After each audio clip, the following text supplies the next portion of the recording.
Welcome to the new YouTube video. I did 40 times. It looked like you were going. Yeah, because I'm lifting as much as I could. No. You already signed a form that says you can send to this. I think everybody really does that. I know. I see you doing that all the time. We were pulled back actually to get it away from the curve. Oh, I just got on my hoodie. This way? No. Because So yeah, so it's like the straight line. It's not like in the curve. I've had a. Yeah, so I actually have. I had Move it over to the left. But like it was terrible. It was like good, like for half of it. And the other half was like So we need to absolutely stay clean my other classes. terrible. Because I first, all my whole study hall today, I'm so happy. Really? Yeah, because choir has a study hall and then civics. But when I have like functional I don't know, it's fine, it's just It was okay. I think just some of the. Zero They should have gone in. lonely. don't generally get a high amount of views on my At least I can show you guys later. What to build a dam like 4 p.m. I was watching Yeah. that Like, video. maybe the next, like YouTube star. We get to thousands of subscribers. It's not like I'm- Wait, if you build a dam there, then it doesn't. It's like 50. Yeah, if you build a dam right here. What's that dam? I'm not. What is that? You need to go to that. Hey, what is? I think. Just do this. And then you remember you can put like a ramp over there too. So the water still goes everywhere without like pushing it through. Why would you? No, really? You don't want to be there at 10 in the morning? I would be ready there. It's like a ramp. It's more like a ramp. Then I'd say after this long, you probably don't be happy. Probably won't. I'll bring my. Are you going to the Bulldogs at You You better go. You better go. I'm not. Why would you not go? Yeah. They're over a day off. So you go? Watch baseball. I mean, even though, Yeah, Thursday. well, not free, so it's $30 to go to school and sitting classes as well. Now it has You you. would rather. Not necessarily all day. You Thursday know, already. I have to go. I got 3 tickets. Wait, but you still buy the tickets? My dad's Do you have one? On what? I have 3 tickets. It's probably Thursday. You have one view. Thursday, I think. I may or may not be with one. Said one viewer. There's somebody watching this. Yeah, that may be my plan. Oh, is it the white thing? What? Yeah. Wait, no. What is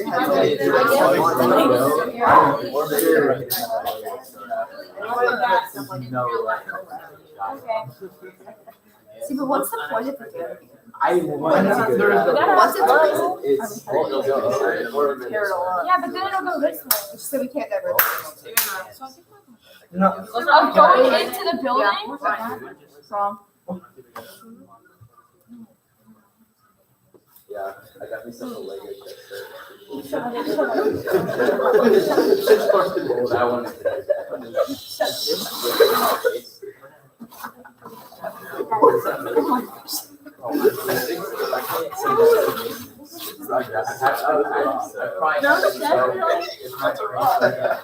It's not a rock. It's a very white rock. The Lego set. It's a very delicate rock. Yes, yes. Very For Yeah. my birthday. It's been underwater for like a long time. It's the erosion. Yeah, it's the rock. Yeah, dude. How did they? That's the thing about They did found out they gave me one day. Man, that's a. That's a deal. The price of that just $70. It's great. Now I'm It's actually for my dad. It was like water was gonna have water. And that's about a third of the price of mine. What's your most? I want to open another one here. Yeah. Because It's a hand Right. power. Yeah. That sounds like. Wait, here. There's two different sizes. What if we made like, wait, Oh. what would happen if you just put it like this? No, Like when it launched into the pipe, it go over. It just. That would be funny No, though. wait. Wait. What if it like What if it was like that? It was too loud. That would be How would it go fun. up? Oh yeah. Like what if it like ramped over? It just. It would be fun though. That's basically like the game. Oh yeah, put it over it. Just like bury it. See, Bury it. compensate. Bury it. Not fully though, it has to go through.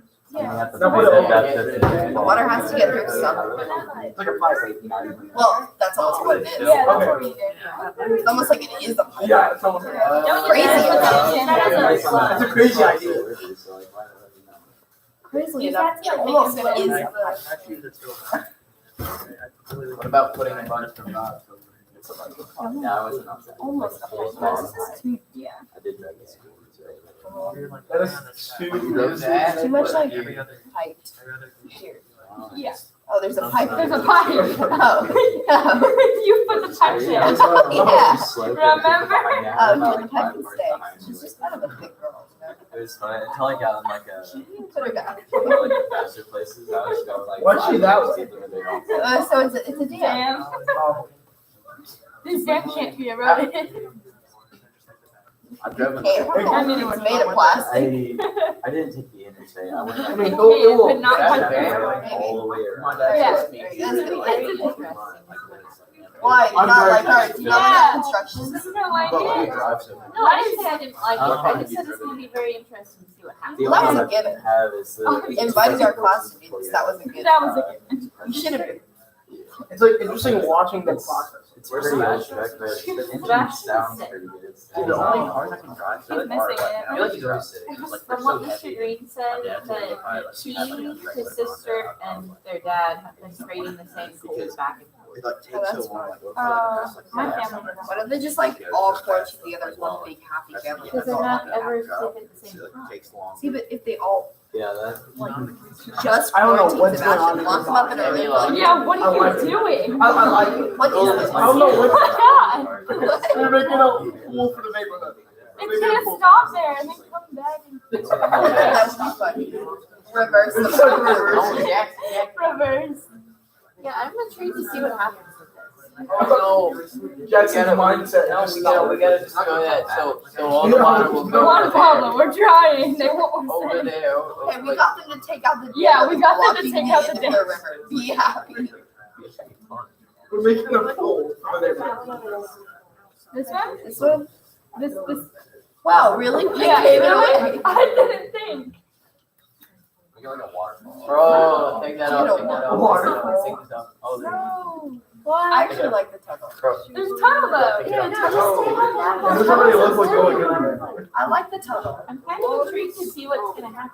I feel like it's gonna see? overflow. I feel like it's gonna. See, it's not Right. great. Like, The whole point is to not knock over the building. I feel like we're trying to knock over. like to some point, but like we're just No, I curious. feel like it's gonna What go happens if over. it goes into a reservoir? It might Like, what if someone tried to collect the No, water? we need to. Like, We need to. it has exciting fluff. Yeah.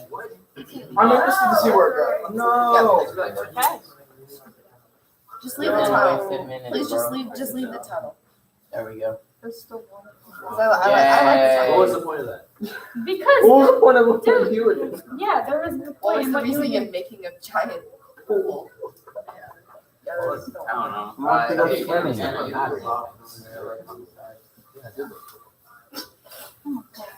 Now we're making a Really tiny pushing the water. That's making another.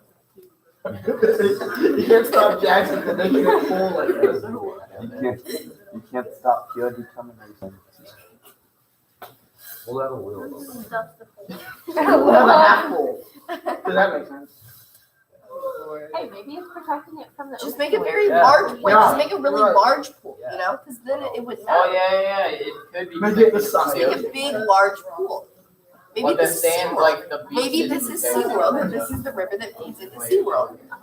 And this is the ocean, you know? As long as you don't, as long as you keep an opening there, it's fine.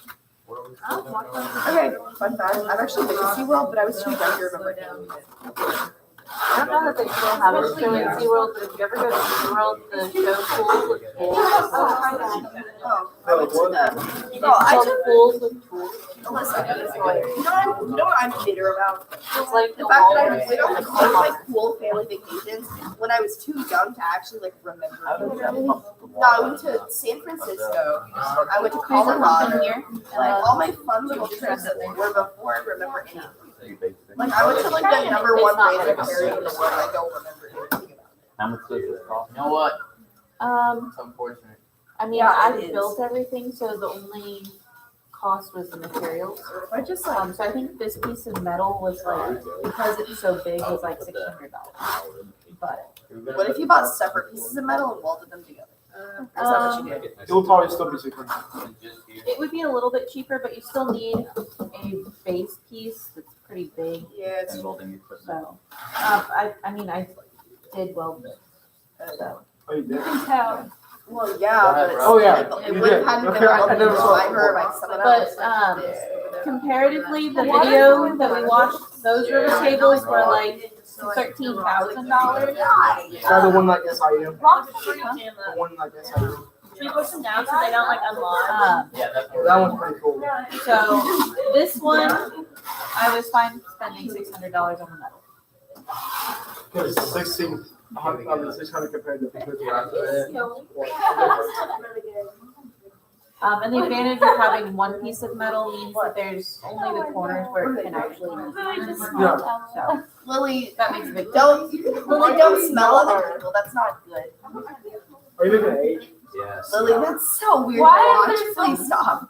Yeah. No, it's just There's enough water where it sits there, but there's not enough to go Jackson's over. making- Did I see you spell Vita first? He's labeling it. Oh, yeah. The violence. It's gonna up our views. It's going to up our views. What are you? You might get What are two you views spelling? instead of See ya. one. I wrote that. See, What are they doing? I need to realize. I feel like you guys just want to live stream. I still think we're F out. More We're than gonna go this way. Yeah, it's probably true. I'll leave the live stream on. Oh, I can't. My Chromebook's set up like this. Sometimes I still think we're F out. Yeah, But I mean, like, F hour was just better. You were in FF? I've been I was to in see F our hour. most. What? You were Yes, he was in F hour. Oh yeah, you were. Remember, because he sat in that corner and he always laughed at the most stupid things. Yeah, I think I remember. Oh, yeah, I had that dumb laugh. Still have that. You still have that dumb laugh. It's your laugh. HR is always really good though. Me Yeah. and then yelling across the room with random. Bro, what is HR was saying kind of boring. I have HR Spanish. There's Filipino, Vietnamese, Japanese. You guys even Chinese. Yeah, occasionally. German. Occasionally. Like I said, it was always a question of what language you were going to get. I love that there's like a pipe. I don't know, but when I walk out of the locker room and they're just screaming and yelling at each other, it's always kind of questionable. It's gonna go. It's kind of funny. Not No, I wanna know at the 3:15 p.m. on a Sunday. Not a Sunday, a Monday. Well, I mean, it's the river band there. Well, we're just trying to have We're not making that. We're just putting I do so, but The not outside river, the girls' Lily. locker room. What's us? We're not trying to make any outside the girls' You guys We're making it a bridge now. Okay. In the girls' locker. Hey guys, Right the by the dirt's not supposed to touch the bridge. It was in the Why would the dirt? Can be in the floor. Oh, wait. Instead of there. That would be a good idea though. Or no, that would not be a good idea. I can't He's decide. the water would like clog up. Where's their hole? Even though Yeah, they're. what happens if it like gets the seagulls is like rough. That bridge is gonna collapse. There's no way even fill the whole water. Oh no, no, not again. What's Uh, happening when the water turns on?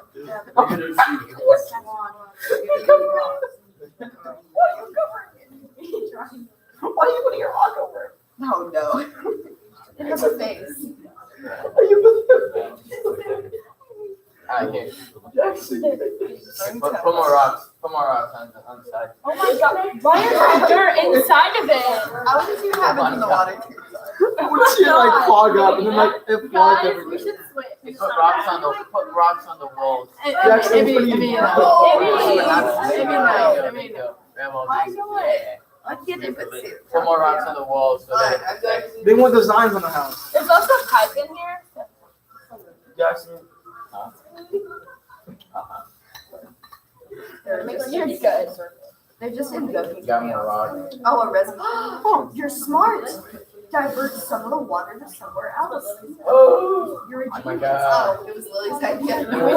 What are those we need ones to back make more there? lakes then? Yeah. Yeah, so Our we make encyclopedias at the library. It's true. Oh. Lake tip. For a while, I actually did bonus assignments out of them, but Here, then. guys, you can make a lake We're not here. diverting. Okay, it. yeah. Guys, the lake must not connect to the ocean.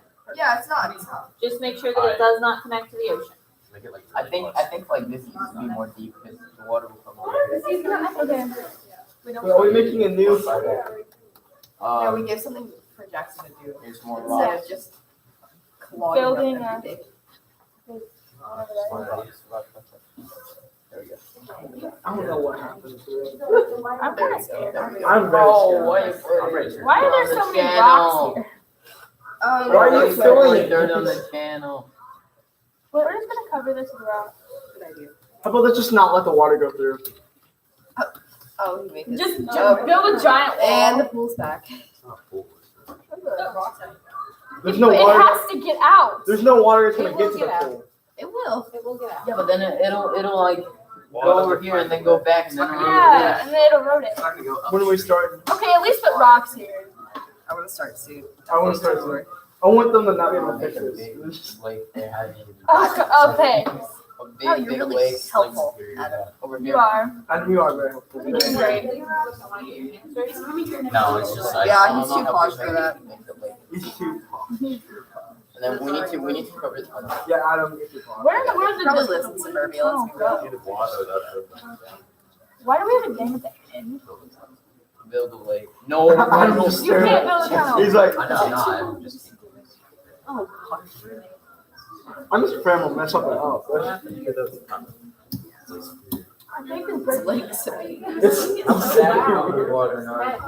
We should make That was the. a water. Oh my God. Alright, guys. No, what are you Wait, guys, So now we we can need to fix I'm the gonna bridge. give you guys about Don't know. 5 more minutes. Yeah, it's fine. So try and make No, we the need to finish final this lake. changes. Yeah, I'm not sad. We need to Anything finish like this that? lake over here. We should just not let the water go through. Just like surround it around the jar. I mean, why would these people want to do this? Honestly. No, honestly, why are you living here in the first place? Yeah, it's dumb. I mean, if you Yeah, build your yeah, house it here, doesn't it's matter. just flood. Cover the house. Let's be real. No, Like don't Bury the cover house. it. who do you Bury the live house. next to a river? Bury the house. We Why? Who would make a city are by a making a river? volcano or Gosh. something. What stupid group of people? St. Louis. The entirety of any I feel like if we're gonna any dam here, the water's just gonna sit there. Fresh water definitely doesn't matter. That's how you the find whole like something. supplying the city with water. You know, It just gets in the way. We don't need it water. rains. It rains. Water is not useful. No. Not like we'll die like, what was it, 5 days without it? Lake right here. No, 2 days? This is 2 days? Yeah, make a lake over there. Make a lake over People there. are like scared about it. Amy and I make a lake over there. What did you just call her? A law? I like it. Alright. It's not- Oh, are you a guy, Alyssa? Alyssa, is there It's something you fine. haven't been telling Yeah. us? I don't know how to pronounce it. Alyssa? Elijah? But, yeah. Elijah? Sometimes I've been called worse. What? Oh, Lily, don't you dare not. I did not believe that. Okay, every old person ever, I've never heard an old person call my name correctly. It's always like Amy. Why? I don't know. It's like Amy or like Emma or Emily or something. I don't even know where they get the L Emma. from. You know, How's funny? Emma. If you call it Just gonna, Like that. hard to pronounce, no, I guess. just pretend the Y is not there. And people just hear like Emily, and I don't know where they get Emily from. Okay. I mean, If they have bad hearing. Okay, but it's Yeah. There's no L. what? What? share my example. They're just manifesting it out. Like, Sure. there's no L in your name. Alright, I Just think like the lake is start done. hitting old people that can pronounce my name The wrong. lake is done. I'm kidding about hitting old people. Please don't like file assault charges or something. hitting old people is probably. I don't know why not, but you know. Or here's No, because the water will come like through the sand and See, the lake. I thought that's a good idea. Oh, right here. Did you just touch him? No. I No. washed my hands. Wait, but it can't connect. You can't connect. You are rerouting the river now. That is not allowed. You need to have a solid wall between the ocean and the lake. What is wrong? There's so Yeah, we're much starting wrong this with That's not a solid. I don't even know where it's going. That's a half solid wall. That's a mediocre wall. What is that? I don't even know what this monstrosity is. Let's say This is not a river anymore.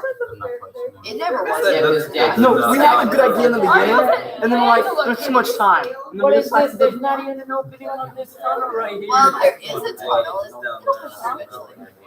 It'll push through eventually. I don't know what it is. We should probably start it before this gets worse. It's like it went from okay, we're gonna accomplish this goal to let's play in the sand. You tried to do it, but not really. Well, I feel like Because we're I don't know what diverting that it is. closer to this. That's like a whole Okay, but what base. happens when it goes in? That's the Mariana Trench right there. Literally, is it just gonna like? This is gonna literally collapse. This is gonna. That's It's kind going of. to Yeah. collapse. See, but it'd be interesting. Yeah, that's the Mariana Trench. That's the Superior River. Okay, but like, Superior. like the Superior River. Yeah, this is. The Superior River. The issue here is that we had too much. Yeah, that's honestly. That's what I it looks like. That cast is now I 4. feel like it's gonna get through. I don't know where it's gonna go. I have no clue. Can we please just Can we, start? like, delete Can we just like stop? doing Are this you guys one ready to start? Yeah, we're Yes. Started, We right? are ready. time? I don't really know. Everybody ready? Yes. It's gonna get worse than that. So once we start the water, you cannot change anything. So you should get your hands out of the river table, brush the sand off of your hands, stuff like that. This dog's about to fall. Yeah. I don't know. I think that is the ammunition for the catapult. This catapult is so good. Who's? Yours? Why? Is that yours? Is the toilet paper? No, that's Claire's. Claire. Oh, Claire's. Claire's goes so far. She's passing out everywhere. I feel like Dalton would be trying to do that. Stop. Here we guys, can you try and rinse the sand off of your hands in the bottom of the river table first? So that we don't walk all sand down the drain? That would be a big loss of sand and it also causes neither of which How much? How do you touch the Oh my lord.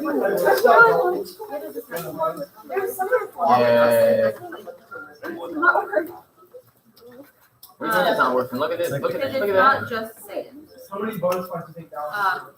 Because Look I at bought Jackson. it by Yes. size and color, Here. it costs a little bit more. How many do you think that bonus points, Not sure yet. this is how well it works. All right, you guys ready? No, hold on. Okay. I will wait. Oh my god, there's so much. I will wait. I don't know. I have Like my arm. Like, it's not even gonna start. It's That's good. gonna go over there. It's not even I gonna. think I just got one. Don't give away. Hey, no touching. Well, she started off. I have one field. We got That just happens to be me. So it All right, guys, it is 8:45. So Gimbal, gonna plug it in. And it should Yay! start, hopefully. The pump was giving me some trouble yesterday. Okay. She's gonna do what's like there's ice on it. Oh, jeepers. We have a Okay. Oh, Jackson, see this? Oh. See this? It's not This is what you exactly- did. It's going uphill. Why is it Well. uphill? How is it uphill? Slightly. Wait, so where's it? Oh, We don't know, guys. really We care. already did It's it. right. what did you do? No, you guys. You're This not part is like, oh.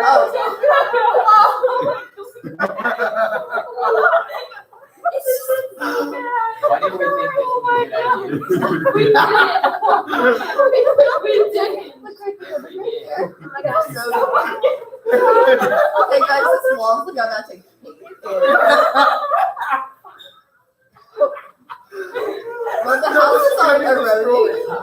I really hope those people have insurance. That's why we made a cemetery. What happened there? So before we go, I don't think you've done an overly great job of protecting the bridge since the bridge is already starting to go underwater. Just saying. It'll stop flooding though. It's just flooding. Can we take that? There's no water here. Stop. You said damn. Andy, that was your idea. Why did you make that so? Okay, We just need to go here and we're good. It is Yeah, but flowing. that is We the didn't- rerouting of the river, We which didn't is not intentionally legal. do that though. We didn't It mean wasn't to do that. It's flowing. Well, Hey, but I mean the bridge isn't over. oh, this also. So. Yeah. And it's technically. Now it's flowing backwards. Like the house is still We there. made it. It's literally flowing backwards. Yeah, it's Yeah. going that way and that way. It's going in. Oh look, it like all cleared Yeah, I up. don't think this is how it works. Obviously not. I don't think. I think if you designed this erosion control system, there would be a lot of people who weren't happy. Yeah, but look, no houses are gone yet. Yeah, The but bridge if is there were different. like people that lived over here, which was an area I did not intend to really have any erosion, they're probably a little upset. There's no technical house. They probably haven't sons. There's no. I mean, yes, Yeah, I hope they have insurance. Hey, I mean, the dam worked. Yeah, it did. See, See, no water here. Hi, Damn. the house is still technically riverfront. You guys are just from the opposite direction. Well, Why once is it it made, flat okay guys, over to be real, once it made it through the dam, was it gonna make it past that? I don't think so. This lake is pointless. Now it's pointless. So I don't is even know this. what that is. Professor One is not happy. I don't think Miss Green is very happy with her river, guys. Was this your interesting result? This is one of the more interesting ones. Yes. Yeah. I don't think that house is fun. We get bonus Yeah. points. I mean, We get points for Yeah, we worked together. yeah, we had great teamwork. Somewhat. That was cool, Somewhat. right? There's a lot of destroying other people's things. But Only one. So, that was just because there was a everyone participated. pool. Yeah. the bridges were. Hey, our dam is perfect. Oh, guys, I think the point was that not that the house is washed away the second the water was unleashed, but that they stay for the whole day. So. Why is that one safe? Because there's no water by it. Yeah, I think the people there would complain that there's a bunch of sand on their All walls those other houses actually look and on fun. their ceiling. But just protecting them. I mean, We should just put them all on higher ground. Well, you can't pick them up and move them. Y'all should have just built a big wall over there. Okay, well, you didn't tell us to move the dam. So it's fine. I didn't tell you I have to do everything now. Well, yeah, it's actually. Can we all flood it and see what Paula's happens? fault. we literally like. I think we You already didn't did that. tell us to Do do we like it, so we reach didn't out? do No, it. I just mean like. Fix it? Can we flood it and see what happens? Yes, we will flood it. I was gonna give it another. I guess unless you guys want to do 2 floods, we can do 2 floods. Let's do 2 floods.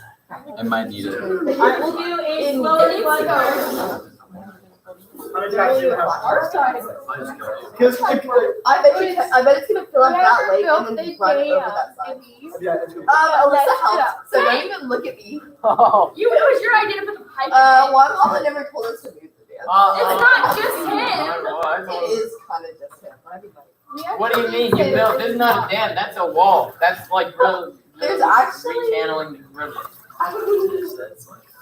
it wasn't intentional. I didn't tell them to do it, so they did it. I mean, you didn't tell us to move it, so. I mean, The help You have a brain, right? All right, you guys ready for a flood? Yeah. No. Oh, definitely. we are. I don't really know what the building is. All right, we'll do a slow flood, like I said. So here we go. Yeah. Doesn't look No, good. that's not. That's not so. This doesn't look very I feel slow. like it's just eroding too fast. Yeah, people died. Not Probably get not some there water yet, in the guys. basement. Well, They have a basement. the place is Towels. done. Oh Oh Hey guys, our bridge thing worked though. no! It technically did. I mean, the bridge is going For now. great. For now. There there's is still no water. water That's over here yet. Because of our There dam. never will be. No, bridge that's not going there, down. that's a Yeah, wall. the bridge is definitely going down. Whoa. There's The a rock pipe just- under that dam, so that's never gonna leak. The bridge Look at is- the sand to slide. Yeah, the bridge is. Yeah. Oh my god, that whole chunk just fell off. Where? It's The still bridge not. is gonna go down. No. The bridge is already down. Yeah, all the sand. Well, technically not already down. Well, But Yeah. That car going past. I mean, technically, what if their driveway's on the back side of the house? Then they'll be fine. Yeah. Personally, me personally, I would still live there. Why now? It went perfect. I mean, I don't know about after the flood. They're gonna bury This basin kind of helps. the people walking over the bridge are dead. yeah. Yeah, the basin actually did help out. Yeah, this is really- Unintentionally, but Especially it's working. At It's least working. it's It's like good job. It's Yeah. doing what we thought it was gonna do. like no. That like At least we get to see a good dog. I mean, that house is never gonna erode, so like. That's cool. Just don't come look at this one. What? How's it going, Nicholas? I mean, We helped so much with this, I haven't didn't we? see that side. And you don't go. You're gonna get after it. No, I'm fine. I tried to be- There's a lot of erosion. this looks nice. I don't like beachfront. well, let me see if we got Hey guys, before we do the next flood, that was a very slow flood. Okay? That was a Look pretty at small this. one. That would be like your Boy. standard yearly flood. Oh. Okay? Yeah, no, it's That happens every So, year. yeah. Part of the way they rank floods, or at least for insurance purposes, is on average, how frequently does a flood of that size happen?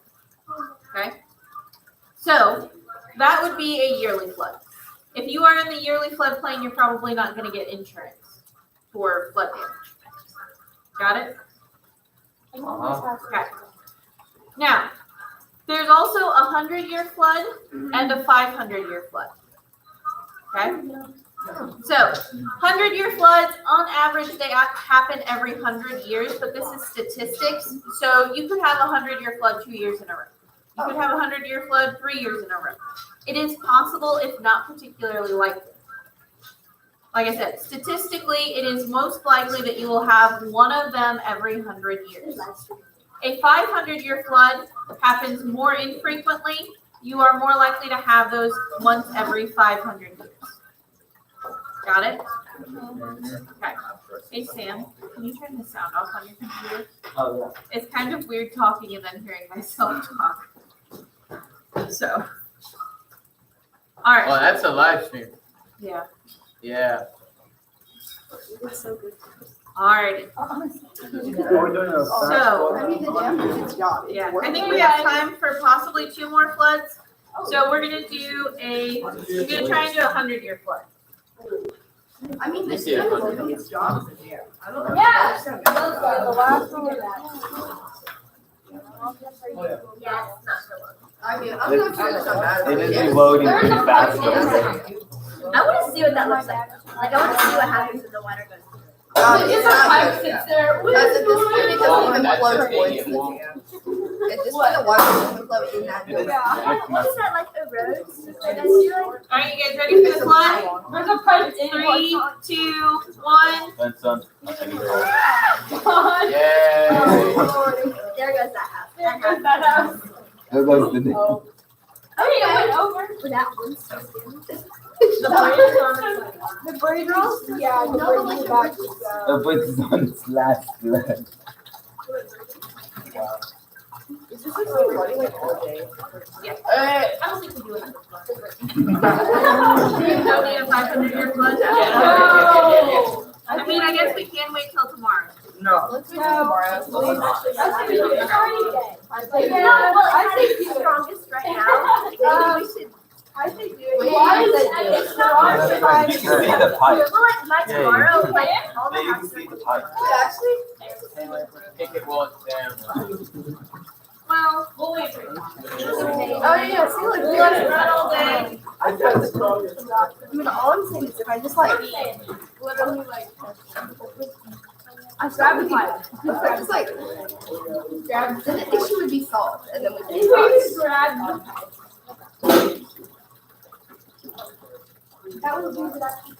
Oh, there goes the break. They're good, but It's still very dynamo. It's still technically. Yeah, that bridge fine. Yeah.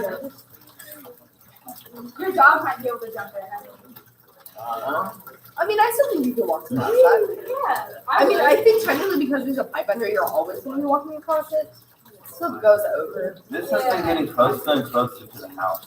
Yeah. Oh yeah. This pipe is completely buried. That one. Yeah, that That pipe. was okay. Whoever puts that pipe in, That was me.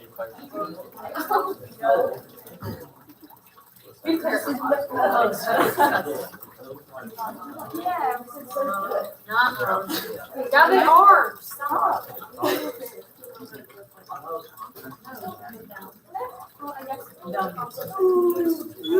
Yeah. Alright, I will let it run all day. You guys have like 2 minutes. So.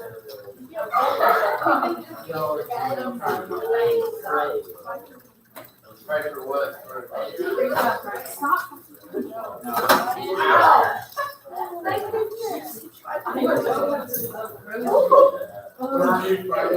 I'm messing with the cat hole.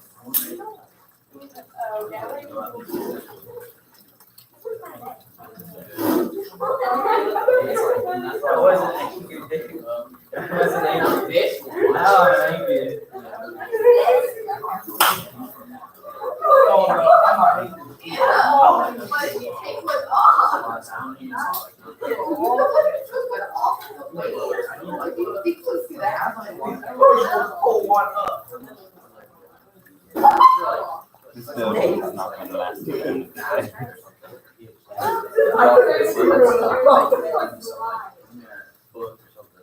Why is that need to speed up? Why does that need to speed up?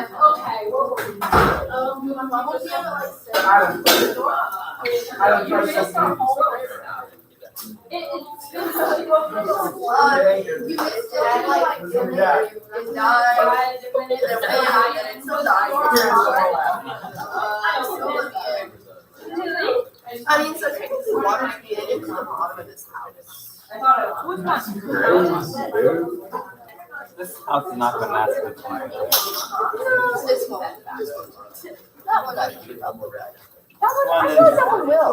This one's just walking with Because this is you. literally beachfront property right now, so she's not gonna see. I feel like they'll be happy. It says. This time they'll be sleeping all This is how much they can find. What?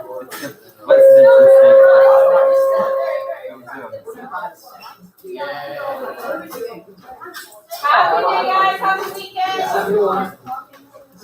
Happy today.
Are you? I'm good. Are you in the catapult stuff today? Monday. Monday? Yep.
The tooth can end up eating your root canal after having a cat.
Just today, break. Oh, is this a different class? This one's worse than the other one. I don't like this one.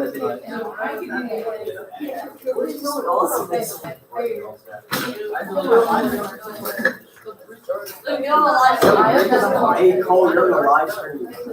Yeah, I know.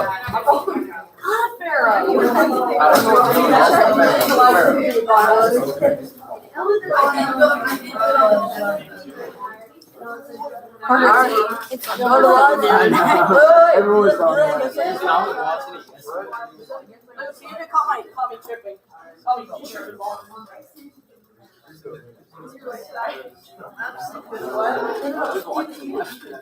He's playing on the live stream.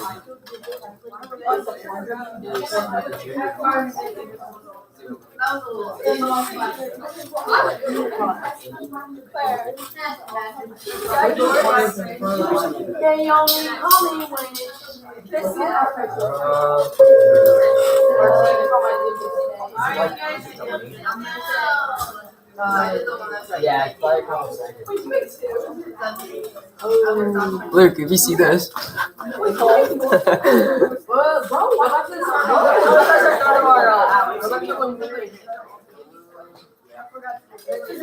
my god. No.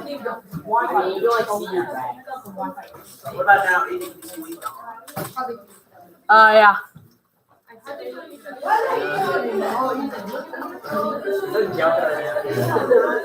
Oh, what?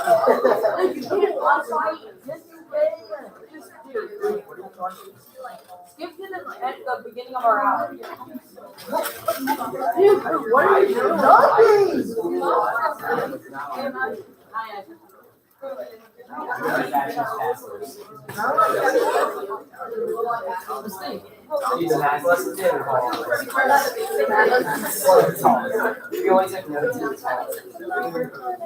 I get the actual thing. What? I get the words. My cousin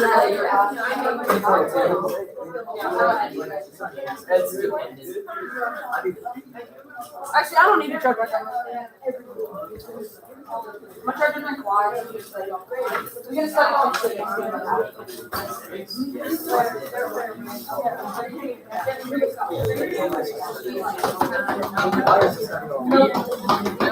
No, two study halls, one day on Friday. Oh.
Wait, let's go. Let's go. I need to go. Okay,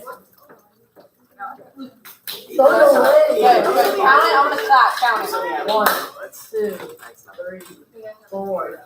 5-second delay. I'm just watching that right now. Yeah, look up and you did. Oh, you're having to write something.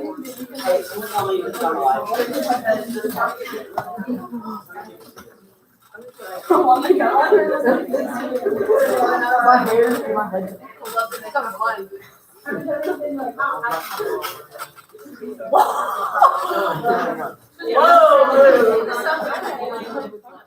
Yo, honestly, bro. I'm getting on the live stream. Oh, no. Let's play rock, paper, scissors. How do I get to the live? Dude, I pointed out watch. Hey! Bro,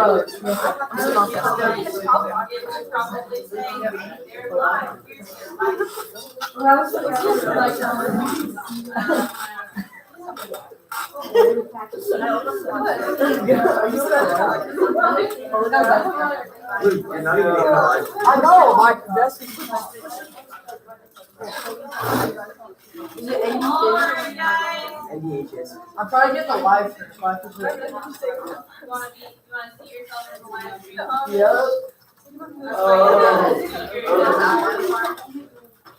Alright, so sea hour is one currently that's designed the river table setup. You guys will see next week. We'll do it on Monday. Got it? Alright.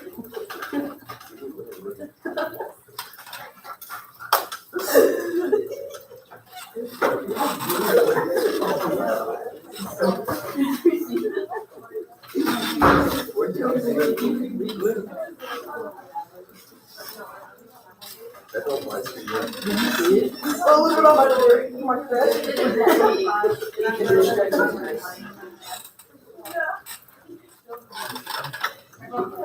Alright guys, move your desks up.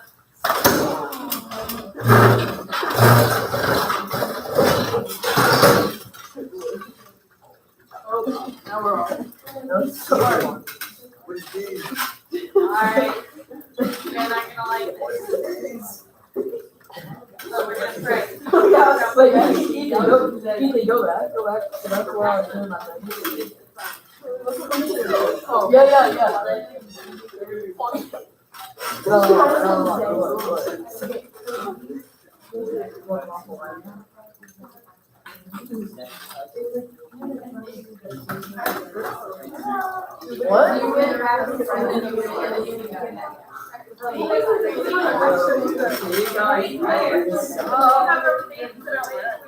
What?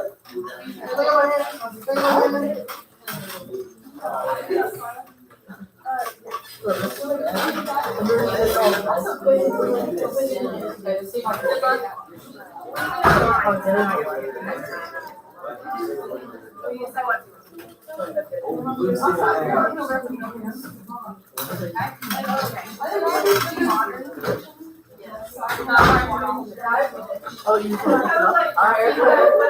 Alrighty. Okay, so we're gonna try this. Who would like to pray? Blue dice. Black dice. Blue directional. Chroma's down for prayer. Chroma's down for prayer. Chroma's down for prayer. Black dice. Chroma's down for prayer. Alright. So, north, east, south, west. We got north, so that's gonna narrow it down to these two rows. It's not going to be. 100% is not me. No. Those are the oldest. So then we get southeast. Missouri, South.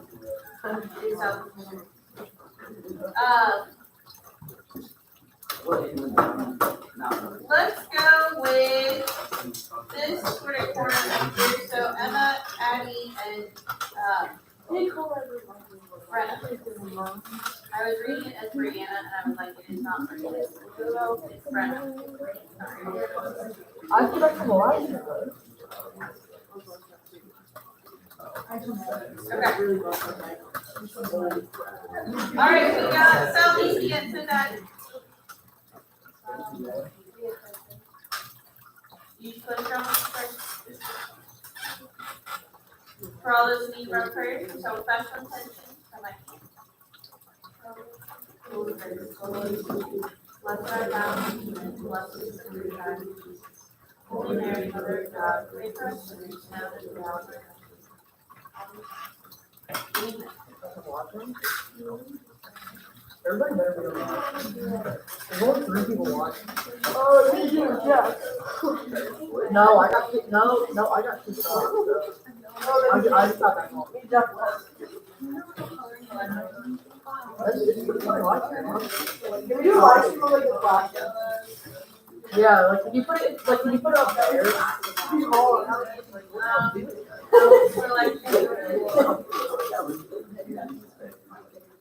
I mean, during COVID, I did do that. Yeah, I meant to do that.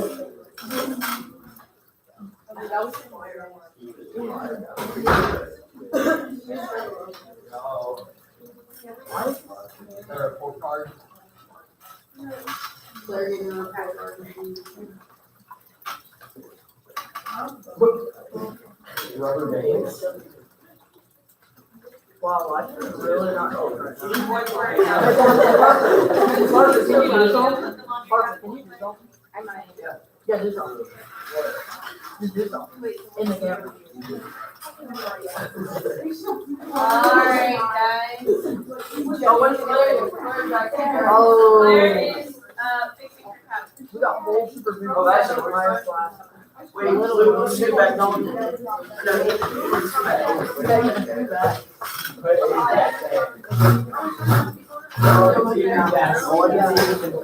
Alright, guys, yesterday, we watched the next video for the river table thing, right? The one that was on how human structures affect the flow of the river. Yeah. Okay. So you should make sure you pay attention to that, make sure you take that into account when you are thinking about your design. The last class, I don't think they really had an overall. So, it might work better if you have an overall plan that the whole class is kind of agreed upon before you actually go. Alright. Just as kind of a idea to think about. You don't have to do that. Might not be a bad idea. Oh, you can see the bear. You can see that. You can see his money. I think it's 3-hour erosion. This is my hand.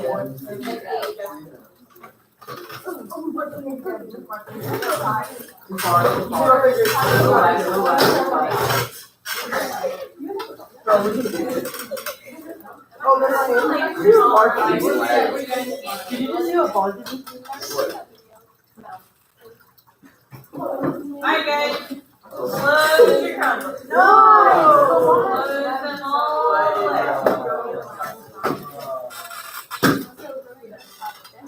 Hey. Alright, guys. It's back now. So, Yeah, I know. what we have been talking about is open channel mechanics. Okay? So, are you shocked what it's called open channel mechanics? Yeah. So, open channel, we've got an open river, right? We just got the sides of the channel containing it, but there's nothing like on top of it, hence why we call it open channel mechanics. Okay? What we're going to talk about next is what fluids do when they're standing still. Okay? This is kind of a bridge between our open channel mechanics and our fluid mechanics in a pipe. Okay? So fluid mechanics in a pipe are going to be a little bit different just simply because it is contained on all sides. So we can build up a lot more pressure in that situation than we can if we are talking about open channel mechanics. Does that make sense?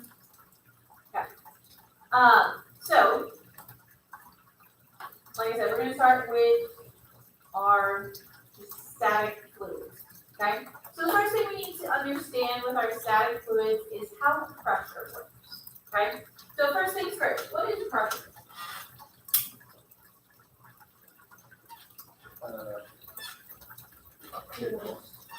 Actually, let's hear from Luke. Pressure has a good. Something that's. No, That's one. it's not one.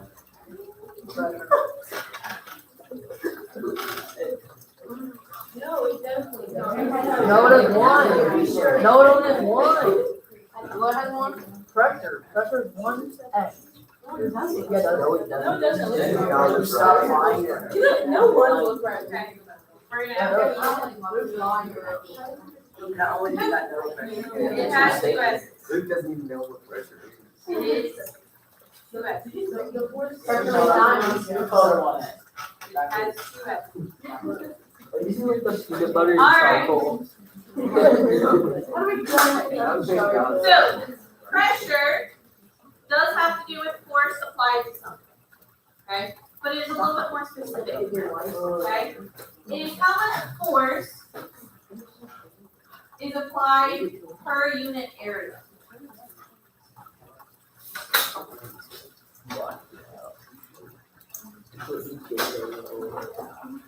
Okay, so our equation is pressure equals force per So it's expected there.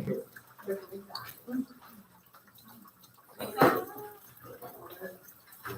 Okay. Our units would be newtons for force How that works. and meters squared per area.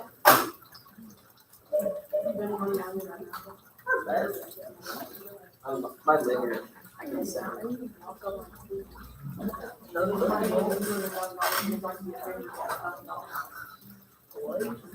All right, we have force over, or our newtons over meters squared. So for our normal situation, we can write our units in this. We do actually have another way of saying this. Actually, let's say, the most common that we would use is pounds per square inch. Okay, so that is using this. We can also use pascals.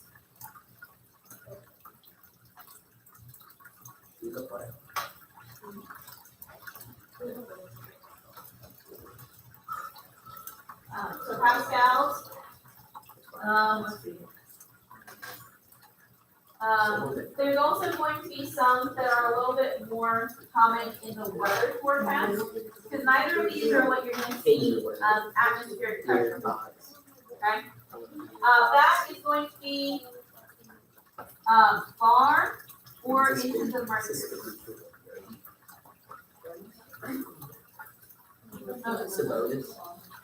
Okay, so pressure doesn't necessarily have a super consistent unit that we're going to use all the time. Does that kind of make sense?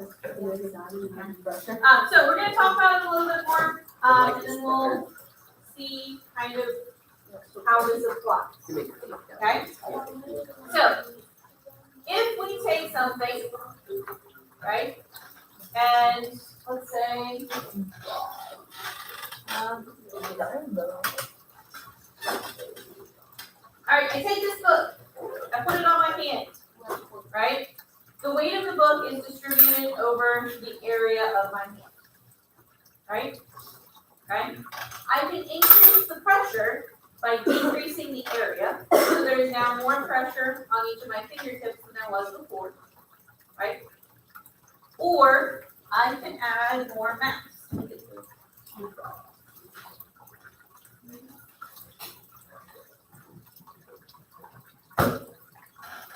So now, even if I have it on my flat hand, I have more mass, right? Okay, so I've increased my weight, I've increased my force. That means that I have more force per unit area. Now I have a whole lot of pressure, right? Because I've got the weight of both of these books spread out over just the fingertips of my 5 fingers. Does that make sense? Okay, so those are all different ways we can increase pressure. One of the things that sometimes makes pressure more important than just force, is in how we apply. Okay? So if we say, I don't know, trying to think of a good way. If we take a board and we hit that board with a hammer and it's on our hand, is it gonna hurt overly much? So we're holding a board in our hand. So the board's sitting here. We're gonna hit that with a hammer. Is that gonna hurt overly much? Yeah. So the board is gonna spread that pressure or that force out over a bigger area. It's not gonna hurt that much. Okay, the board also has some inertia, which also kind of helps contain the force. Good? Make sense? Okay. Now, what if we had a nail sitting on our hand and we took the hammer and hit it with the, it's gonna feel very different, right? Like a nail, Yeah, so you're holding the nail and you hit it with the hammer. That's It's the same Like we're force, stabbing right? the nail into our hand. Yeah. Okay, it's the same force, Daisy get a nail. guys. We are applying the same force. Is that force having the same effect on us? No. Okay, so sometimes pressure is actually going to be more important to us than how much force is directly applied. Does that make sense? Mm-hmm. Any questions about that? No? Okay. So we are going to move into fluid pressure now, since we kind of have this idea of pressure. Good? Okay. So I have this thing. Okay? That looks kind of weird, right? Okay. This is a way of looking at fluid or pressures in fluid. Okay? So how do we calculate this force per unit area with fluids? Right? Here, if we were to fill this up, right, we would have more volume of water over here than we would say over here. Right? So is it going to be the total volume of water? So that's going to have a bigger weight, right? And it's going to produce a bigger pressure at the bottom than this one over here. Right? Okay, so if we put a pressure meter at the bottom, would we see more pressure over here if we had it filled up to here or here? What do you think?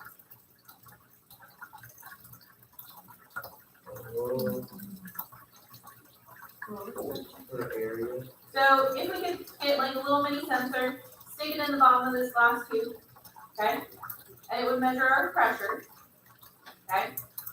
If we filled this tube up to this high, okay, would we have a big pressure down here, small pressure, compared to this tube filled to the same height? Small pressure. Okay, so this one would have a smaller pressure?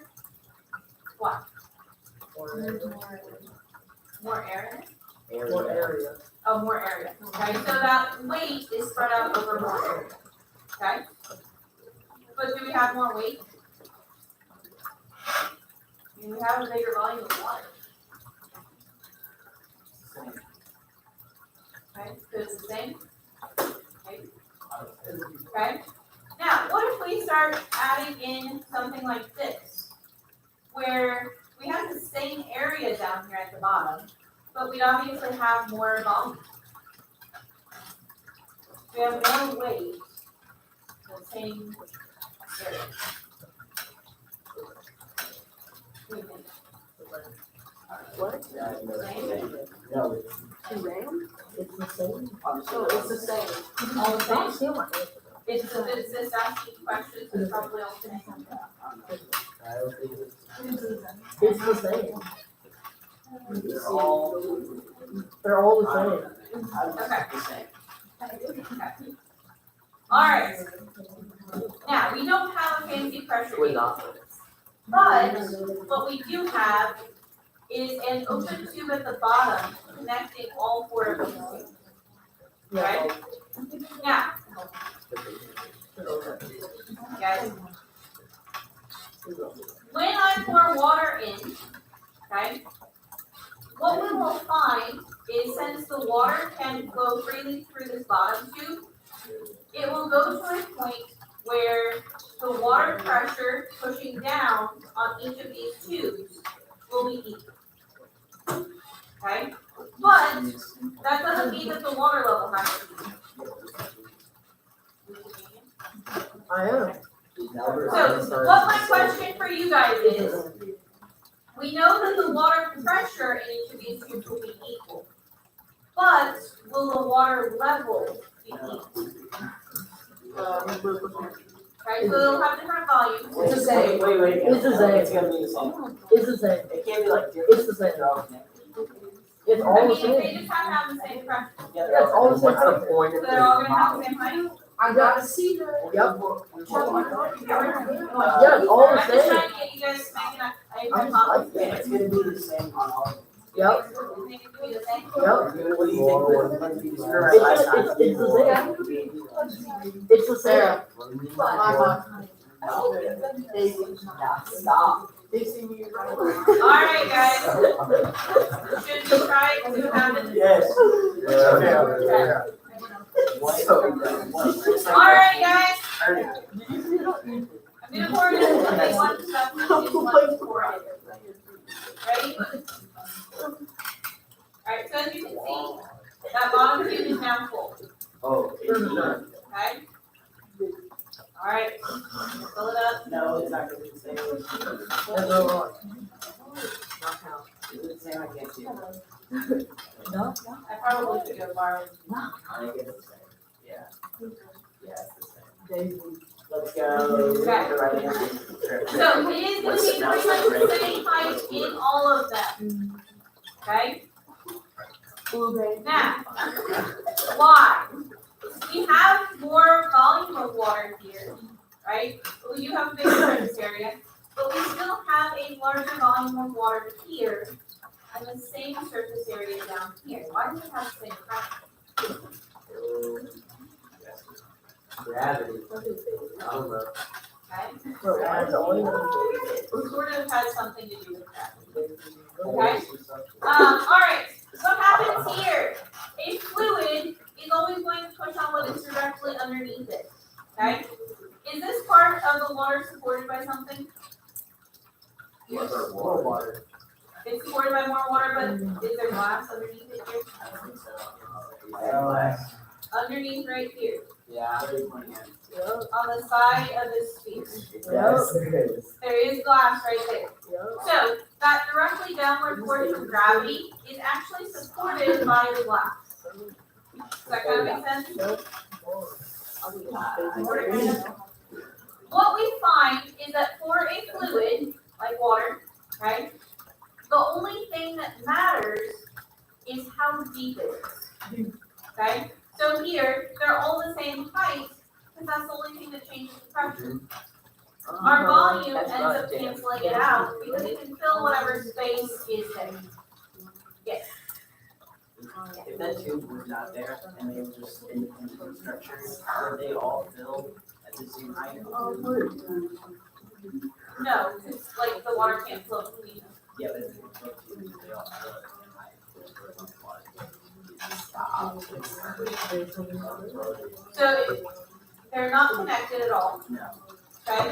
And I pour water into this one. Just pull it out fell, because I know they let go. If we put the same volume of water, they would not be the same. So they all have different volumes. Right back to water. But if we had like a pressure sensor and we filled it to the same pressure in each tube, yes, it would be the same. Does that answer your question? Yeah. Okay. All right. So, okay, we have this, right? They're all at the same pressure. They're all at the same height. Now, is water the only thing that's a fluid? Water is definitely not the only thing. Okay? what we actually find is anything that has the ability to flow is a fluid. Okay?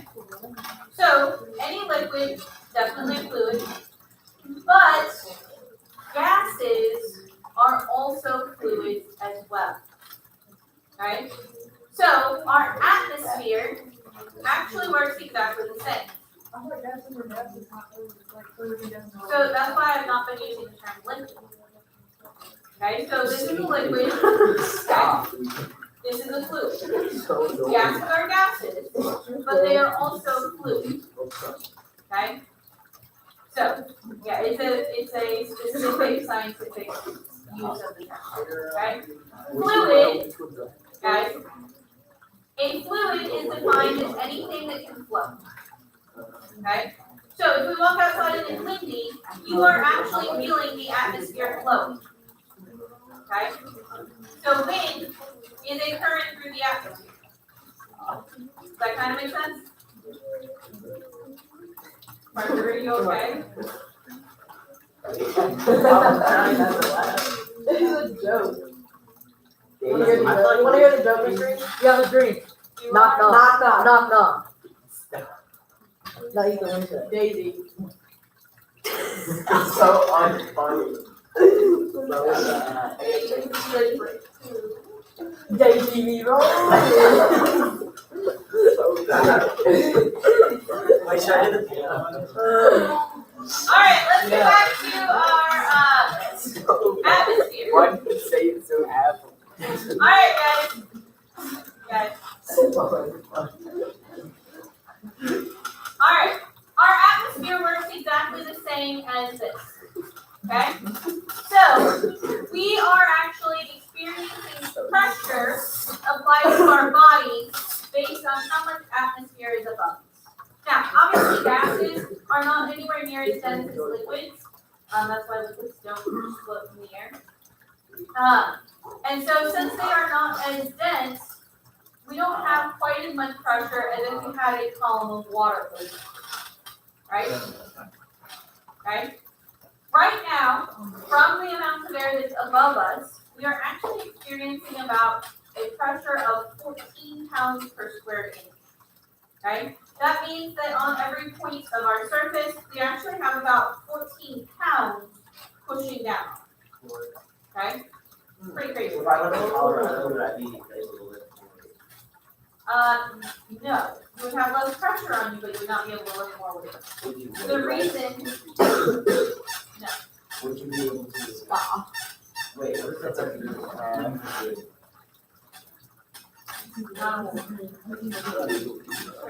No, would you be more likely to? Colorado or one Africa? Oh, you technically. It wasn't wishing Oh, you don't live in Colorado? Say you're in a flame. Colorado. Like, What is you there? but yeah, I'm not. I mean, your eardrum might pop, but I don't think it would be enough. I know it's like, all those. We're not in detail. It's a very song. So bad. Alright, this back corner over here is getting real close to me.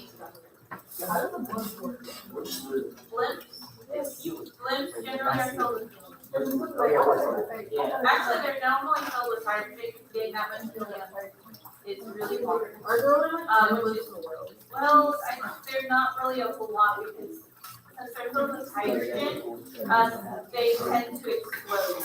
If you want to know more about that, look up the hidden What is that? You don't know, it exploded, people.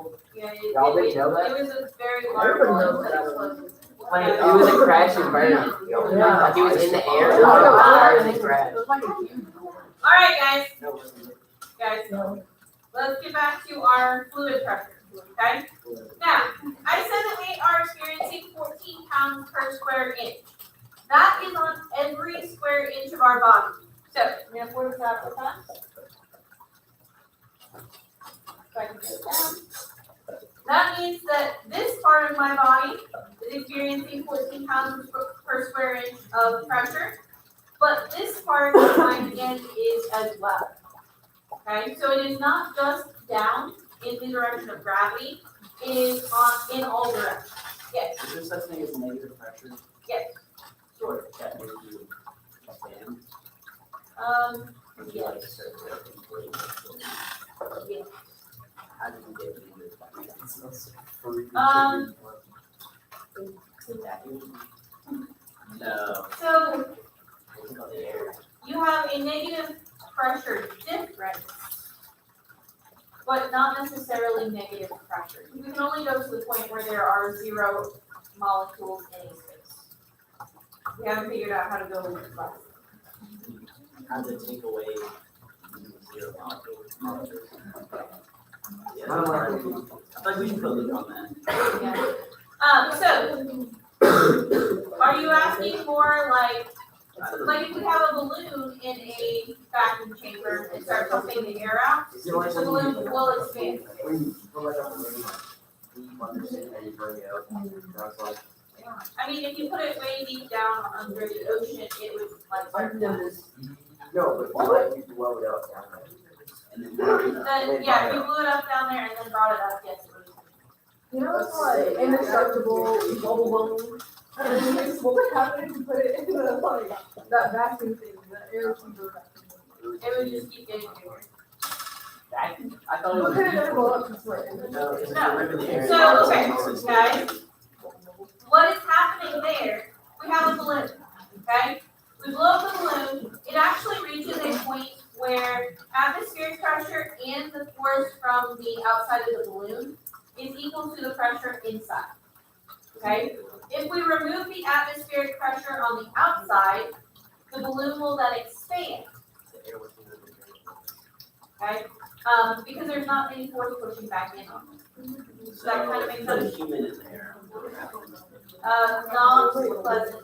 Like you know from like the organisms, the girl turns into a blueberry. No. Yeah, when she eats like the it's like an all-in-one Like breakfast. that would be more pleasant Wait, what? than what would No, happen. but hear me out. But hear me out. Then she just keeps going. And she, It, that still is, that is still sadly more pleasant than what would happen to you if you I was just confused with your comment. I mean, it would get to the point, so, okay. Something that we are gonna talk about today, hopefully we can watch the video for it. By reducing the pressure, you can actually make things boil at room temperature. So if you threw somebody out of a spaceship into the vacuum of space, their blood would literally boil, their eyes would like pop out of their heads, like all sorts of really unpleasant. Less than 30 seconds. Oh, that's not bad. That's not too bad. You have 29 seconds. I wanna ride it start. It would be fairly quick, but you would also like, it doesn't mean that your nerves I bet. work. Well, how do we know this? So like oxygen may still be flowing Yeah. out of How do we know this? and like generally you can So we don't know this. not have oxygen flowing to your head for like 8 minutes. So Has anyone ever tried to take yourself off stage? Maybe there is option. Yeah. We don't know. So there's no way of knowing. there are plenty of other sensors and stuff, like pressure It's like sensors. one of us things that makes them wrong, and then when we figure out it's gonna be put like balloons in space. Why? Why me? Okay, Luke, I think you might need to get better friends. Whoa. Yeah, I agree. I agree. Why not have Dalton, bro? What? Why not like Dalton? That's all you know. We're like offering up. Oh, for sacrifice? Oh, she don't do that. It's like the blood drops. You know what? This is rad. This is rad. He's got like one digit rooms.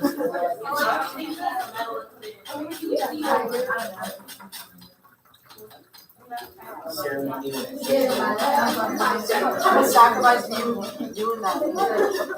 Alrighty, guys. So, we have established gases can be fluid, right? They can flow. Yeah. We have established that our atmosphere exerts pressure on us based on how high up it is, right? Yeah. Okay. We've established that fluids, their pressure changes only based on the depth, right? Yes. Yes. Our atmosphere like a perfect sphere. So there's some like, but There would be some probably just because, I mean, defining an edge to our atmosphere is actually really, really hard because gravity just kind of pulls gases towards us, and as they go farther out, it just gets less and less dense. Actually, it's probably not a perfect sphere because I think the solar wind actually means one of the So it would once be. you get trapped, like if you're going on the edge of the atmosphere and all of a sudden you can down like yeah, space. There's not like a hard edge. And just slowly, there's no point where you are in our atmosphere versus others. So like the International Space Station is going to have more air around it, like in space, than if you were farther away. Because the International Space Station, like proportionately, really isn't that far away. So it's like pretty much the same distance as some satellites. But so sad. What are you saying, Luke? All right. Yes. Luke, you got it? No.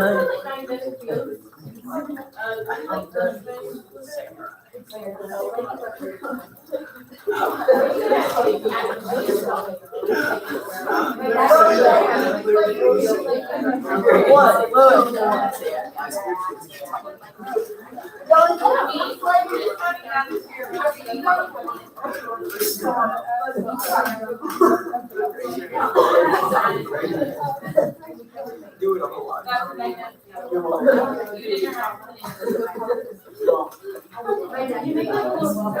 Do you own a katana? Do you own a katana? Why? Because I have not made and or purchased one. Why? They are fairly expensive and I don't currently need these. Why? That's why. Okay, guys. Oh, you should not right. You should learn how to use katanas and slice the arrow. Bow and a katana means When are you gonna take us to play art? Yeah, when are we gonna play art? All right, guys. No, can we start the camera? Guys. Let's get back to what I want to actually talk about in class. So I have another tube here. Okay. This one has one opening. Okay. Up here at the top, the rest of it is sealed. Okay.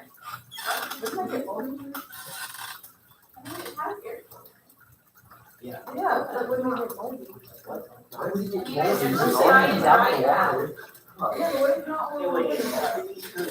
Flip it upside down and take it. Oh my gosh, all you have to do is just pour some soap in there and then water and it rinses the whole thing. Then you can just get one of those like, and just mold it out there. I didn't say it was easy to try and like that, but I usually try and dry it out for your face so it doesn't. Alright, guys. The other thing you can do to get more of the water out is actually slightly heat it up. So if you stuff it like in warm water, it would slightly expand the glass, not by much though. Glass doesn't have a thermal expansion. But it would heat up the water in here, which would make it turn into gas, and then that would let it sit out. Oh, you know that thing that like you hold it and the water boils and goes to the top? Yes. What would you do on that? What? You like help those things. It'll just equalize. So the way those work is actually by using something I wasn't going to talk about, which is called the gas laws. As you increase the temperature of a gas, it expands. And so when you hold it, you're increasing the pressure of a gas. and that's what actually forces the water level down and into the top. So it's not. It looks like it's this side. Okay. Back to this. Okay, I have this tube. Alright. I am going to pour water in here. What do you think is gonna happen? It's gonna The water's really slow. It's gonna go to equal heights on both sides. I feel like it's not on this one for some reason. No, it's not. No, it's gonna be the same thing. Too late. You're right.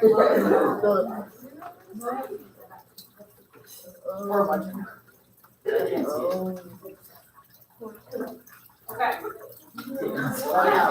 We need to get a level out Look of at the here. top. It's brutal out here. So what's happening at the top? Air bubble. I can't stand it. I move up towards you. Nobody's sitting there, right? What? Alright. Mr. It's Can going I to move be up? full, as full as I can get it. So that side's empty, and that side's full. No, the side is full. What? Where's the water? I can't. Okay, the water, there's water down here, but there's water here, and then there's bubbles here. Because you can pour water in the top, it traps the air in the bottom, it traps the air, and it pulls the water out the top. Okay, so because this is sealed, and this is the only opening, right, there's no way for air to get in there. So unless I tilt it very carefully And let air bubble. and let the air get in, I can't fill this up. So you have to pour it in.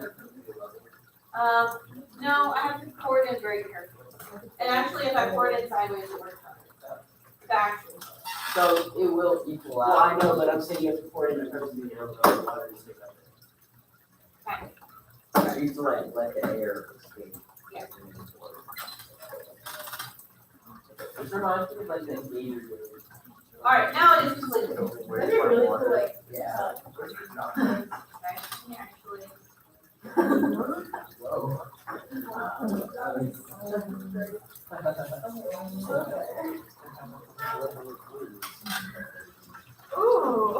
That was nasty.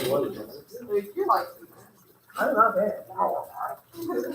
Alright, so we have this, it is full now, right? I'm gonna flip it upside down, what's gonna happen? Water's not gonna come out. water's not gonna come out. Alright, I have it in the water. Oh, water is not gonna go out. Oh, water's not Okay. Body of water. So why? Is- Obviously, the water- the pressure is greater on the inside than the outside, right? There's nowhere for the air to go. Okay? There is nowhere for the air to go, okay? And therefore, there's nowhere for the water to go. Yeah. Okay? Now, with this, So it's empty now? So we like tap the, if you tap the bottom, will water go out? Yeah, I feel like it would. it's actually kind of hard to get the water out. So, why is it still not, letting the water out? Extension or something, I don't know. Okay, it does have a little bit to do with surface tension, And the pressure of the water doesn't exceed certain. okay?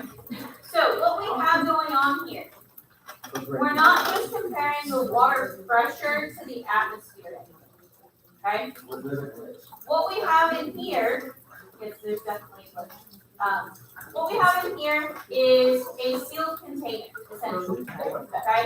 And the exit for the water is completely covered. There's no way for the air to get in to release the vacuum, essentially, formed up, okay? If I shake it, I can get a little bit of water out, that's actually how you empty it. If I shake it, What if you like stuck it too? You're really aggressive, it's like, come on. okay, so you can get a little out at a time. Whoa. Then how come when you pour The water, fire. you dump it over again?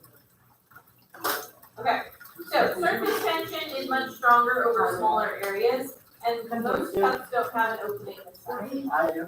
You haven't got that one? I just don't. Okay, so if I go like this, okay, you get some of the water out. Yes, imagine another I have to try to get it out. Wait, see me as we should. Happy day, guys, happy weekend.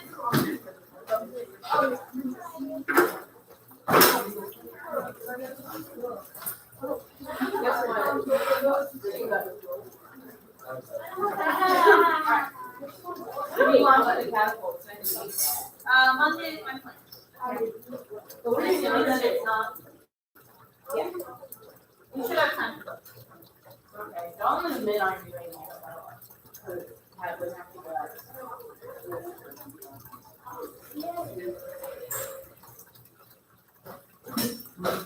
So you can just bonus points based on how well it works. What if yours doesn't work well? It works really hard on it. It's pretty. So you're just gonna get more bonus. It's very clearly not. So I did two. The little one, she's farther than the big one. Okay. Hey, no. Ooh, the live Yeah, like. stream. Happy day.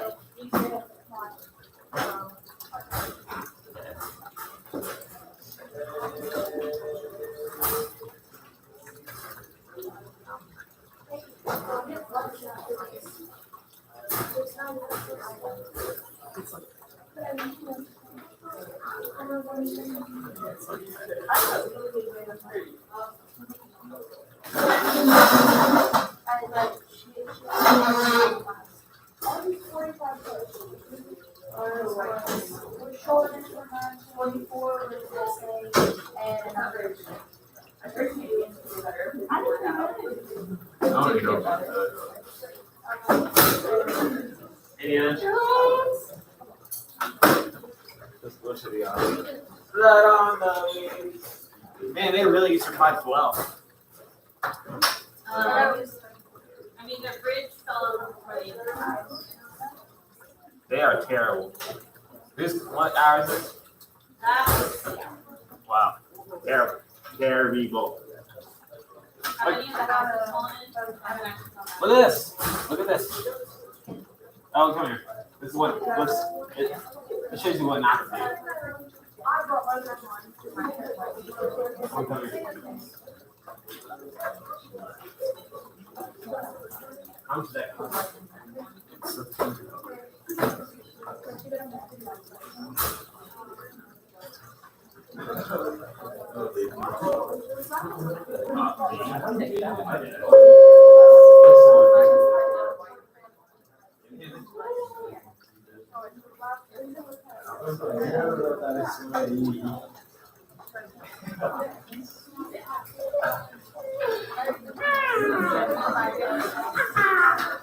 Yeah, come here. Look at this. Like, first goal. There's no like, there's no use. You're the king again. Like one of the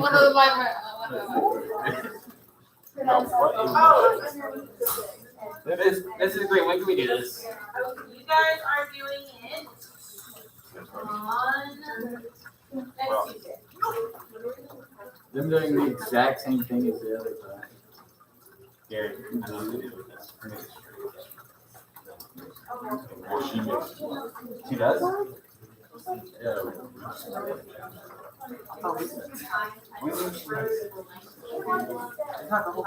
Miss Green, do we get to construct the river or do you?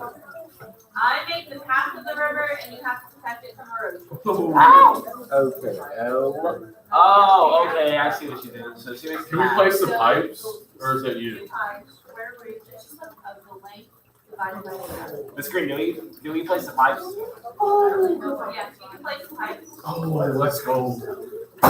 So length. No, you do it. Why all the rocks? Put them all Oh, over did the not house. just do that. No.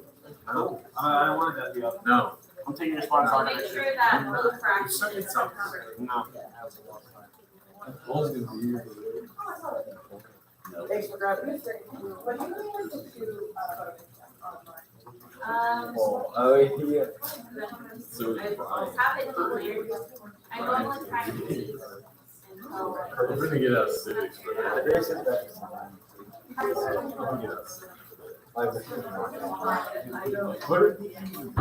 Here, you don't have to leave, bro. Put the rocks on the bed like this.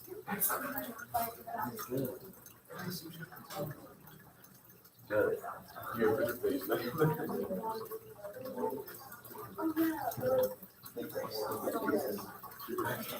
Blood on the leaves. You smell like fruit boom. Just jump up. We keep jumping up and down. I forgot they can hear us. Oh no.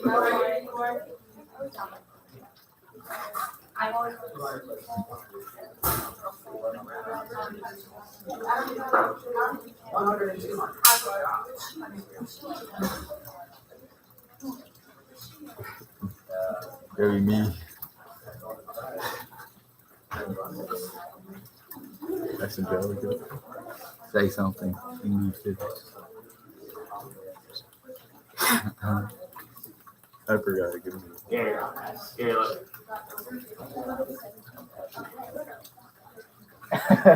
Yeah. Pull that up. I'll pull it out. This green, will we ever get to see the fire blanket? Yeah, can we get out the box?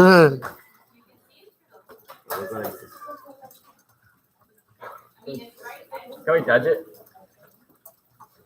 Do you think it would keep me warm? If there was Go fire? down and like. Just smack it. Lick it. All right, guys. Who would like to pray? The gear guys, because it's a Friday. And your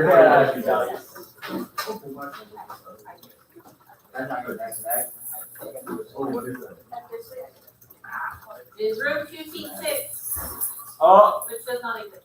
It is room 6C3 that doesn't have anybody. It is no. No, What side? it's a side though. Oh, wait, Ronald's Edwards. Or not Ron Edwards, Ron Edwards. Was it that Thursday? Angelica. Dylan. Why? Or similar to Valerie. Sarah. Oh, it's Cambry. Then you, It's Angelica. Grayson. Is Grayson in room 1C3.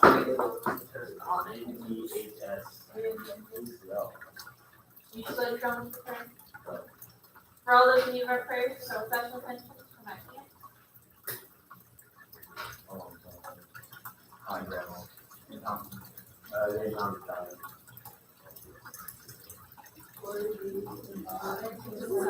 Holy Spirit, as it was in the beginning, is now, and shall be, world without end. Sorry, David was on. David was on.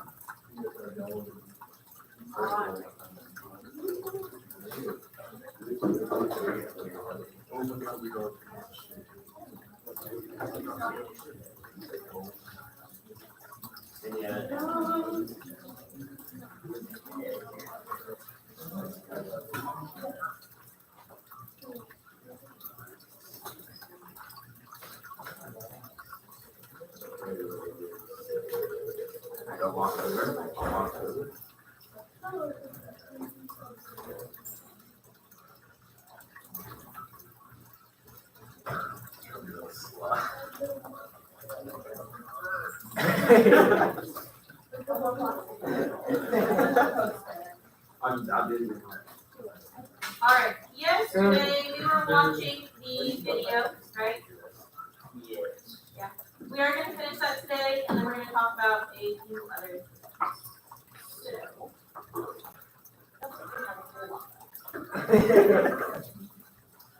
You should close your Chromebook.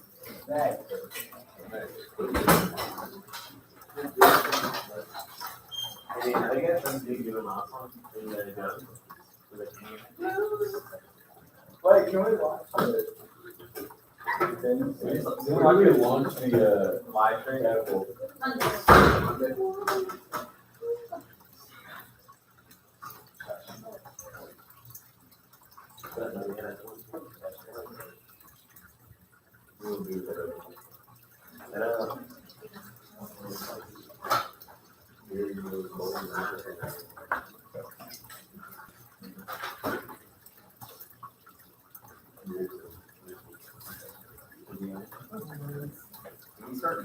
are the best. Okay. All right, this should be a little bit before where we stopped yesterday. We were talking about dams, levees, flood walls, things like that. Yes. Why is the wireless going back? Yeah, why do you want to do it? Because they dive the water blue. Yeah. We could, but I don't think it would quite have the same effect since we have sand that stays suspended in it and it would turn this like weird bluish brown color. What? So I don't think it would quite have the same effect. It would just be ugly. Why is this sandhill so pretty? Yeah, that's very good. So their sediment is a much different type of sediment than ours. Ours is mostly glass, theirs is mostly plastic. So yeah, it's recycled plastic that is built to specific sizes for each color. So there's actually some yellow and red. I think they have some blue in there. Most of it is white and gray. So it's an actual black, that's right. It might be black. I don't know.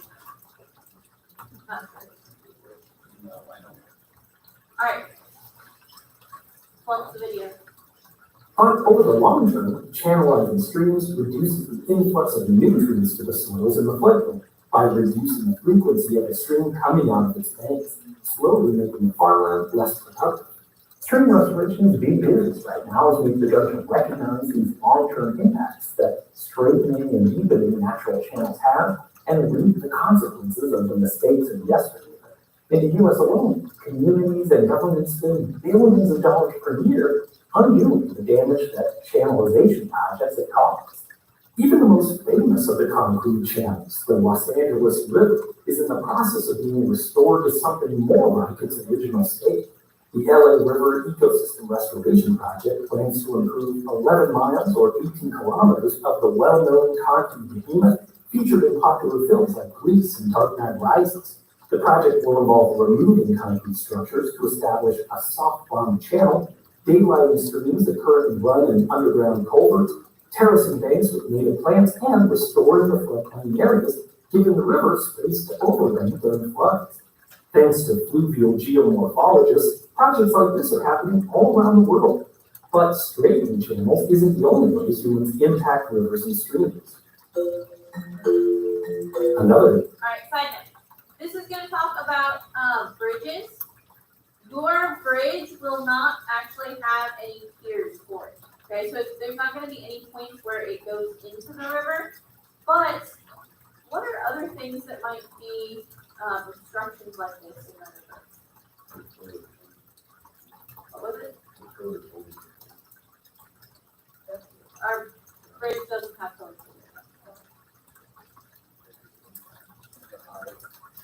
Like, so you use a pipe and make it, if you put a pipe in the middle of the river, it would act like this, yes?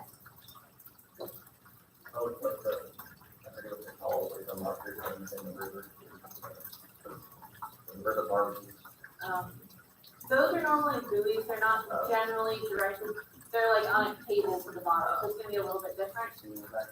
But I'm talking about in the river table back there. Yes, rocks are going to behave like this. So this is something you should pay attention to. So you make sure you are aware of how rocks behave. The impactful place is at road crossings. Bridges are often supported on intermediate piers or columns that extend up from the foundation in the riverbed. Water flows faster around the obstruction created by these piers, making them susceptible to erosion and scouring. Engineers have to estimate the magnitude of the scour to make sure the piers can handle it. You don't have to scour the internet very hard to find examples where bridges met their demise because of the erosion that they brought on themselves. In fact, the majority of bridges that fail in the United States don't collapse from structural problems or deterioration. They fail from scouring and erosion of the river below. But it's not just piers that create erosion. Both bridges and embankments equipped with culverts often create a constriction in the channel as well. Bridge abutments encroach on the channel, reducing the area through which water can flow, especially during a flood, causing it to contract on the upstream side and expand on the downstream side. Changes in the velocity of water flow lead to changes in how much sediment it can carry. Often you'll see impacts on both sides of an improperly designed bridge or culvert. Sediment accumulates on the upstream side, just like for a dam, and the area downstream is eroded and scoured.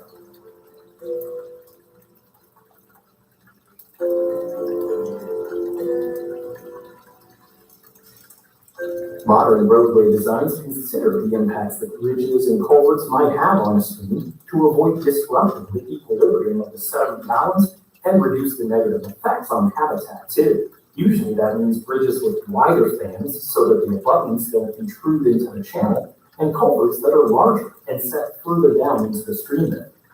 I'm Ron Finley, also known as the Gangster Garden. This garden was developed out of necessity for healthy food. The connectivity with social media, with the internet has helped spread my word. At Merrick, this real deboned beef goes from our kitchen to their bowls. Merrick, real is our recipe.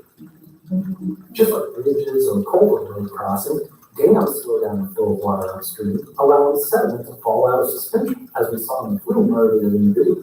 The consequences include sediment accumulation in the reservoir and potential erosion in the downstream channel, but there's one more consequence. All that silt, sand, and gravel that a dam robs from the river has a natural destination, the delta.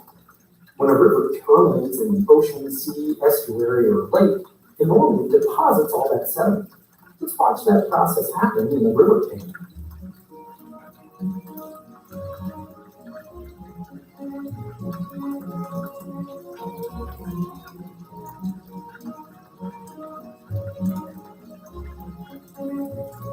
River deltas are incredibly important landscape features because they enable agricultural production, provide habitat for essential species, and they feed the sand dunes to create beaches that act as a defensive buffer for coastal areas. Wind and waves create nearly constant erosion along the coastline, and if that erosion isn't balanced with a steady supply of sediment, beaches scour away, landscapes are claimed by the sea, habitats degraded, and coastal areas have less protection against storms.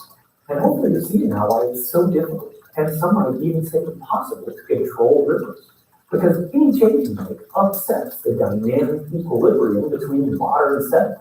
And even if you arm an area subject to erosion and continually dredge out the areas subject to deposition, there's always a bigger flood around the corner, ready to unravel it all over again. So many human activities disrupt the natural equilibrium of streams and rivers, causing them to either erode or abrade or both. And often the impacts extend far upstream or downstream. It's not just dams, bridges, and channel realignment projects either. We build levees and revetments, dredge channels deeper, mine gravel from banks, clear-cut watersheds, and more.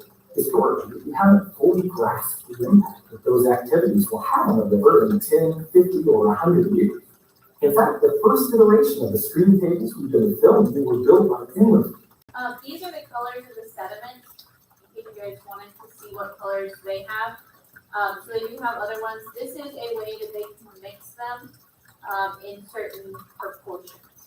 So they'll actually try and mix the proportion of it for your area.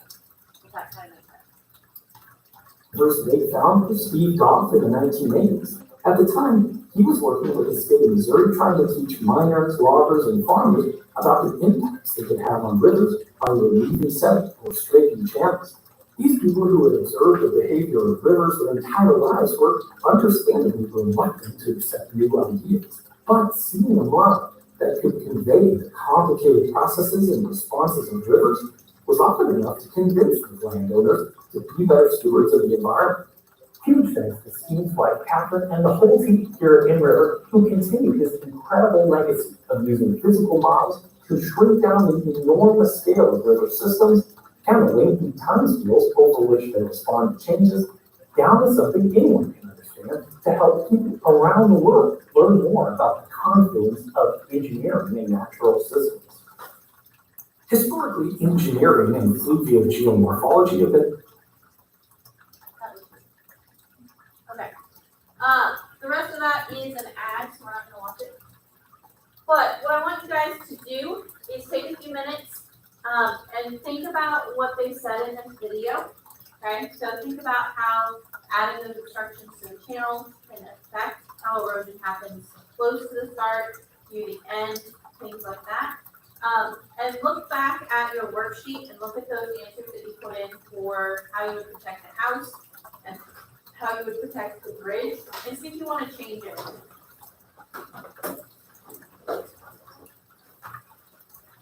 Make sure you find out it's 11.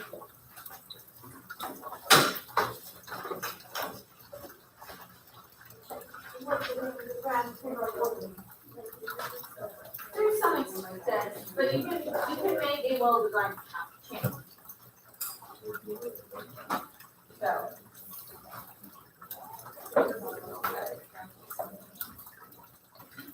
It was very.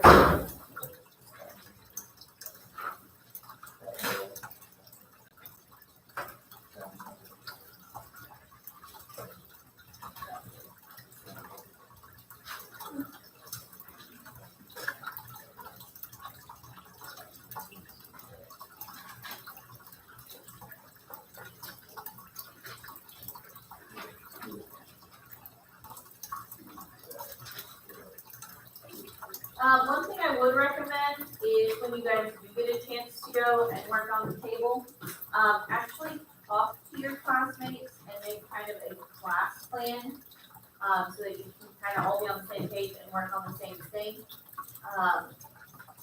The last class didn't really talk to each other, and so they had a few conflicting things happening. Wait, what? I don't remember. Yeah.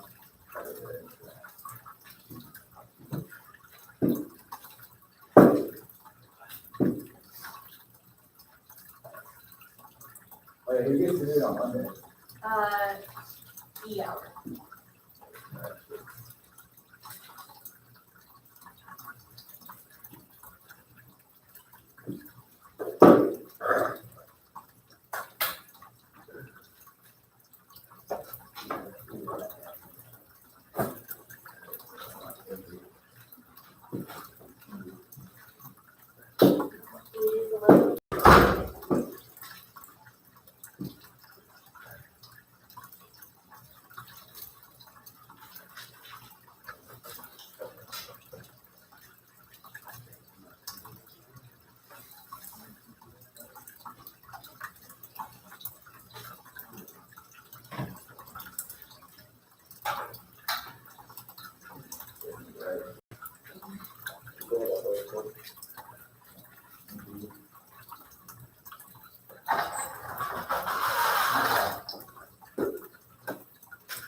So you cannot redesign the course of the river. The river has to stay in the same channel. I have an idea. We just put a bunch of rocks on the side of the river, so there's no. So they seep through the. One next to some. What about swamps? Seep through the rocks. I know, it's like a crack. Not as fun. Just because there's gonna be houses and stuff on either side, and so you can't. You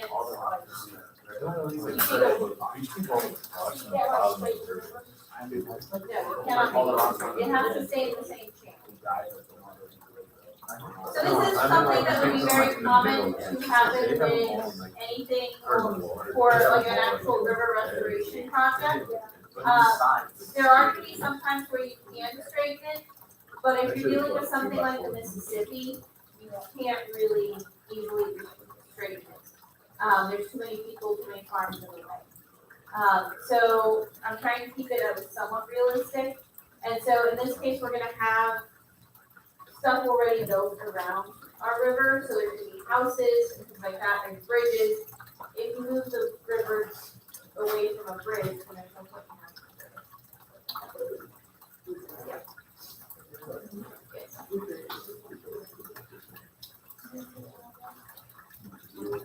Okay. So at the beginning, I actually had it set up where I had dug out a lake over here next to the water source. And there was no way the river was running into that.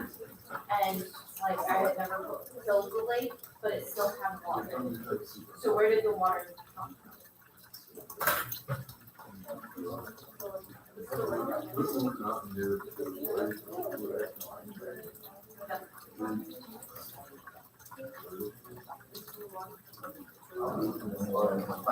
Yeah, there was a sand wall between it and the parts coming in.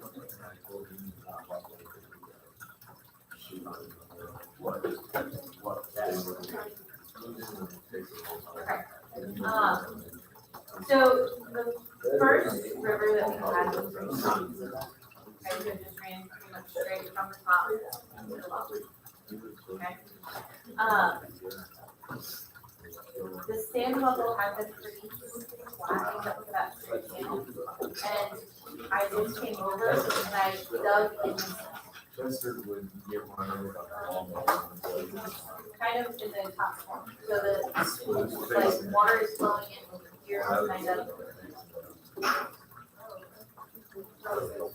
The channel's running this way. I dug out of the middle of the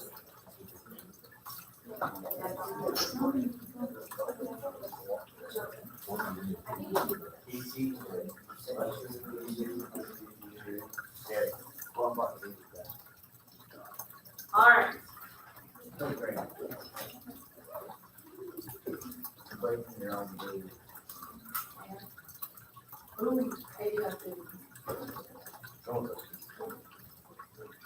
Oh my. I'm really All right. I feel like I'm allowed to break my own rules because I know I didn't. But I know I didn't. I suspected you did. I don't know. I think that you're not. Yeah, what's I didn't do it, you know? Yeah, I know. Stood by the roof. But, What's that? anyways. All right, guys. We are going to move on to a related topic, but not like a slightly different area. Okay? So we're still going to be talking about water and the way water works and water movement. Or not so much movement. But we're not going to be talking about rivers. Okay, so we'll wait until Tuesday to go back to talking about the rivers. That's partially why I wanted you to take a few minutes and write down some of your ideas so that you don't have to try and remember them for Tuesday. Got it? Okay. All right. What we have been talking about is something referred to open channel mechanics. Okay? Open channel mechanics are when we have water flowing through a river or a stream, something like that, where the water is just allowed to flow through. Okay, so we just have a water source and we let the water go. Good? Make sense, kind of? Okay? So, what we have going on here, like I said, is that open channel mechanics. We will come back to it. We will talk about the river table. We will look at what happens when you try and prevent stuff from being a river. What I want to go to next is what happens when we have stationary water. Okay? So this would be static fluid. Does that make sense? Okay? So, first thing we need to talk about is pressure. Okay, so I've got pressure up on the board. I've got a definition up there. It is force per unit area. Okay? So it's how hard we're pushing plus the area that we are applying that force over. Does that make sense? Okay. So, example of pressure. Actually, before I get to this, the list of things after that whole force per unit area thing, so pressure, the P equals force over area. It's got units of newtons, because force is newtons, and then it's over area squared, so that's generally going to be meters, or not area squared, it's not squared. But to find area, you multiply a distance by another distance, right? Length times width, generally. So our area is going to be in units of meters squared. So we have newtons per meter squared. When you see pressure written out, it's got a bunch of different units. The library will be closing early today.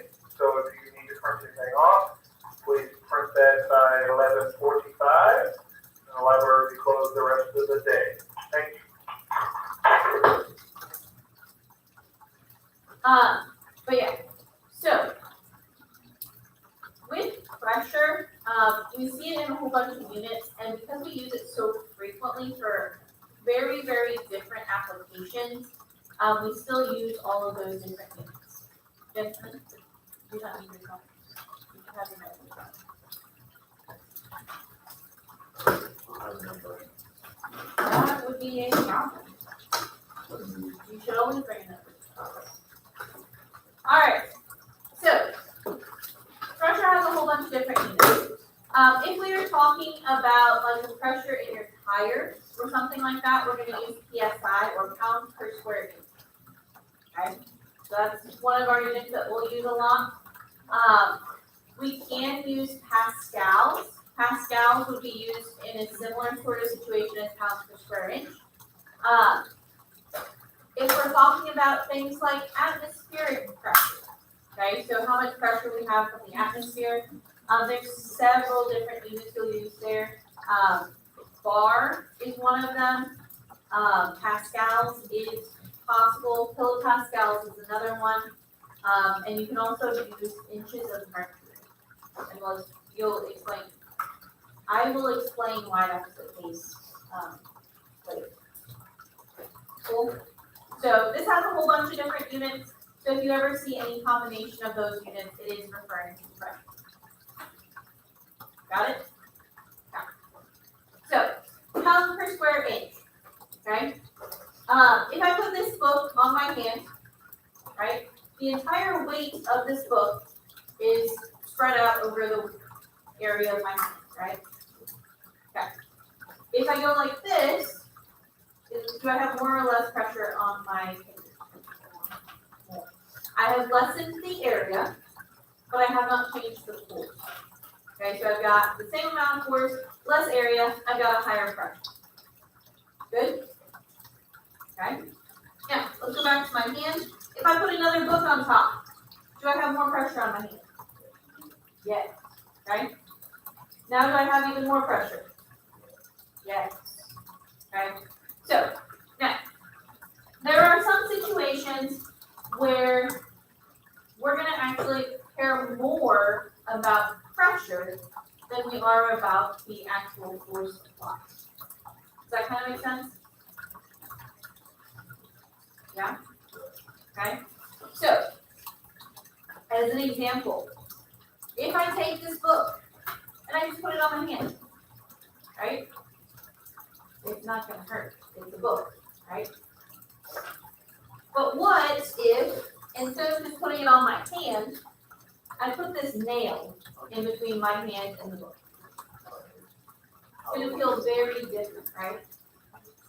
I have pretty much the same force, because I still have the same book. It's still applied to my hand. We have the same force applied, but that pressure difference, because we're making the area really, really, really small, makes a huge difference, right? Okay, so pay attention to pressure. It can be very, very important. Good? Okay, so that's just a general overview of pressure. Okay? When we talk about fluids, we also really do care about pressure. Okay? If you guys dive down to the bottom of a 10-foot pool, your ears generally feel kind of weird, right? Yeah. That is because we've got that pressure from the fluid pushing in on our eardrums, which are going to be our most sensitive area to pressure change. Good? Okay? So, let's figure out how we calculate pressure in fluids.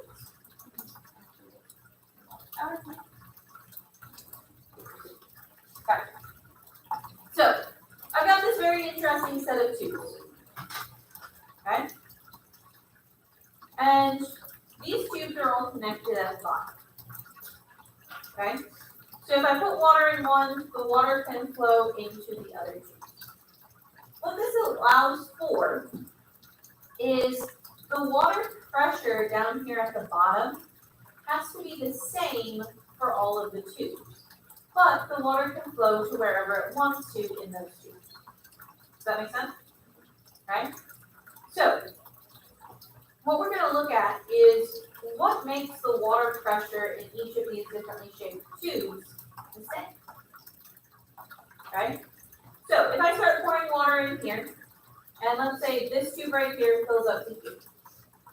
Okay? Does this one have a bigger or smaller volume than, say, this one for the same height? It has a bigger volume, right? But it also has a bigger area, right? So we'll have more water, but more area where it's spread out. So we need to figure out how that's going to affect it. This one has the same area down here at the bottom, right? But because of these little bubbles, it can actually have more volume, right? Okay? The more volume we have, the more weight we have, therefore the more force. Okay? So, what I want you guys to try and figure out, which tube's going to have the highest water level?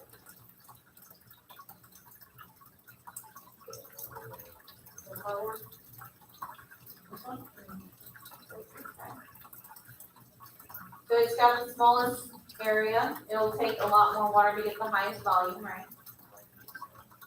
It's all going to be the same way. They're all connected. Okay, but the connection just means we have the same pressure.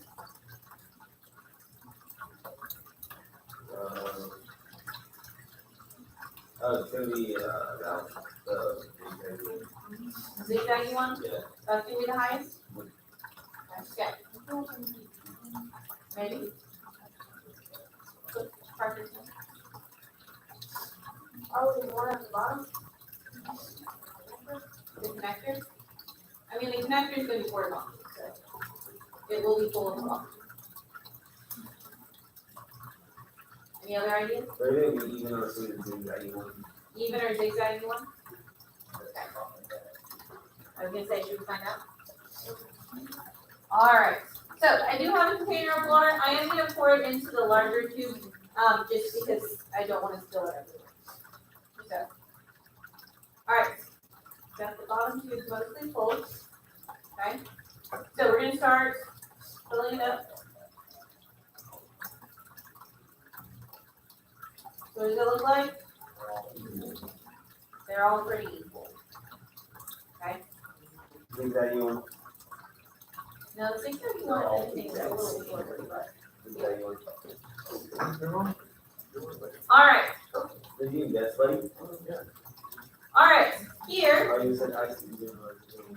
they do all have the same pressure in them, and they're all at the same height.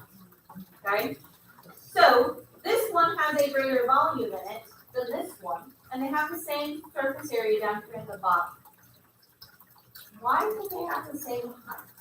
How does that pressure work?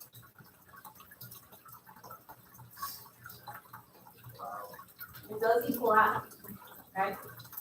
What ends up being slightly different with fluids is because they take the shape of their container, they don't really care the same way that a solid would what's underneath them. As long as something is underneath them, they're going to use that to support them, okay? So this extra chunk of water here is supported by the sides of the glass bubble. Does that kind of make sense? Okay? So really, the only water that this is supporting down here is the stuff directly in this column. The same thing ends up happening here, right? The sides of the zigzag support part of the water, and so we just get the pressure based on the height. Does that kind of make sense? Okay? So when we're talking about fluids, the only thing that changes the pressure is how deep it is. Does that kind of make sense? We got that? So pressure in fluids, the only thing that affects it is going to be the depth of the fluid. Okay? Now, this is definitely a fluid, right? Everybody can agree on that. But, actually, let me show you one thing real fast. This is kind of cool. Like I said, the pressure just depends on the depth. I got it. Okay. But if I turn it sideways, do you guys see how the bottom one has more water flowing out? Kind of. what happens there is when we turn it sideways, the pressure now goes this way. So this one does have a higher pressure than this one. Does that kind of make sense? Trying to use this water out of the machine.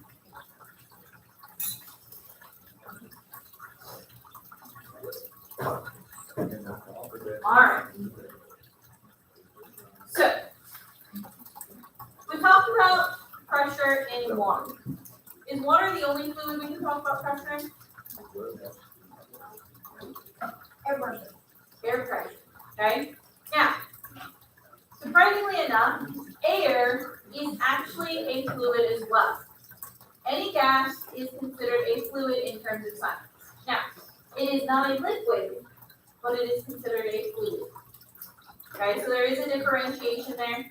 A liquid is a liquid, a gas is a gas, but both of them are fluid. They are both able to float. Okay? So, when you walk outside on a windy day, what you are actually feeling when you feel the wind blowing at you is the atmosphere flowing. Does that kind of make sense? Yeah, so those moving air particles, that is essentially kind of like a current in the atmosphere. Cool? Okay, so the atmosphere is going to behave like a fluid. That means that it has the same rules for pressure as our liquid does. Good? Okay. That means that the only thing that matters for the atmospheric pressure is how much stuff is in bubbles. Good? Yes, maybe? Okay. What actually is kind of crazy is the amount of pressure that we experience from the atmosphere right now. Okay? If we put this in pounds per square inch, it's somewhere around 14 pounds per square inch. Okay? So that means that on every single square inch of your skin, there are 14 pounds pushing on it. Okay? Now, why can I hold my arm out if I've got 14 pounds per square inch pushing on my hand? It's also pushing up. Okay, that's the way pressure works. It doesn't just push down. So I've got 14 pounds per square inch here. I've also got 14 pounds per square inch here. Does that make sense? Okay. Our bodies are used to this pressure, and if we actually remove this pressure, we would not survive. Like, really unpleasant. So, yes. Like, all the time, I kind of see that with emotion fish. The wild fish actually looks normal, until you pull out its blade, which would be like an advent aliens, and goes after what we look like exploded in the back of the face. Yeah. Yep. So we do definitely have issues with that. People actually have issues diving too deep in the ocean because their body compresses, and then when they come back up, that pressure releases, and if it releases too quickly, it can actually end up killing. There's some very, very serious diseases from that. You cannot go like scuba diving and then get on a plane within like 2 days or something like that. It depends on how deep you go. Don't you have to send up like this one?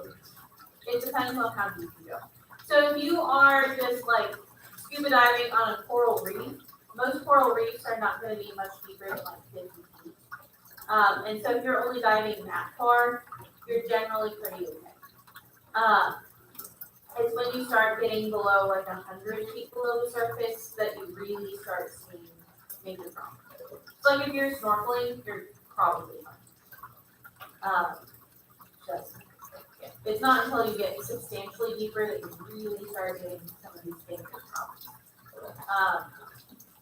So if we have some extra time, which I don't know if we will, we may watch a video on that actually talks about the effects. Because gases actually get dissolved in your blood, and then you can get like bubbles in your blood vein. So, yeah, it's not a pleasant thing.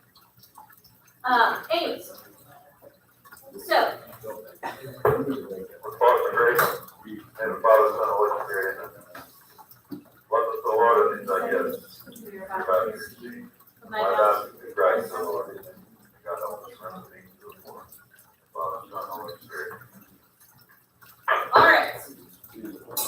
So the atmosphere is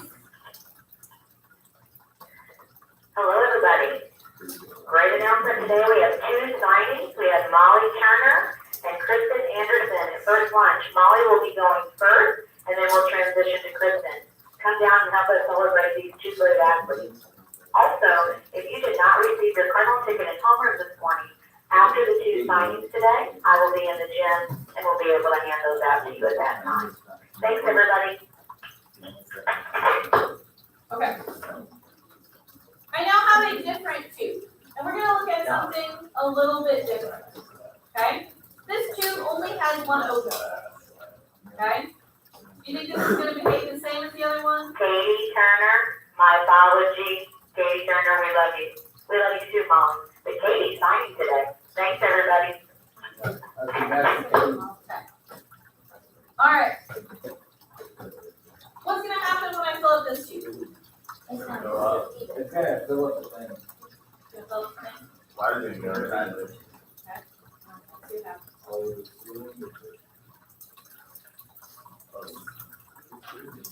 Okay. There was water pouring out. Oh, now it's gone. It's gone. Try it again. Oh, still not going in. What's happening? Right? There is too much air. If you actually, those of you in the front row, you can probably see that like bubble on the top. Okay? So, yeah. It's kind of sealed by a bubble of water. So, is this behaving exactly the same as the other tubes? No. The other tubes had other openings, and so the water was able to flow in and not get stopped by the air. Because for the water to go in, the air has to get out. Right? Okay? Now, if I go like this, there is some water that got in there. Okay, not much. But we will see the same thing happening. That level here is going to remain the same, at least height-wise, on both sides. Right? Okay? Now, let me try and actually fill this. I want to show you something.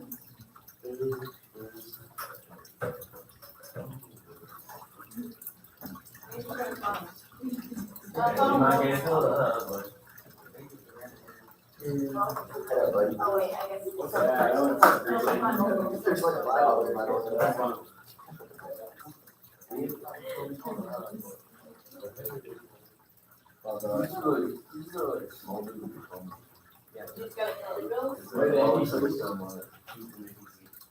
Snapchat.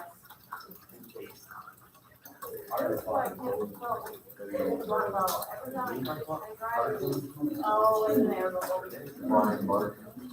Does it not have a alert?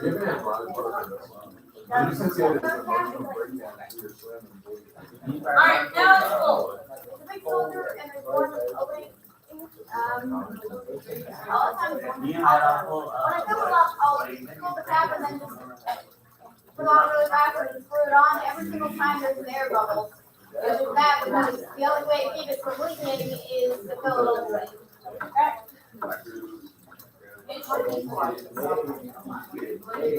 Alright, guys. So, does this tube look like it's full? It does not look like it's full. Okay? Okay, go. Alright, what's gonna happen when I flip it upside down? It's probably gonna flip it okay. Alright, I'm gonna put it underwater first. So, what happens? The air bubble goes to the top. Okay, there is one little air bubble that's gonna go to the top. Okay, but did the water all fill out? Well, I don't know, it's underwater. There's not water in, or there is water in the tube. So, what we have here is down at the bottom here, we actually have a higher water pressure, right? Okay. So, since we have that higher water pressure, the water in the beaker should be like going out of the beaker. Why is it not? The pressure's the same. Pressure is not the same.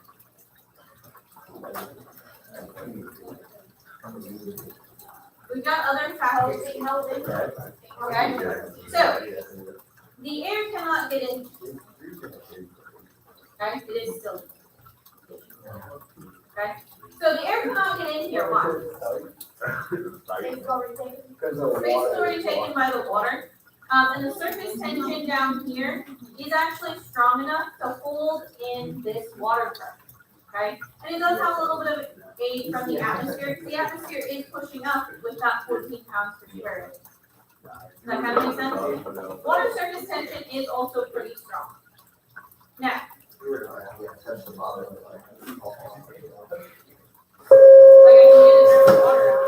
we get the water out of here? You have to get air inside of it. It's actually pretty hard.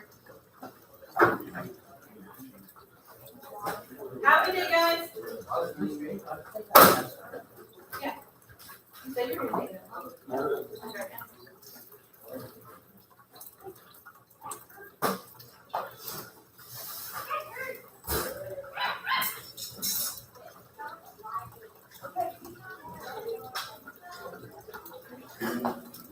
Yeah, you're good.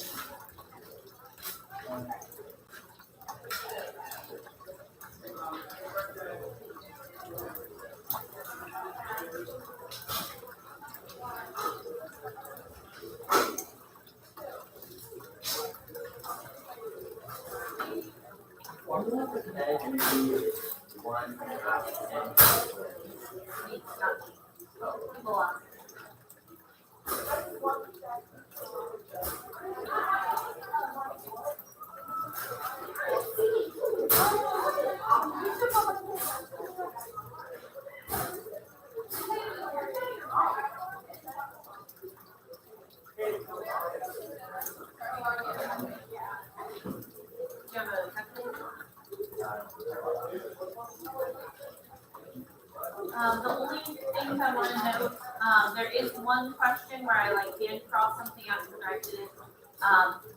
Go with the hand cross out correction. And then the back page is all bonus. It is not essay. That's just the only way that I can reliably separate it out.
office, Molly Legrand.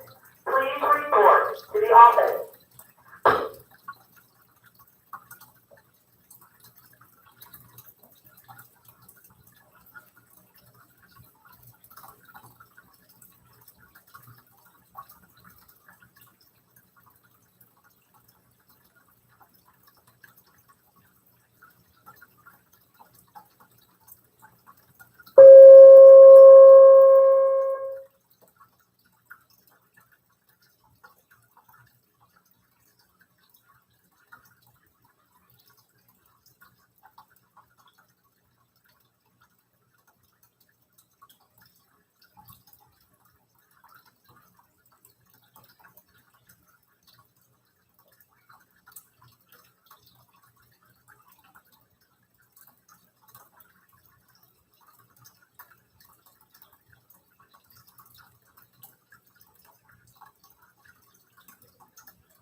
There we go.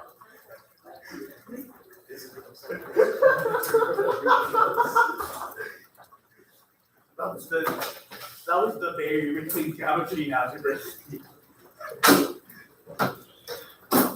I made an amazing I left it out there. Oh. I'm going to draw. And I was like, Wait, we can't be here.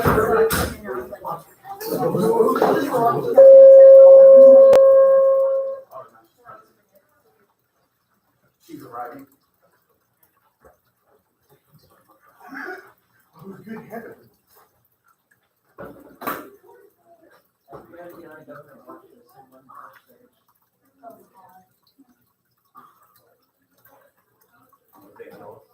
I'm a vandal, but I just.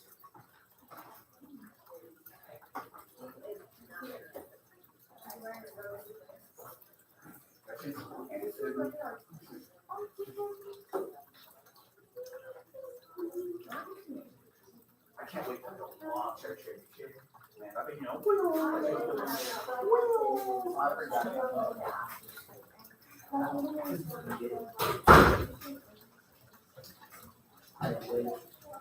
we did it. Under control. You did? Yeah. I just did it. Yeah. That was on me. He didn't do anything. Yeah. I bought everything. I did. are you guys? Dad has like a shop. Like, where he has like trucks and stuff. Our tools. Yeah. Yeah. He was like, I've been a big fan. I contribute. He's like, oh, okay. So we have to do all that stuff. I did all the hard. So, Have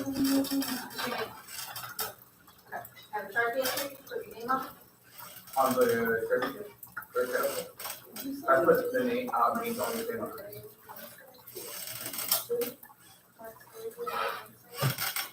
Sounds like you get help with the car. Yeah. Not very. Yeah. That's how I wake up. Man, I'm still feeling so I can't sleep anymore. Well, sometimes, that was the day that we got back. Try to do that over here. So, take the Sharpie. Yeah, right.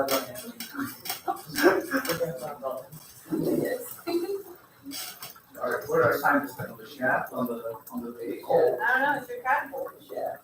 Yes. All right. I don't know for shaft.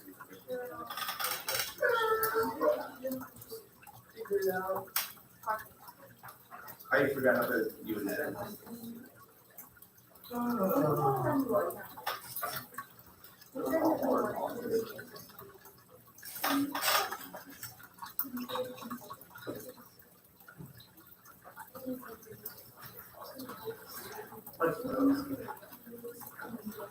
Thing is signs. What? You gotta put wheels on it. Absolutely. Yes. That would be sick. I don't know. Let's just use a roller for what do you mean soccer? This soccer team is because soccer is light on fire.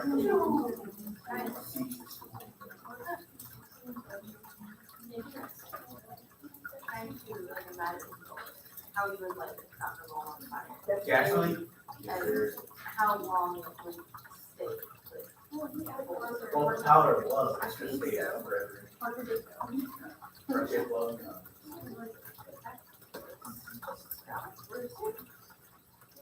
I can't wait to show them. We will shoot them on Monday.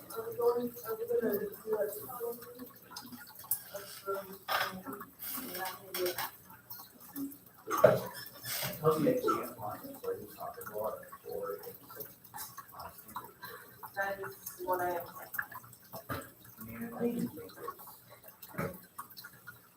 Okay.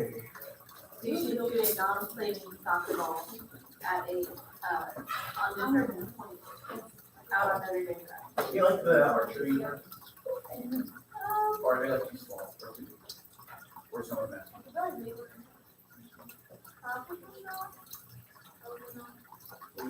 We're shooting her, just like, shoot like out in the. We're gonna take it out to Notre Dame Drive. So you shoot like the hill. We'll probably shoot it on Notre Dame Drive. We don't have to grass. All right.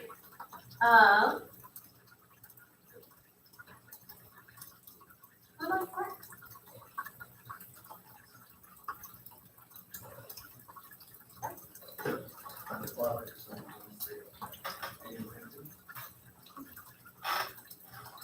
For all those in need of our prayers, for some special intentions,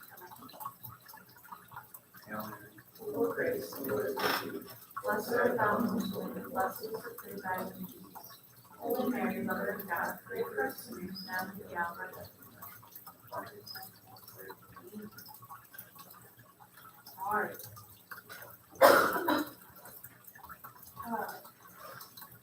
You wanna go with that? Good.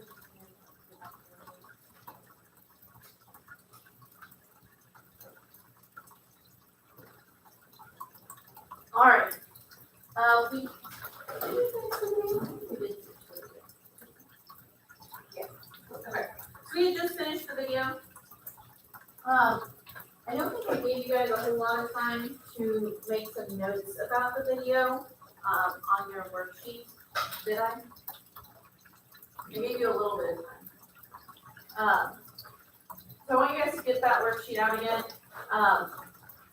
Think about it for a few minutes and see if there's any other ideas that you can come up with for possible designs.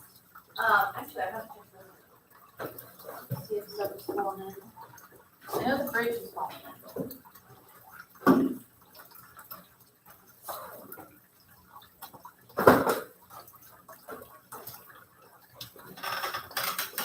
Alright, so what I want you guys to focus on is make sure you have an answer for those questions.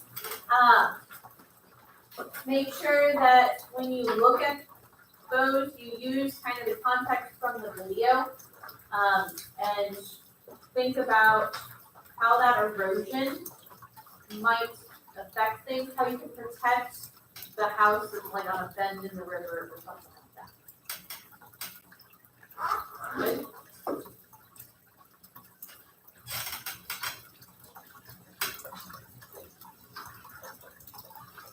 Also, for those of you who were not here, with the whole rate thing, okay? Do you want to try the bone stuff? Doesn't hurt to try.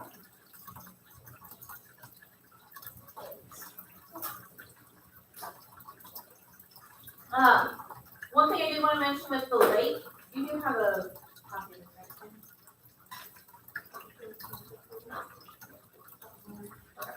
I just want to make sure you have it. With the lake that I talked about that was up at the top of the river table, that is an area where when we tested this the first time, we had pretty much a straight channel-ish. It didn't stay very straight, but it was mostly straight-ish. And this, the channel ran like this, and I had dug out a hole on this side. Okay, so it was not connected to the river.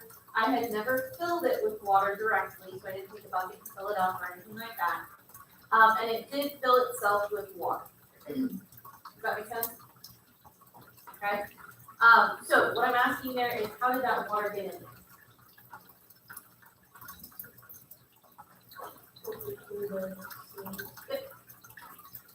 So it's groundwater, it came through the same. Yeah.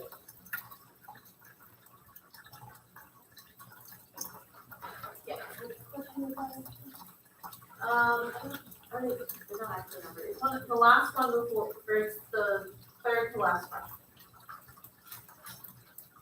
It's on the back side of the page.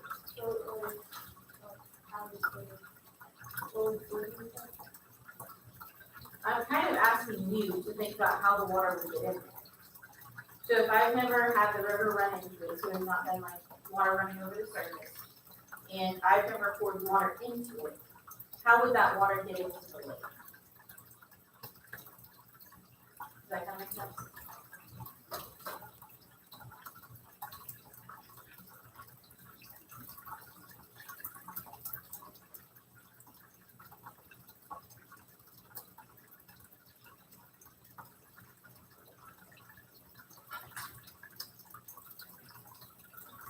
So even if you've already done this, if you did this, you weren't absent and you weren't here today, you did that, you may want to go back and look at it, see if there's anything you want to change based on what you saw in the video.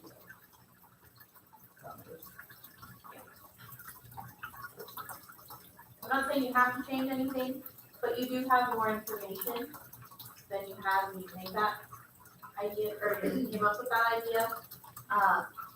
So if you have new, better ideas, writing them down is not a bad idea.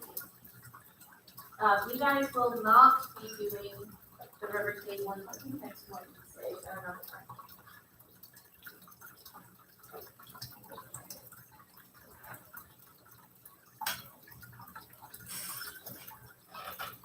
No, you guys will be doing it on Thursday to drop on Wednesday.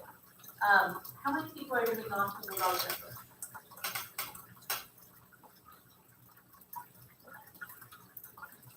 Okay. You may move it to Monday. Just because that's 7 people out of, I think that's almost literally. Yeah, it's almost literally. So, we may move that to Monday so that more of you can get in on that. So yeah. Any questions?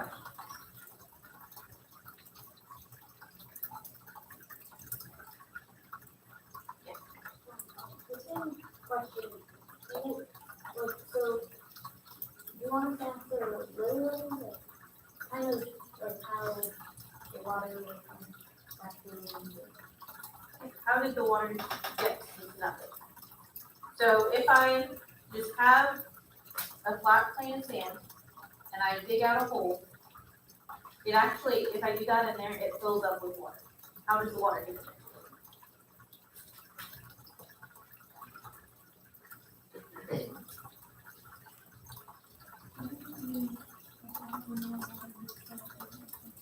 Okay, so that's at the bottom down there. We've got that fairly large body of standing water. What happens to like the sediment and what happens to the water?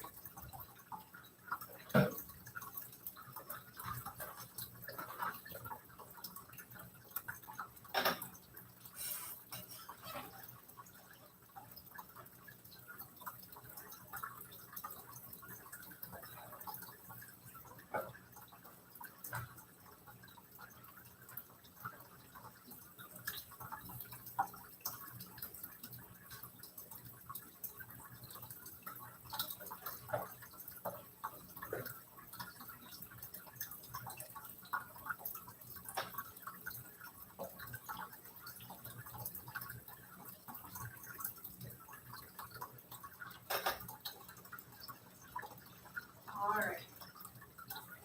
You guys will have a little bit more time to work on this when we are kind of observing the river table. So that's all the time I'm going to give you guys right now. So what we've been talking about are open channel mechanics. And we will come back to this when you guys get to work on the river table. But for now, we are going to we're going to move on to a similar topic that's related, but not exactly the same. So, like I said, we've been working with open channel mechanics. That means that we are looking at if we have an inflow of water, where does that water flow? How does it flow? What affects how it flows? Things like that. Does that make sense? Okay. So if you just turn on the hose in your backyard and let it run and watch it run through your backyard, you are looking at open channel mechanics. Cool? Okay. So the other side of this is closed channel mechanics, or how water behaves in pipes. Okay? And in between this, to some extent, is what we call static fluids. Okay? So these are fluids that are not moving, they're just sitting. Okay, so a lake could be considered a static fluid, a pond, things like that. That water is not moving. What we're going to look at more directly are going to be things like a bucket of water, or water contained in containers. Good? Okay. One of the most important things with water that's not moving is the pressure in the fluid. Okay? So what we're going to start talking about today is pressure. You do need to take this. Pressure is defined as force per unit area, as you can see on the board. Okay? So it's how much force is applied over a certain amount of area.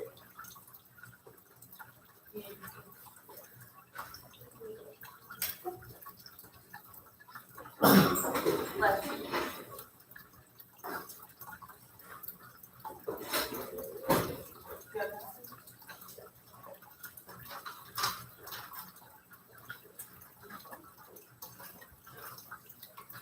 Alright, so force applied over a certain amount of area.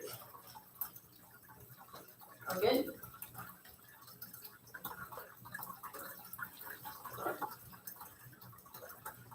Okay. After that definition, you will see a whole list of units.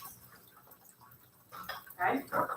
That's because we measure pressure for different things. Okay? So if we are looking at like the air pressure in a tire, we're going to measure it in generally PSI, or pounds per square inch. Okay, so that's the first one right there, pounds per square inch. It'll also be written as PSI. They're the same thing. Good? If we're going with metric units, it's going to be pascals most of the time. Plus, if we are measuring atmospheric pressure, it's generally measured in kilopascals, because our atmospheric pressure is fairly low. Okay? We do have a few other ones up there. Bar is another one that's kind of common for atmosphere. And inches of mercury is also still used for your atmospheric pressure. Okay, so it's got several different units. This is one of the few ones where you will actually see these used interchangeably, and it depends on where you look to get your information. You will see these all used fairly widely. Does that kind of make sense? Okay. PSI is used most of the time for like higher pressure. I think a lot of times if you watched like some of those hydraulic press videos, they use PSI for those. Atmospheric pressure doesn't generally use PSI. Good? Do you have any questions on units? Okay. So with pressure, if I take this book, it's got a lid, right? Okay. If I put it on my hand, right, I am now supporting the weight of this book over the area of my hand. So we can calculate that pressure, right? Okay. If I add a second book, does my pressure increase, decrease, what's happening? An increase. I increase my force, so I increase my pressure. Okay. What about if I hold this book like this? Does my pressure increase, decrease, what?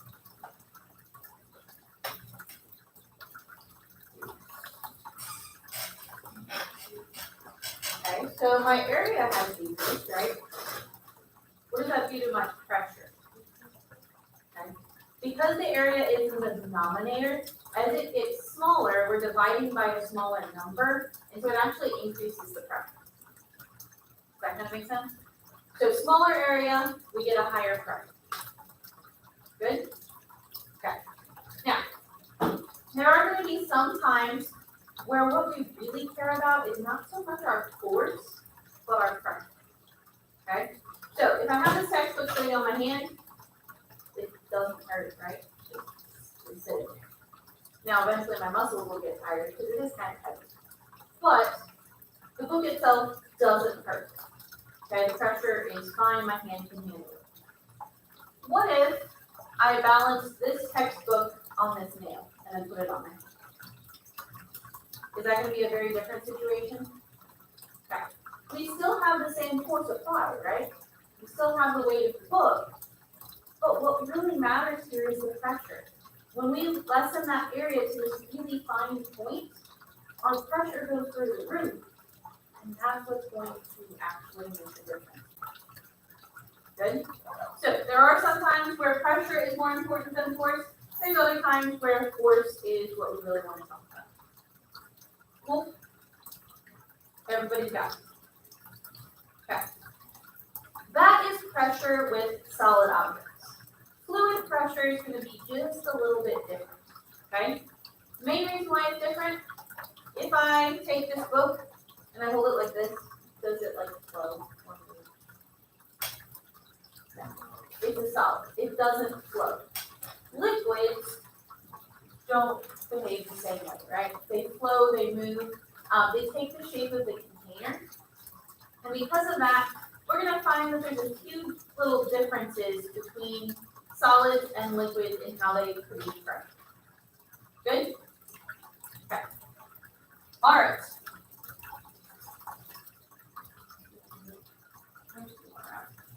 I have this nice little contraption right here. Okay?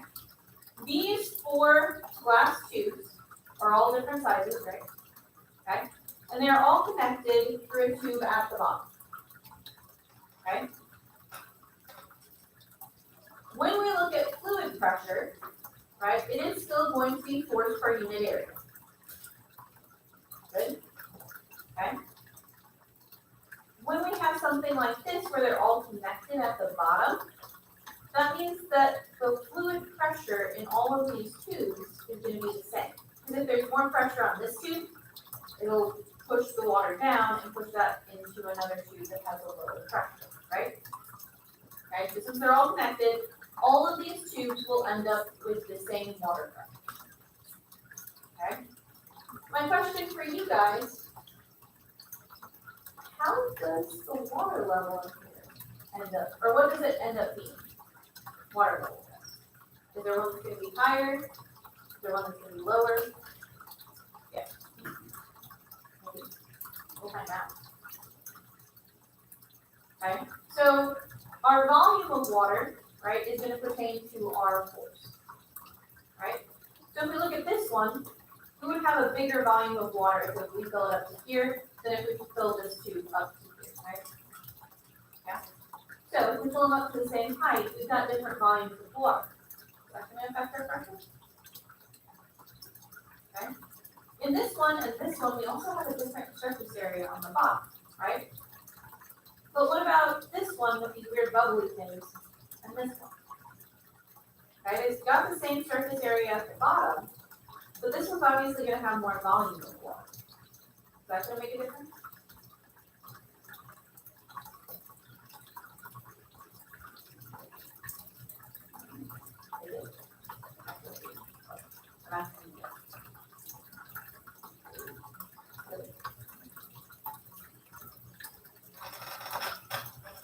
So, the only thing that I heard is you expect them all to equal. Anybody else expect anything else? Yeah.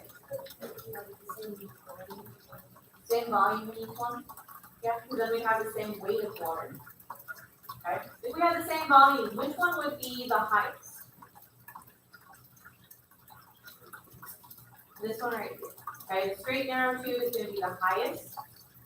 Then this one I think would be next based on this. Because we're just adding a little bit of volume by turning it sideways.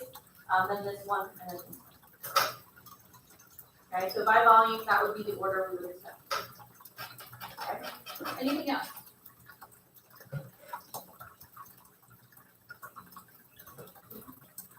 So it's either going to be equal or it's going to go by volume, is what you guys think, right? Okay, should we try it? All right. So I've got my nice beaker of water here. I'm going to pour it into the big one just so that I make less of a mess. All right. Got some air bubbles in there. Get this out. Okay. So we got that bottom tube filled. Let's continue to fill it.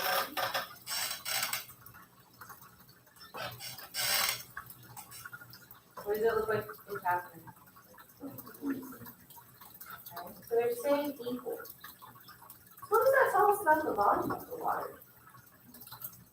It's not the same volume.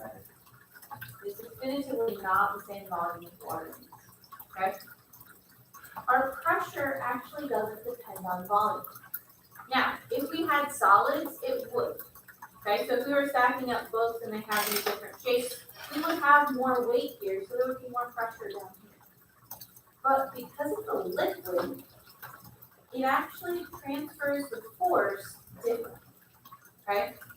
What makes the difference here is this is contained in glass, right? Okay, so the fluid is actually pushing out on the sides of the glass container, especially down here.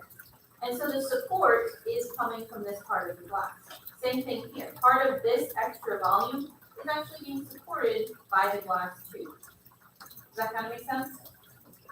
And then here, we've got that increase in volume that, or not increase in volume, but increase in area that cancels out the pressure or the extra weight force. Does that kind of make sense?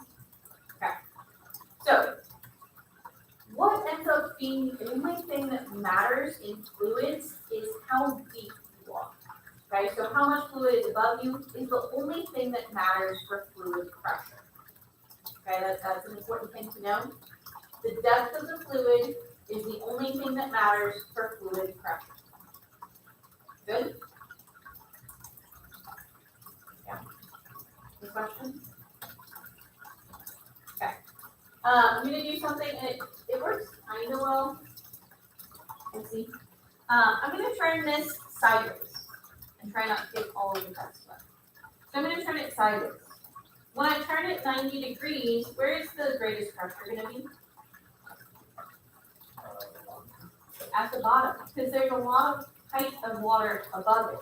So when I do that, you guys see the difference in pressure here? Okay, so that bottom one has a lot more water pressure behind it, whereas the ones above it don't have as much water pressure. Okay? I can actually drag some. Alright, so we've talked about this one. Okay? One thing I do want to definitely talk about is what is a fluid? Because we haven't really talked about that. So what are things that would be considered a fluid? Yeah. Water is in fact a fluid. That's why we use water in the demo. What else?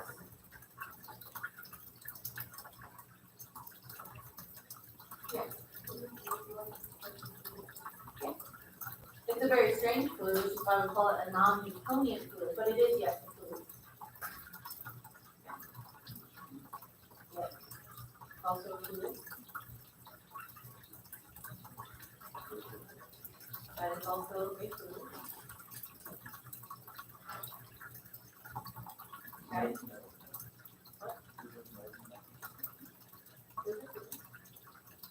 Okay. So you guys have fallen into a somewhat, I don't know if this word, but misconception. Okay? The way we use the word fluid, we're always referring to a liquid. The way scientists use the word fluid, they are referring to anything that can flow. So yes, definitely liquids are fluids, but so are gases. Okay? Anytime you step outside and it's windy outside and you feel the wind, okay, that is actually the atmosphere flowing, right? Okay, so our atmosphere is also a fluid. Any gas is going to be a fluid. It can flow. Now, solids are definitely not fluids. They don't flow. Good? Okay, so our idea behind fluid pressure not only applies to water, liquids, things like that, it also applies to our atmosphere. Okay? So when we're calculating the pressure for our atmosphere, what really matters is how much atmosphere is above us. Does that make sense? Okay? So right now we have enough atmosphere above us that on us, there's a pressure of about 14 pounds per square inch. Okay? So that means that on every square inch of your skin, there's 14 pounds pushing on it right now. Kind of crazy, right? If that's the case, how can I hold my arm up?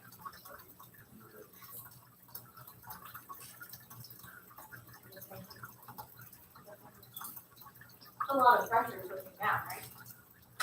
Why can I hold my arm out? Is it just because I'm used to it? It does have to do with the fact that it's a fluid, not a solid. The pressure is all Sort of. Sort of. Okay? So there's 14 pounds per square inch. But that means that I have 14 pounds pushing in here.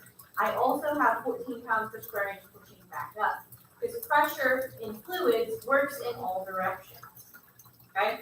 So I got 14 pounds per square inch down, but I've also got 14 pounds per square inch up, which means that when I hold my hand out, I'm not holding up the whole atmosphere, right? Okay, the atmosphere is pushing in on my hand, but I'm not holding it up. Does that make sense? Okay? When we did the demo, did we do the demo where we actually broke the stick with the newspaper over it? Or did we just see that as a video?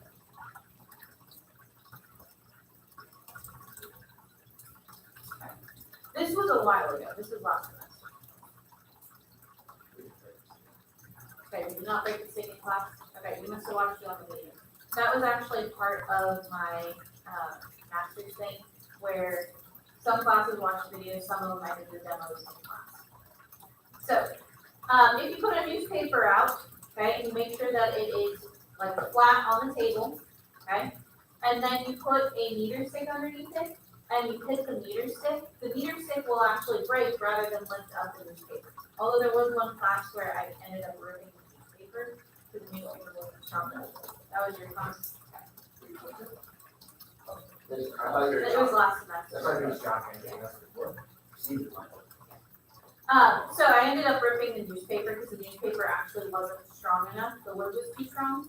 But what we have there is, in that case, we are lifting up the atmosphere because the atmosphere is sitting down on it, but we've got the table underneath it, so we don't have that pressure pushing back. We just have the pressure pushing down, and when we try and lift it really, really fast, we are moving the entire column of air above it. Does that kind of make sense?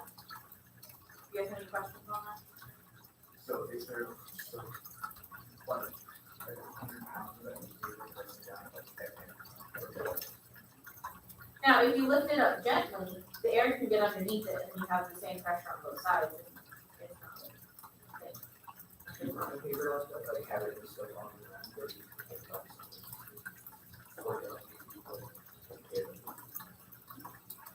If you did it fast enough. The problem with paper is it's flexible. So when I lift it up, you'll actually see it like curves substantially. That's because that's the easiest way for it to go through the atmosphere. Yeah. Anyways, so we've got our atmospheric pressure. We've talked about water pressure, okay? Our high and low pressure systems in our atmosphere are actually changes of really, really small amounts of pressure. But we can generally feel them. Our eardrums are extremely sensitive to pressure. And so when a high or low pressure front comes in, a lot of times your ears will pop and things like that. And that's equalizing the pressure on both sides of your eardrum. Cool? Okay. All right. Now, there's a few weird things that we can find happen with fluid pressure. Okay? So, I've got this tube. Okay? It is currently filled with a fluid, right? What fluid is it filled with? Okay. There is a little water in there, but it's mostly air. Okay? So, I'm going to try and switch this fluid out for water. Right? Okay, what do you think is going to happen? Let's see if I can do this. I've not been doing it very long now. Oh, there we go. Okay, that works. All right, that is as much water as I can get in there. Is that very much water? And Elias can verify it is a little bit. So, all right, that is as much water as I can get in here right now. Right? What happened? Yeah.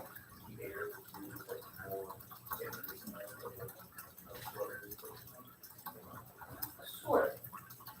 Yeah. There is nowhere for the air to escape. And right now, the pressure in the air inside is equal to the pressure in the water. So if we were able to calculate this, we could take the density of the water times its height, and that would actually equal the air pressure inside. Does that make sense? Okay? Now, if I let the air out,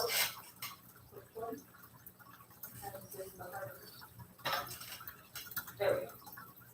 If I let the air out, now I can get the water down to the bottom. Okay? We can fill this up if we do it carefully. I'm going to try and fill it up.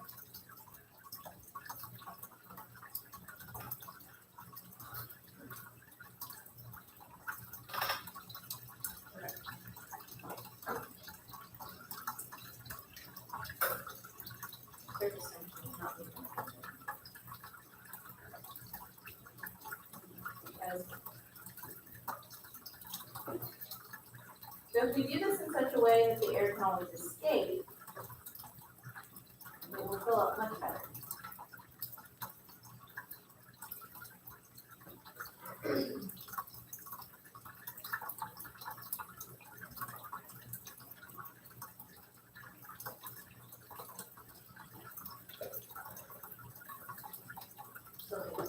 But it definitely fills up better, right?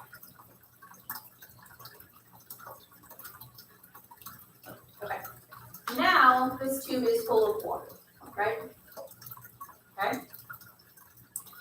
All right. Not actually done this without the water underneath it, but okay, ready for this?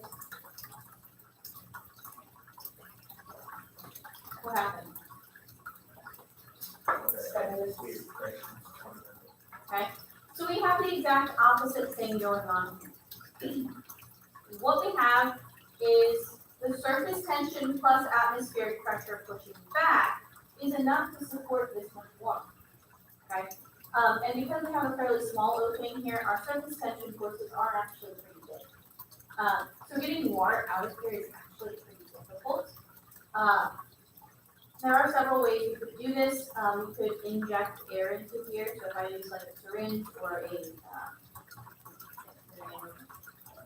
pipettes, okay, I could stick that in here, inject air into here, and as I inject air in, water would come out. Okay, so we could do that. You would probably get some water out, but not that much. Because when we have a straw, we have that second opening, right?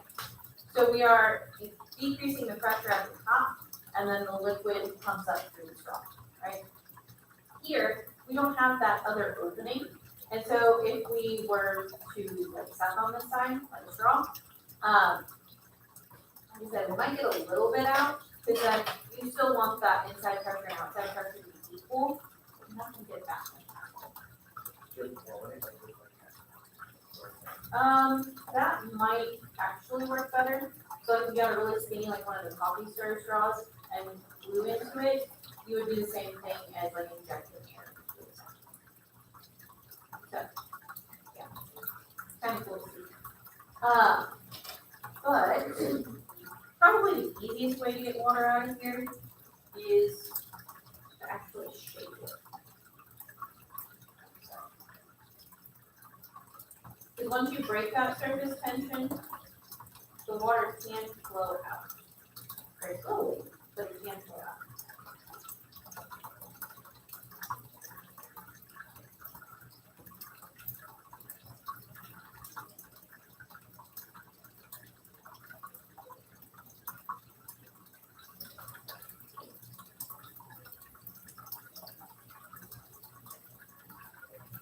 Okay, so now we have it mostly filled with water again.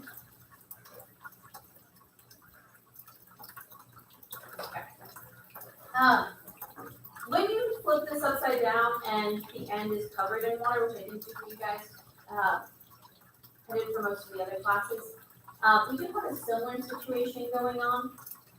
The water would be free to move between them, but there's really not a whole lot of reason for it to. Does that kind of make sense? We are not just comparing the pure water pressure anymore. There's other forces going on. And that is because we don't have an exit here, we're comparing the pressure inside to atmospheric pressure instead of atmospheric pressure to atmospheric pressure. Does that kind of make sense? Okay. And so for this to flow out, we would actually have to form a vacuum in here, and there's not enough water for that to actually happen. Watch and see.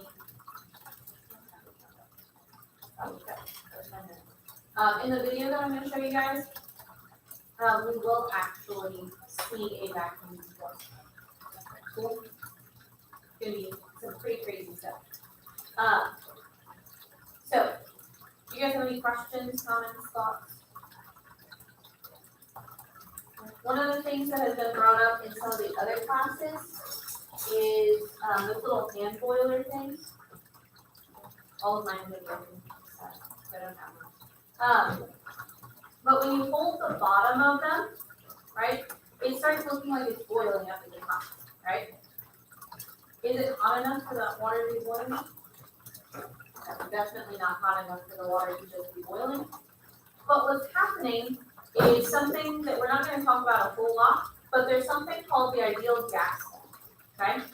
And when you increase the temperature of a gas, you're actually increasing the pressure in the gas as well, okay?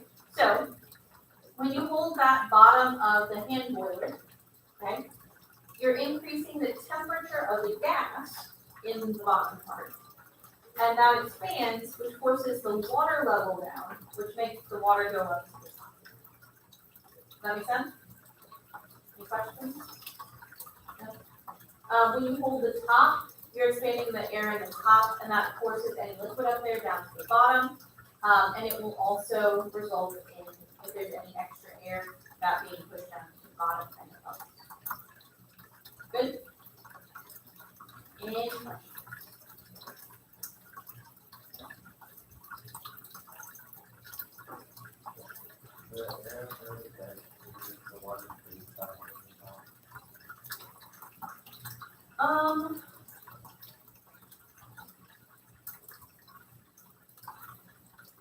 So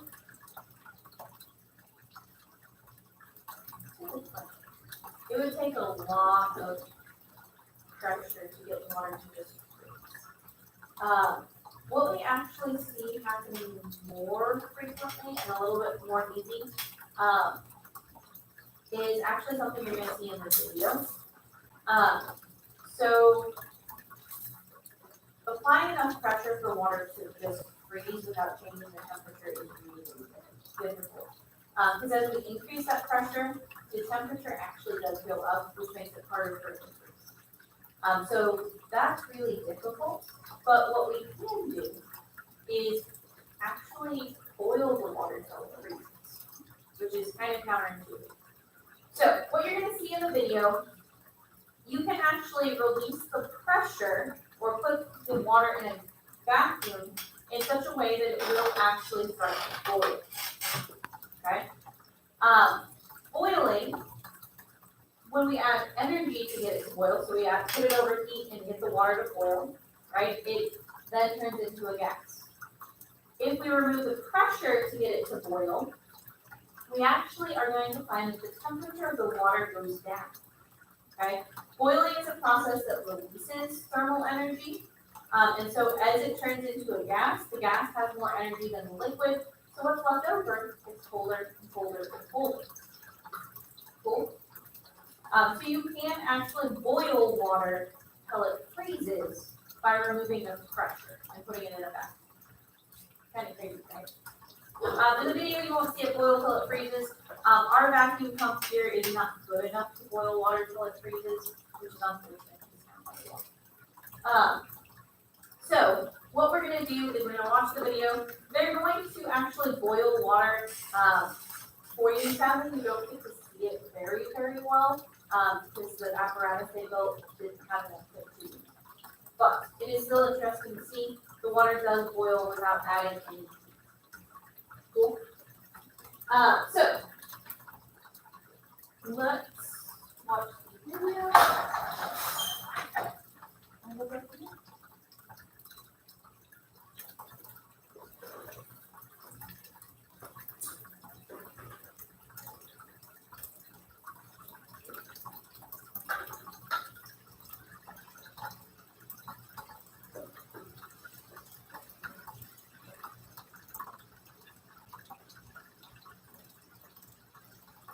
Hey Brady, today on Practical Engineering, we're talking about hydrostatics.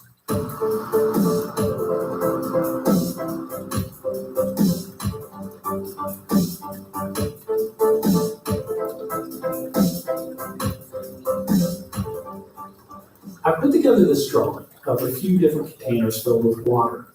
One is skinny, one's a bit wider. This one's kind of like a maze. This one is funnel shaped, and this one I call Tanky McTin Face. Take a look at these. Pause the video if you need to, and try and think about if you put a gauge at each red dot, which one would have the highest water pressure? All right, so this is very similar to what we talked about.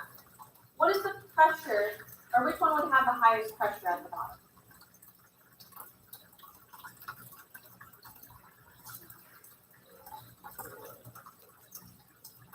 All of them be the same. The fourth one? This one? So it's got a big volume of water at the top and then it goes down to a really small area. Okay.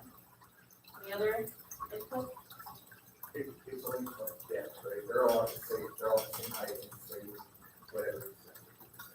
Did you all have the same depth?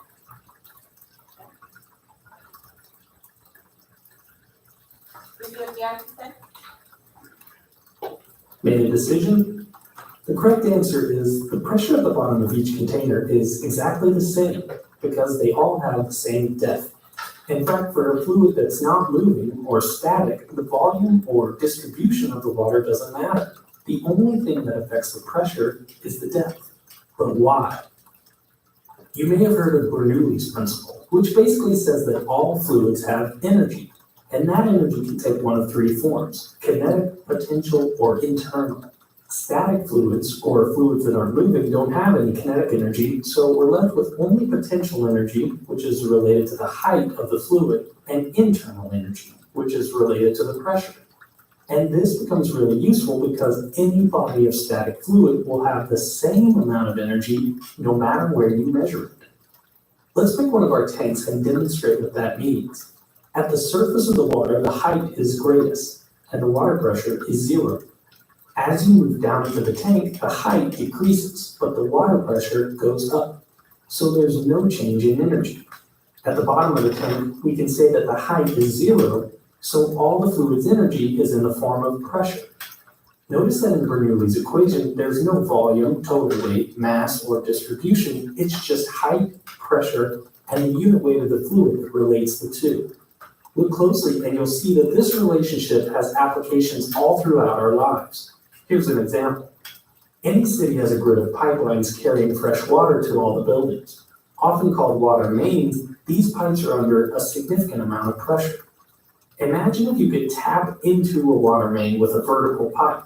How high would the pipe have to go to keep from overflowing? We can calculate this using Bernoulli's equation simplified for a static fluid. A typical pressure for a water main is 60 psi, or around 4 bar. The static head equivalent, in other words, the height of a column of water with that same amount of energy, is just the pressure divided by the unit weight of water. For a typical water main, we find that the static head is about 140 feet, or around 40 meters.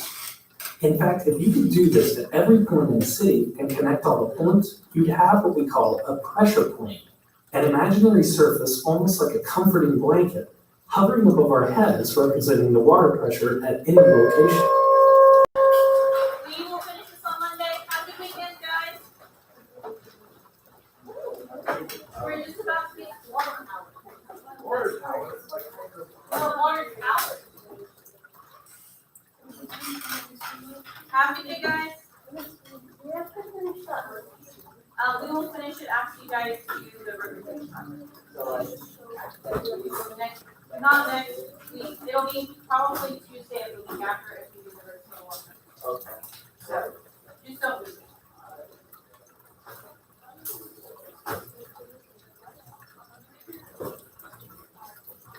Have a good day.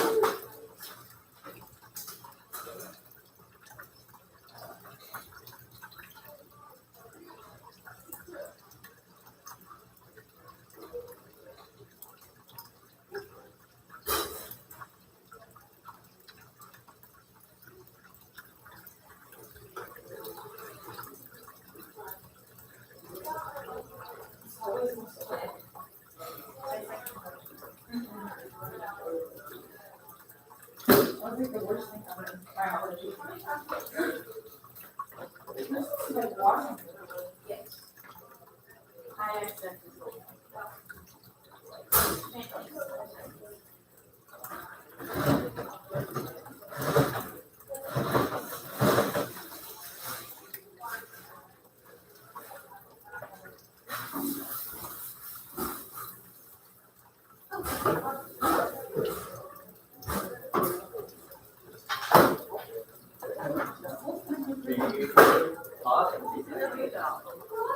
It would be so much cooler if we had this as our last time.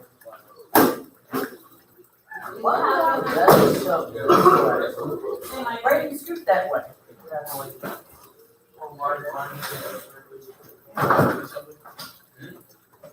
Actually, you guys want to do this, so back to you.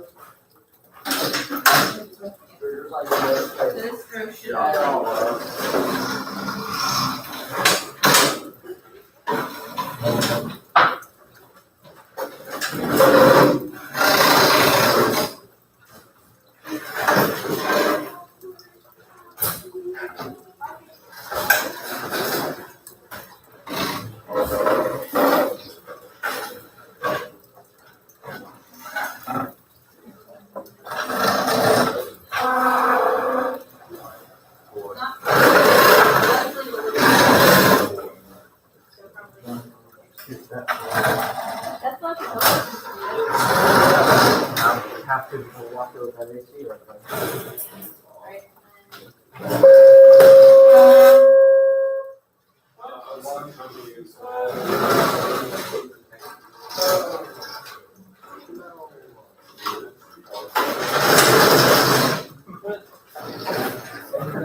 Yeah. We found a gem today, or yesterday, in American history yesterday.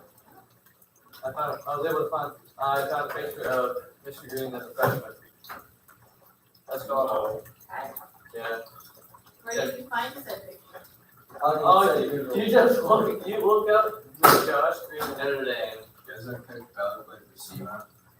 You literally just look up Josh Green Notre Dame, and it's like the third. You go to images, and it's like the third picture there.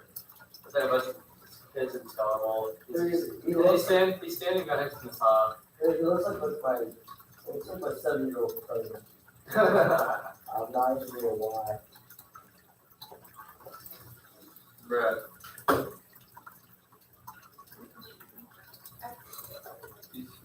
Right there. That's Mr. That is great.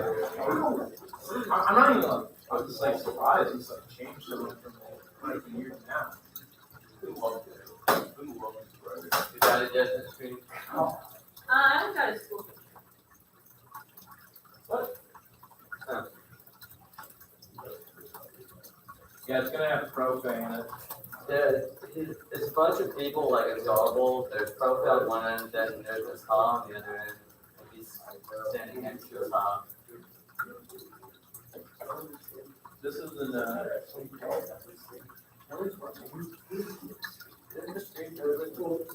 when did Mr. Green graduate? He would have graduated high school in 2023. Okay, that makes sense.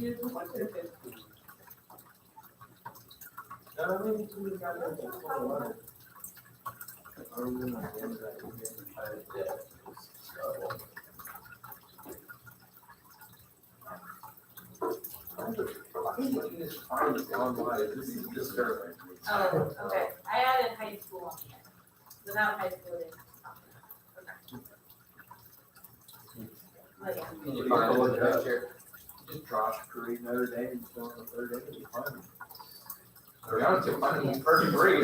Yeah, he was here too. Hey, Mr. Green. It's kind of funny because I know several of the people in that picture. So, yeah. Abby Ritter's sister Jessie was in my class. Matthew Thompson, who's standing right behind Mr. Green, was my older partner in band. He was really insanely good. Martin Flint is one of the other people in there. Is that Mr. Bo? What? What? Yeah, that's That is Mr. Bone's wedding. That's Mr. Bone's wedding. Mr. Balling's wedding's on YouTube. What? The reception, I think it's the dance maybe. I got that like freshman year. Really? I didn't know that. Dude, I'd seen like a wedding.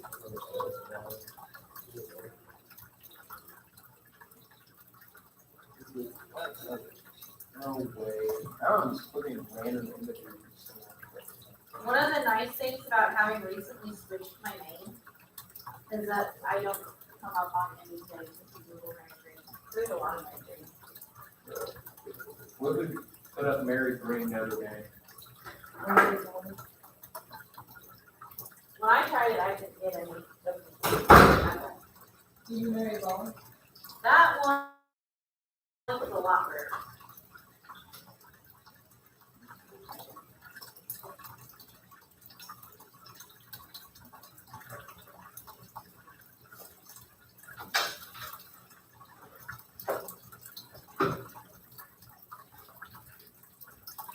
What is another shame? Yeah, if you Google me with bowling, you get a heck of a lot. Okay. Mary Ball. But oldest one, I think, is from me in 8th grade. Just shows picture in South high school. I think I found it. Oh, is it this? Oh, yeah, that is. That was a thing for Habitat for Humanity. We had gotten a big donation. And I was one of the people that helped with Habitat.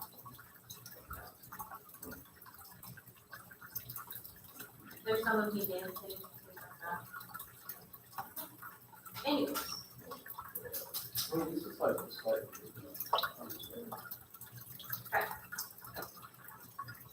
All right. Hopefully start class. Who would like to start? all kinds of.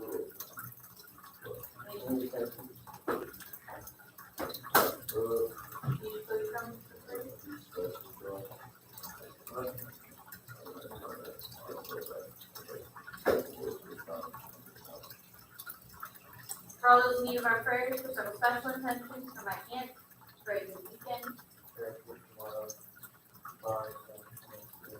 Our Father, who art in heaven, hallowed be thy name. Thy kingdom come, thy will be done, on earth as it is in heaven. Give us this day our daily bread, and forgive us our trespasses, as we forgive those who trespass against us. And lead us not into temptation, but deliver us from evil. Amen. Okay. Alright, so yesterday we kind of talked about the fish tank filter back there, or the very high quality water purifier system. It has been running all day again. The tank is almost halfway full. Exciting. That is exciting. So after running like 1.5 school days. I mean, I'm gonna turn it off. Is it school day or business day too? Most business days are 8 hours with exceptions. So, I mean, most business days start later and end later. That's where you get the idea of like working from 9 to 5. So, but yeah.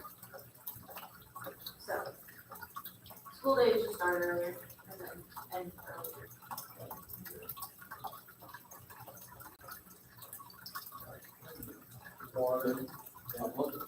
I looked at this about to see what I was buying.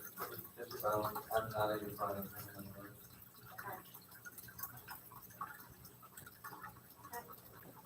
Anyways, when the bell rang, we were watching a video. It was on how humans impact rivers and how their structures impact rivers. We already just finished that. We were at 9 minutes 43 seconds.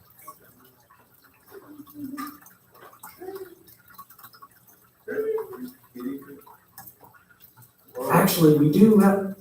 That is not what I.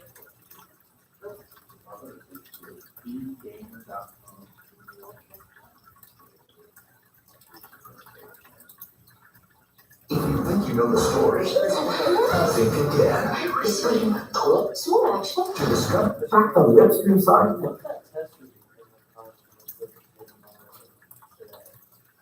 That was for, oh wait, that was something else. It was one that said it was going to be today or yesterday.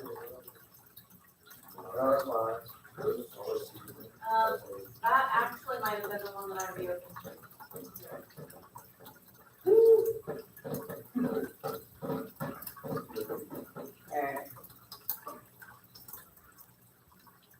Yeah, what do you want?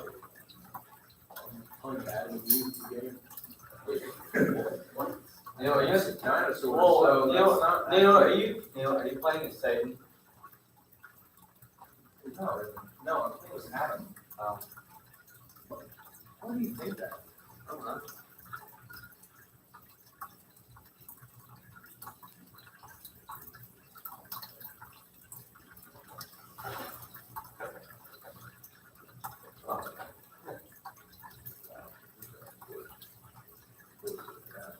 Oh my gosh, he just died. No, the turtle didn't die. He just walked don't spawn. No, we just walked off some logs and they retreated back into the shell. It's fine.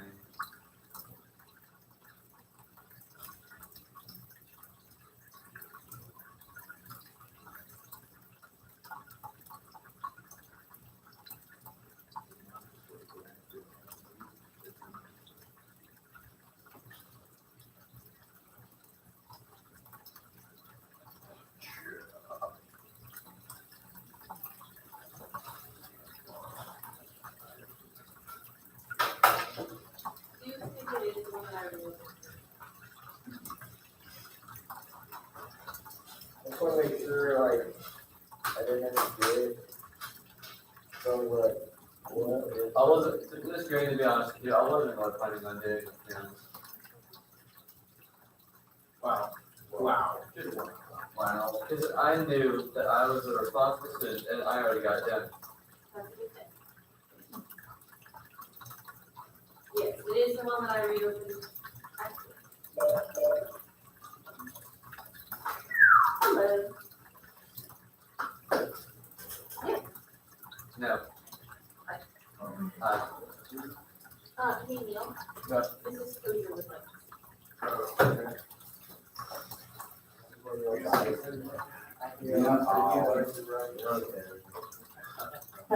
See you, Neil. Good luck, boy. Hold on. Neil's being drafted, boys. I want you for the U.S. Army. Alright, yeah, it is the test review from the last one. And like I said, I opened it for Neil again, I think that's why it said it. But it does have that everybody has. So we're good. Yeah, I was kind of wondering why you made it do Saturday. I'm not ready. And, but yeah, okay. Because I had already opened it twice, and I tried to make it in such a fashion that I would have to open it again. Oh, okay. Oh, good. Okay.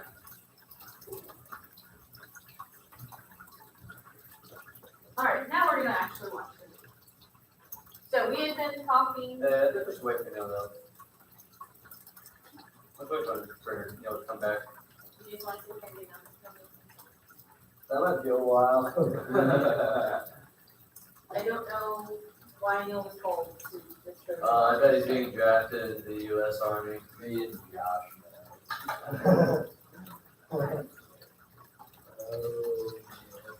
Alright. Anyways. So. Alright. They were just talking about what happens when you put a culvert in. So culverts are anytime you have water flowing underneath something like a bridge. Okay, so you guys had the bridge, you had water flowing underneath it. Your bridge actually lasted a decent amount of time. Are you ready? And expand on the downstream side. Changes in the velocity of water flow lead to changes in how much sediment it can carry. Often you'll see impacts on both sides of an improperly designed bridge or culvert. Sediment accumulates on the upstream side, just like for a dam, and the area downstream is eroded and scoured.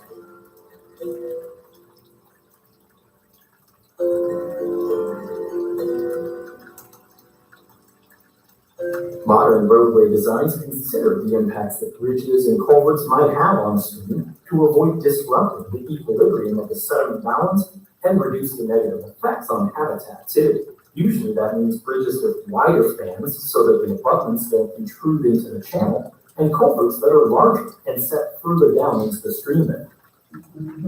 Just like bridges or culvert road crossings, dams slow down the flow of water upstream, allowing sediment to fall out of suspension, as we saw in the flume earlier in the video. The consequences include sediment accumulation in the reservoir and potential erosion in the downstream channel, but there's one more consequence. All that silt, sand, and gravel that a dam robs from the river has a natural destination, the delta. When a river terminates in an ocean, sea, estuary, or lake, it normally deposits all that sediment. Let's watch that process happen in the river cave. That was pretty cool.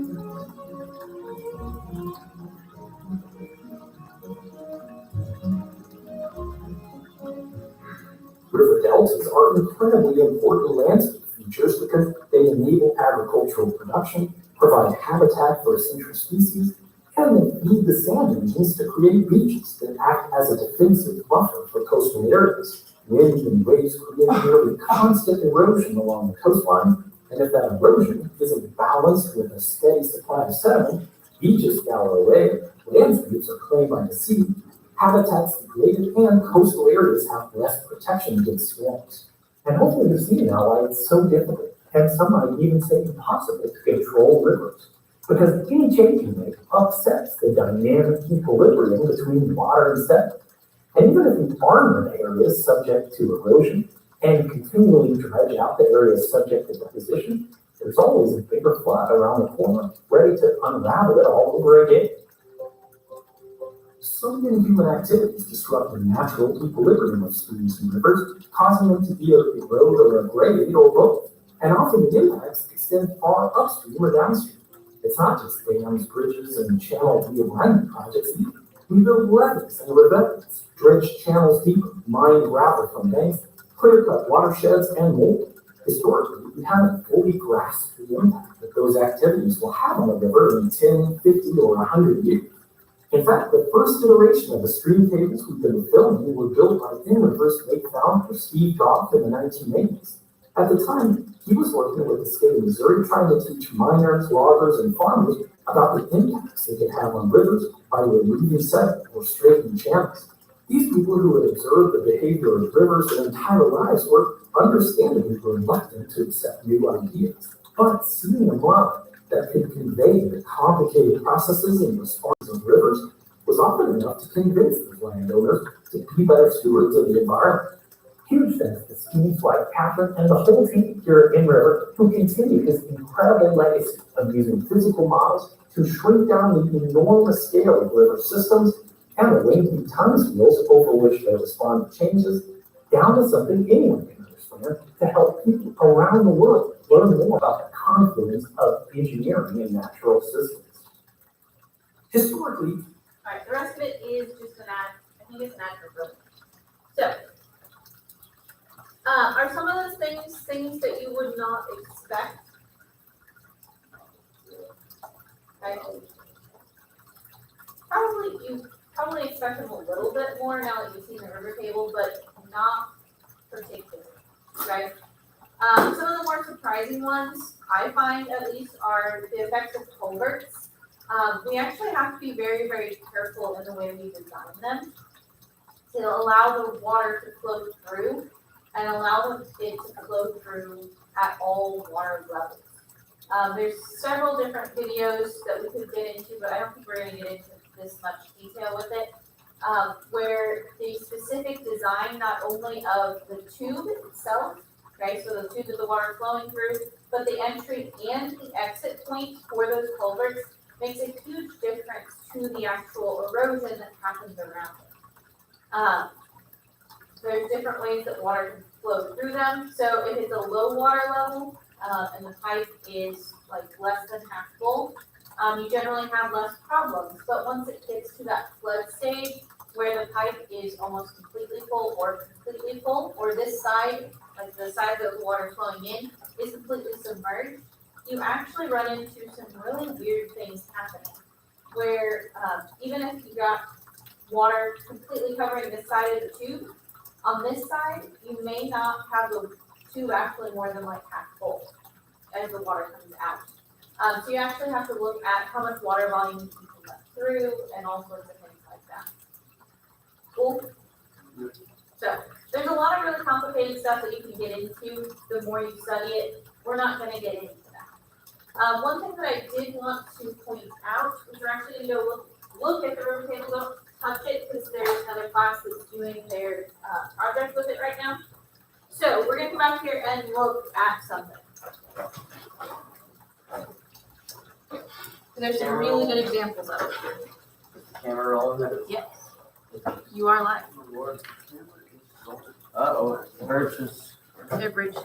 Yeah, not stupid. Okay. I don't know what the culverts. Yeah, they intentionally rerouted the river. I think it would mostly be It doesn't look like it's doing much anyway, so I don't think it really matters. Yeah. You know, Mr. Green, I think disciplinary action is necessary. Well, dude, look, the whole culvert's was this way and They it's on this purposely way. turned it sideways because they were trying to dam up the river to some extent and slow down the flow, I think was their idea, but I don't know. All right, a few things that I wanted to mention. So, in the video, they talked about something called scouring. You guys remember that? Vaguely. It was from the Piers for Bridges. And that's one of the things that does cause a lot more failure with bridges. I want you guys to notice that scouring is actually happening around rocks as well. So any solid thing that you end up with in the river, the water, it moves the water out of the way and it ends up scouring away around that thing because it makes the water move faster. Does that kind of make sense? So sometimes rocks are useful for preventing erosion. Sometimes rocks can actually make more erosion. Cool. So like, okay, so so it's like a pond, for example, or like a lake, why do they like put rocks around the edge? Is that So, for erosion as well, or what? Yes. In that case, a lot of times, one, you don't have as much moving water, okay? So if you line a channel with rocks, it can generally redirect the water so that it stays on the outside. But if it runs for a long time, it can actually get behind the rocks, and that's where you start to have a problem. On a lake, that doesn't happen so frequently, just because you don't have as much moving water. So if you line the edges, it can prevent erosion. Because anytime it's windy or anything like that, I'm going to use this as an example, you are going to get some waves in the lake. And you can see here that it's going to kind of erode the sides of the lake. Does that make sense? Okay. So you will find that happening. And so if you line it with rocks, that would slow it down. So, any other questions?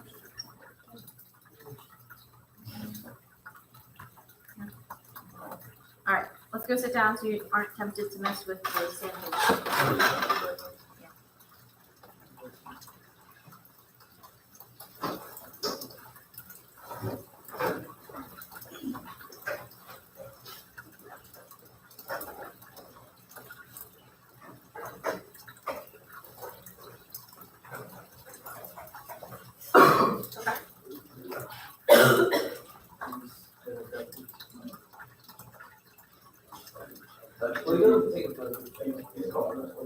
I'm sure Neil is fine. I'm scared. Neil is I with think Mrs. me and Blake know. Mrs. Coger will not actually harm Neil.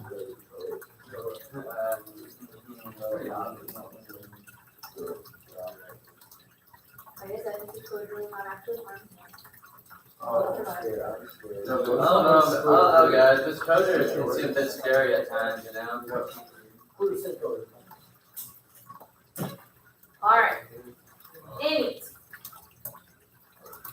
So we've talked about fluid pressure, things like that. We used these fun little demos. Just a reminder, when we built this up with water, what happened to the water level? It was the same throughout. It was the same through all of them. That's because fluid pressure only depends on your height. Okay?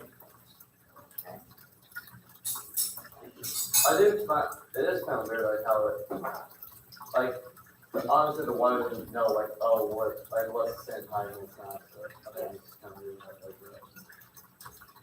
Yeah. It just is all the same pressure. Yeah, it's kind of like water always runs downhill. So when we look at the river, it like can make that winding path. Right. But it's not so much that the river wants to slow itself down or wants to have a longer path. It's just that as it flows downhill, it erodes the So similar idea. Different application, but similar idea. So all right. Actually, I'm gonna double check. I'm not missing something.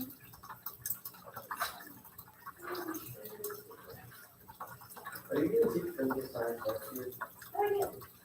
I don't think so. What did it tell you?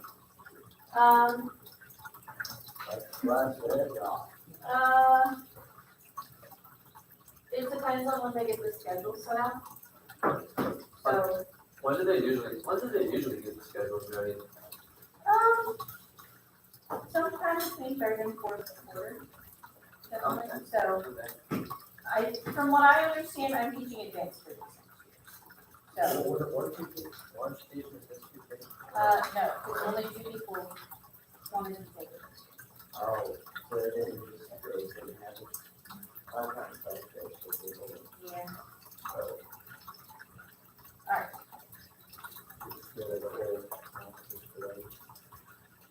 Yeah, that would be great.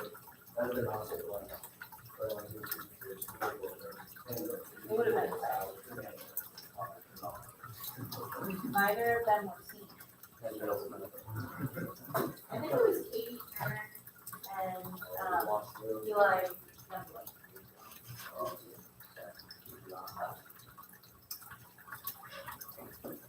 All right. I love how they messed up the person that they said knowledge.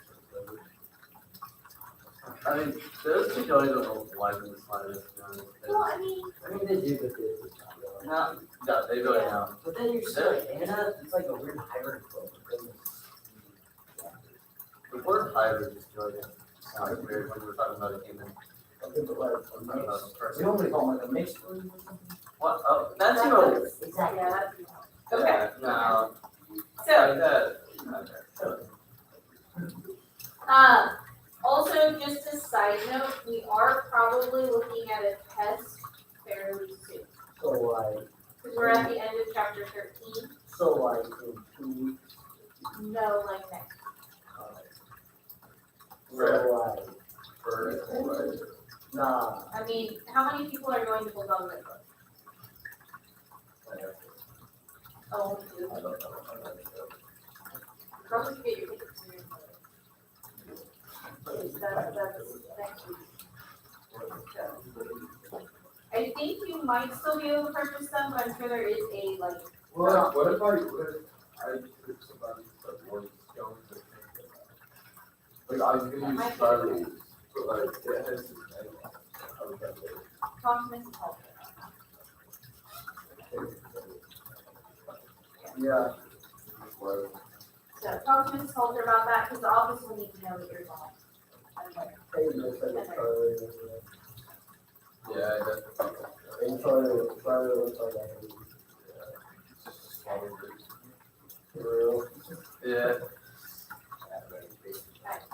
Interesting. But, okay. Alright. So, what we are going to talk about today is buoyancy. Okay? So, what is buoyancy? Isn't it like how much something floats? Okay, how easily it floats.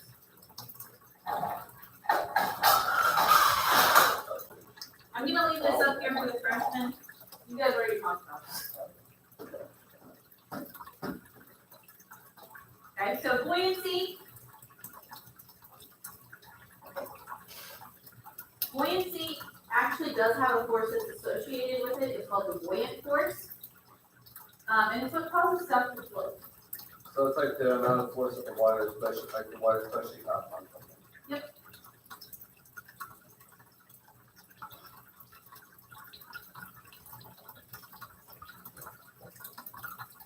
Right?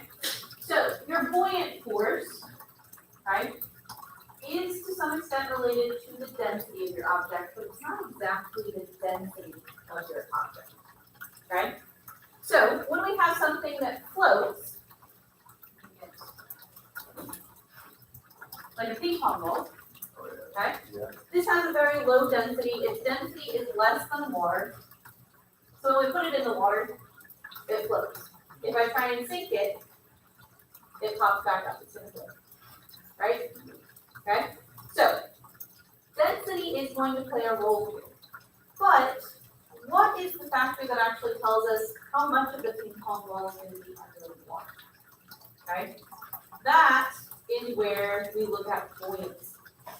Okay? So here, we don't have very much of our ping pong ball under the water, right? Okay? I'm sorry for this golf ball partial stroke. But like, I don't understand it how like a golf ball is heavier, but like if you take a little pebble, it's still a pebble thing, but the golf ball doesn't, the golf ball is heavier. That's what we're gonna talk about. Uh-huh. I mean, we also can look at how do we get a giant, like armored ship that floats. That's several thousand tons. Because we've got like air tanks. I mean, I know that that's good. No, Submarines. that's whenever they wanna float up. And both of these six. Okay, so both of these six. Okay, I thought one of them was partially floated. Okay, so they are the same size, right? But this one's heavy.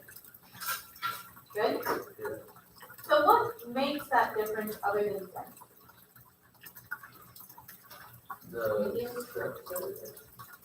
Their surface area is surprisingly somewhat related, but it's something else.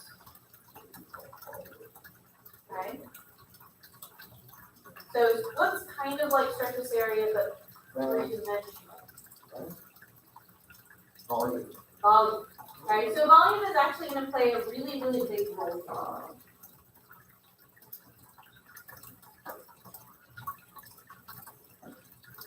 Okay, so buoyancy is a force that causes something to float, but there's actually a buoyant force on anything that is in any fluid. Okay, that includes the air, which is kind of okay. Most things that we have don't have enough of a buoyant force to make them float, except for what? What's something common that floats in the air? A balloon. Right? So, a balloon, a helium-filled balloon will float. Okay? What else? There's another type of balloon. Not called a helium.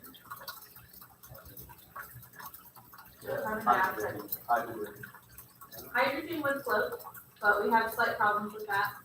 Case in point, contingent first. Yeah. Slightly explosive. Okay, why did they use hydrogen instead of helium? Hydrogen is far lighter. So hydrogen is literally half the mass of helium. So we're going from helium's got two atoms, or two neutrons in the nucleus, or not. Okay, two protons in the nucleus. Hydrogen only has one. So it is literally half the mass. So, because of that, it does actually make it more buoyant. Right? So, yes, a giant balloon filled with hydrogen does float. But what's something else?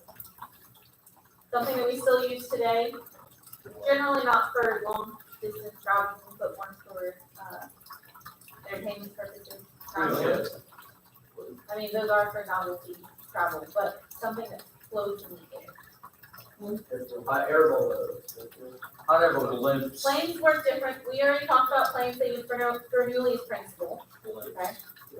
Huh? No, they're actually still using Bernoulli's principle. We kind of mentioned that. We said that that is the case, but something else. It involves flames, but it's not blowing up. Yes. Hot air balloons. Hot air balloon. Okay? So hot air balloon. I said it first. Oh, I didn't hear you. I said it a lot earlier. No, I didn't hear. We did got there. I apologize. I did not hear you say hot I air thought you had balloon. somewhere I did. I only heard you. Okay? So, hot air balloons.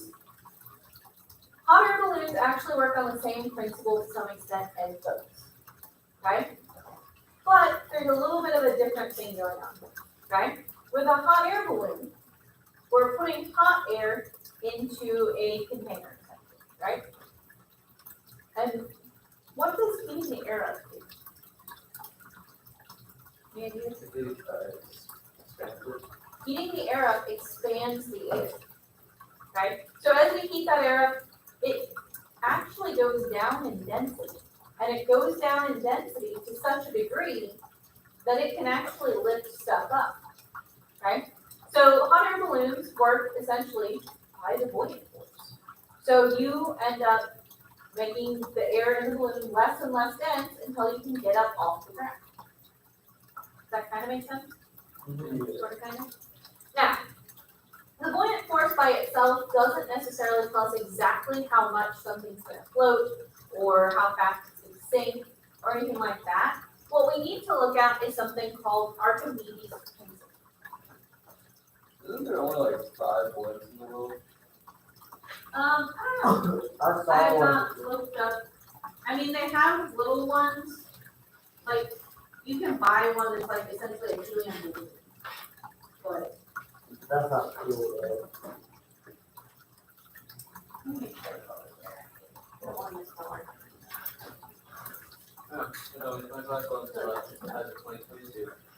I mean, the fact that they're explosive generally,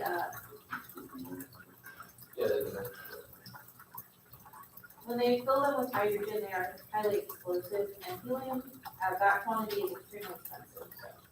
So you're saying all the games at those football games are filled with hydrogen? Probably not. And they're The pretty well smaller just a ones massive are bomb. helium, and they just don't try not to lose any of the helium.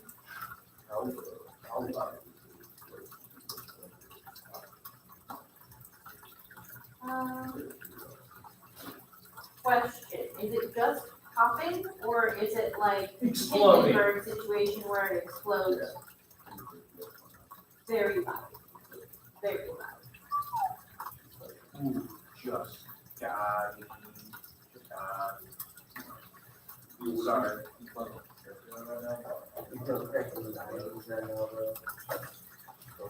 Okay. So Archimedes' principle.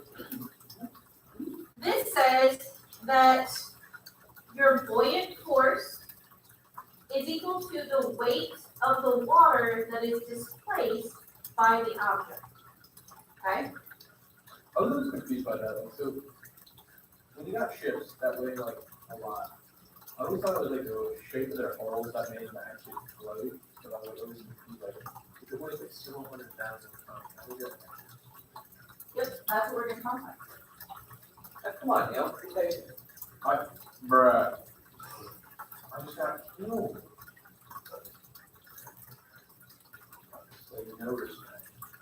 That is good.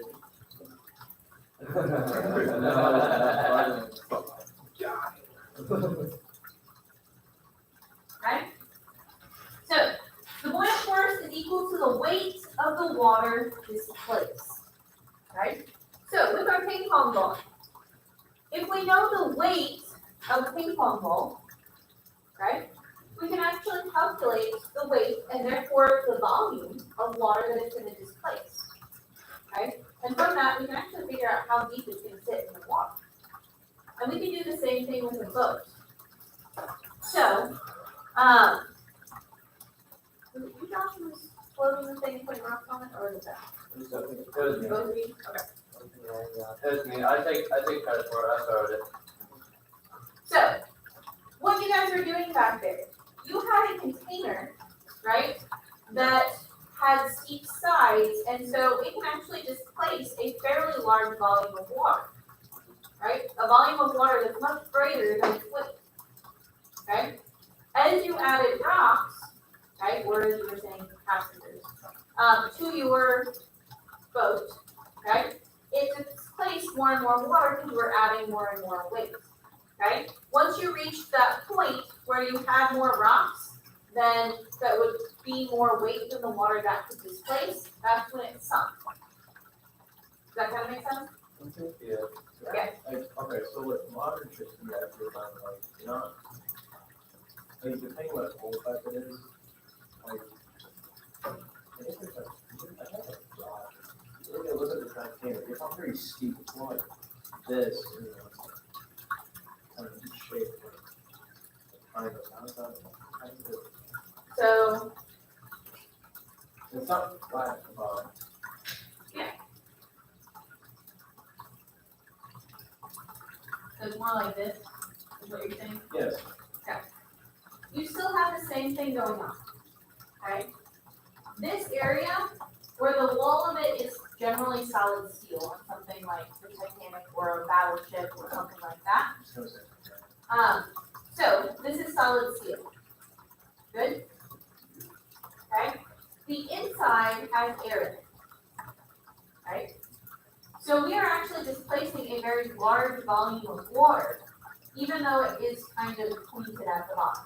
The pointiness at the bottom is because it makes it easier and more efficient for the boat to travel through the water, because there's less water resistance, just like our cars are shaped in such a way that we get less air resistance in the drive.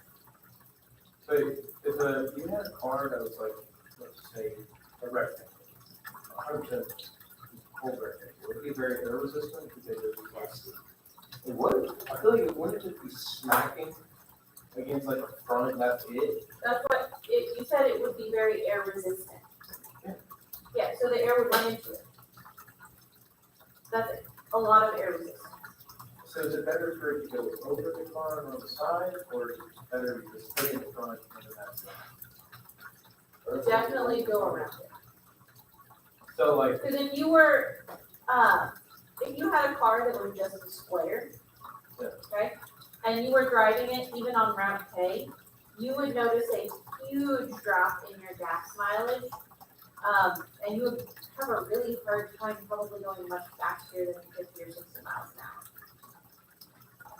Because your car just can't apply enough force to counteract the air resistance. I saw people that would say that. Bro, you would say it's not like a good thing. Very cool, yeah. No, because you asked, would it be more air resistant? And a flat surface is more air resistant. So aerodynamic is a good thing. Aerodynamic is where it can like flow over. If you're more aerodynamic, if you're more aerodynamic, the less air resistance you are. Yes. Okay, so air resistance is a bad thing. Aerodynamics is a good thing. Like So flat face hitting the wind, bad thing. Okay. Okay? A curved surface is going to be more aerodynamic. And so instead of just running smack into the air, it's going to like split the air apart around it, which is going to make it much easier for it to drive. Is that better now? Yeah. Okay. I also just realized something. I have a 3D printed boat back here. We're gonna use that. I remember for my semester project, Yeah, you just like to test the boat. yeah, I made like tinfoil and fake boats to see which ones hold the most weight. I thought you wanted to shoot from there, that bit, I think it's Josh, did you say that John boat was the best? I had two John boats. Okay, so these were attempts at building a wind-powered boat that did not work. But we can still use them to talk about those. Okay? So, essentially what we're looking at when we're looking at the buoyant force, okay, is we're comparing the volume of water that the boat is displacing to how heavy the boat is. Okay? So this is a 3D printed boat, it's not going to be very heavy. Right? It's made out of plastic, so it doesn't have to displace very much water for it to float. Good? Right? We'll go float this in the fish tank as well. Okay? Now this is not very well balanced, so it doesn't float great. But when I put it in the fish tank, it is going to displace a certain volume of water. Can you guys still see it? Is it high enough in there? No, not really. Can you go over there? Oh, it's stand up, you can see it. Okay. So the water level is, the boat kind of sits like this, and it doesn't sit perfectly flat, but it's only displacing water up to about here. Okay? And so our sides on our boat are plenty high enough for this to not fit, right? Does that make sense? So, what if we purposely fill this with water? Okay, this is going to sink. If we fill it with water, we're actually going to have much more force going down, right? And so our buoyant force is not enough to keep it up. Actually, I don't know if this one would sink. It still does have sealed air pockets. So I don't know. I haven't actually tried it. I don't want to drink it.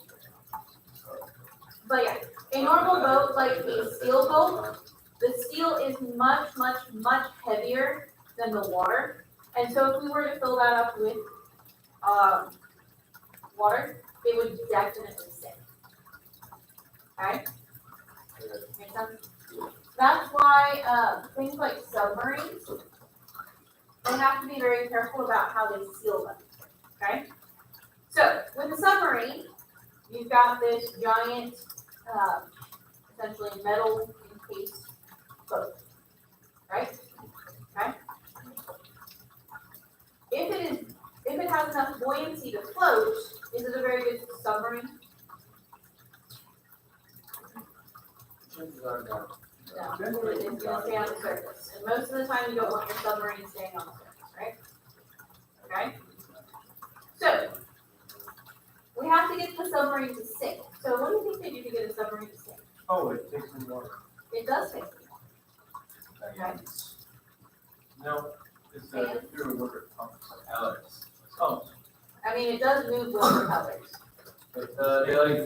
They decreased it, because they have air tanks, and they would just take out air. Well, no, then how would they take air banking? they have an air generator. They have air filter.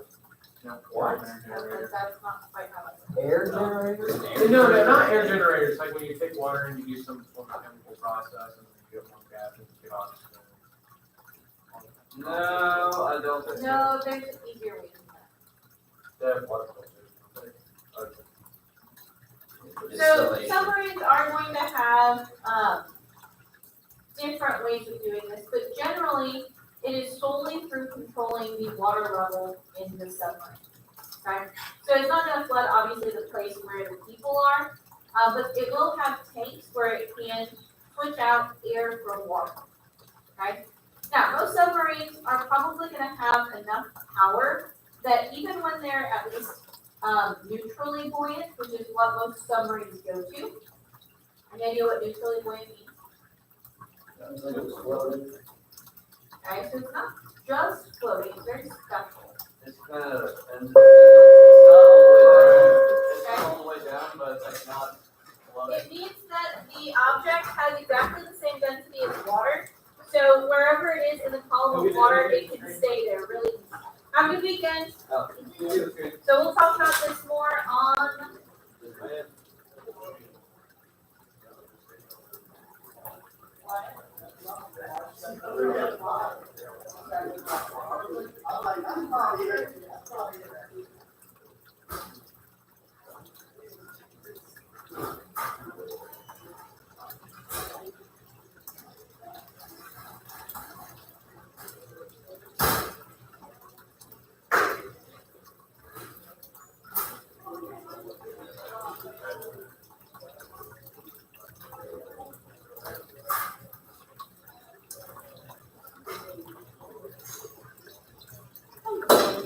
Hello.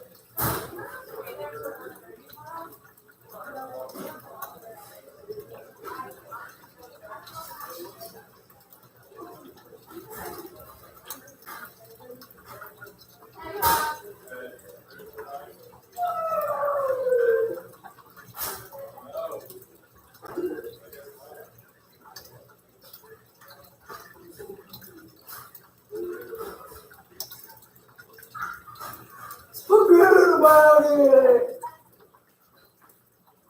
I wonder how many times he says that today. Forget about it.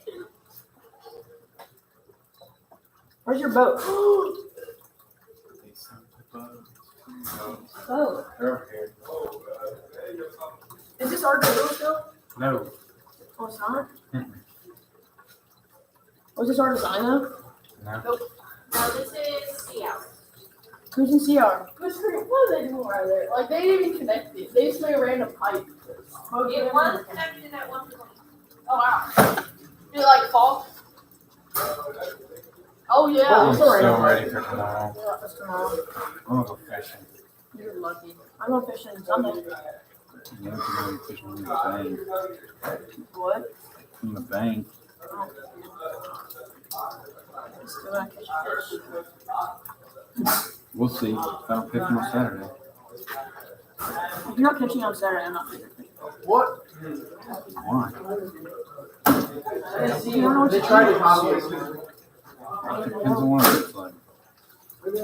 I'm pitching a jig tomorrow.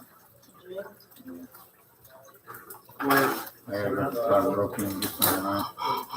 You got practice till what? 5 o'clock?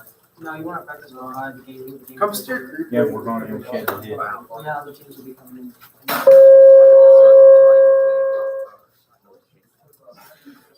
are you doing? Oh. Watch.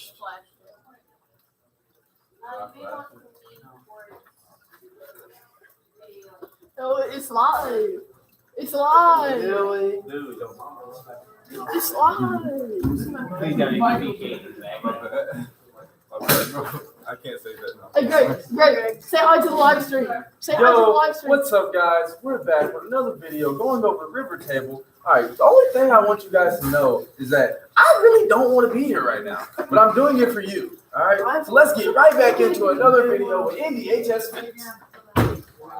All right, Yes, sir. Yes, sir. Dude, like, look how lame theirs is. You know what I mean? Like, ours is so much cooler. Ow! Theirs is just like lame. Okay. This is like every single class I have to tell you to not mess with the river.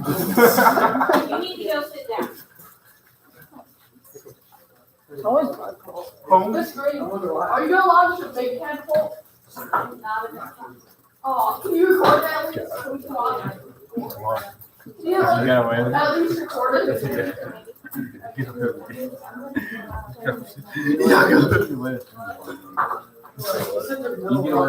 You guys should come sit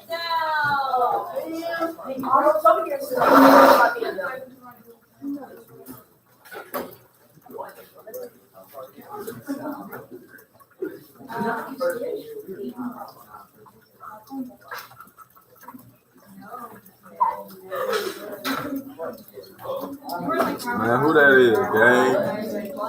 Dang, the red camera really on me though. Who watching? Bro, this thing got 0 viewers. This thing got 0 viewers right now. It actually doesn't see my hair. It actually doesn't see me. Yo, that looked highly sus. Sussy Baka. Check the back of my ears with this big. Big GD2? Okay, I need like 2 seconds. I gotta check the back of my ears. I never get to do. I can see my ears in this. Yo, that's like crazy. All right, I'm done. I'll go sit down. Yo, why is it so close? We're watching Hey, you sure you dance today? Dude, you said you were going to dance.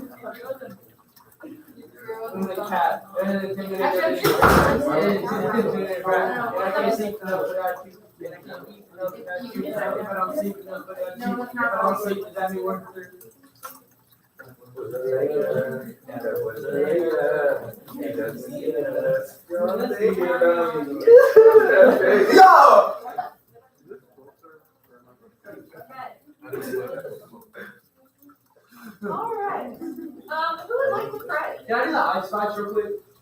No. Chase, apparently you're really good at doing the ice spots. Yeah. Please no.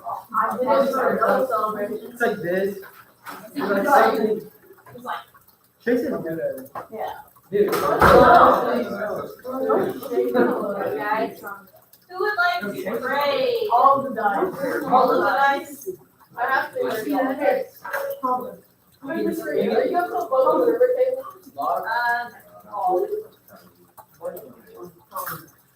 It's not very. Can I move my seat? The seat, the. Yeah, I'll read it. He doesn't see us. I'm not thinking. I'm We're just gonna be sussy baka. That's crazy. Dude, I was playing with us in VR yesterday. We're like, Word? there's these kids. Yo, for real? Yeah, for real. Dude, like, Dude, I swear to God. Please, I swear, put we're. it on your mouth. Okay, but like, I like that. He's good. He's not over here, but Say on my mom. on my mom. I was playing one. He's on my mom. Not yesterday, but like, I played before. Say on phone. What? On phone grade. On Greg? No. On phone grade. Who's that? Don't worry about it. On whoever that person is. Oh, Say on it. phone grade. Who's that? It's family, bro. On phone grade. Bono, what? Man, put that thing down. On phone grade. Dude, on. On? Oh. Oh, No. no. Great. Greg. No, great, not great. Greg. Great. Like Who's where you that? bury people. Yeah, On phone yeah, grade. I played on this VR. Say it on Say on phone grade. Bono, Greg. Great. All right, guys. Okay. It landed on row 65, which is Cole. Row 61, which is Mark. And seat 21, which is row 3, seat 4. From there, okay?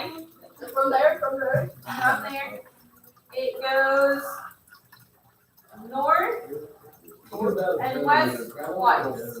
North, So it lands on no one. yeah, it lands on So that means that, in the interest of time, it goes back to Cole and Mark. And there's Mark, no I'm sorry. North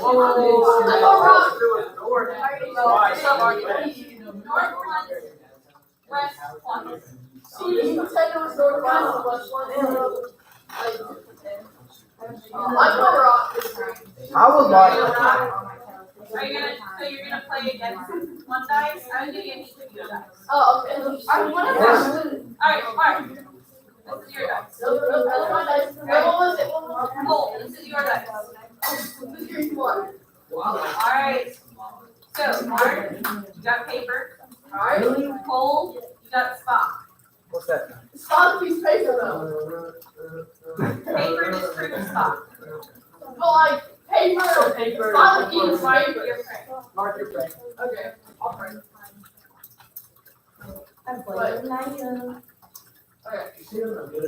Are there any intentions? We all get through the day alive. Why? What? For Greg. If I get through the day dead? For all those of you of our prayers, there's no special intentions for my aunt. For the people on the stream. Yeah, For the stream people chat. The name of Father, Son, Holy Spirit.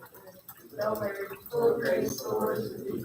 Blessed art thou amongst women, and blessed is the fruit of thy womb, Jesus. Holy Mary, Mother of God, pray for us sinners, now and at the hour of our death.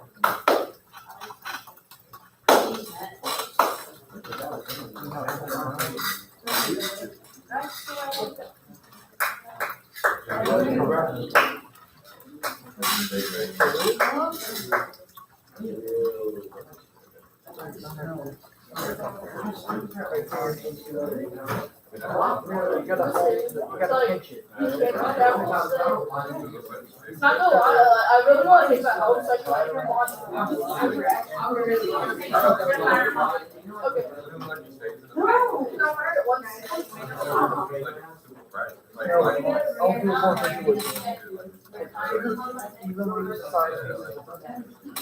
All right.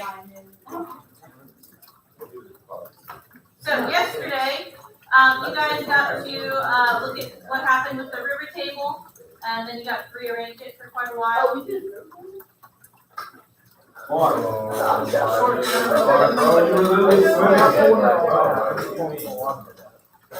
So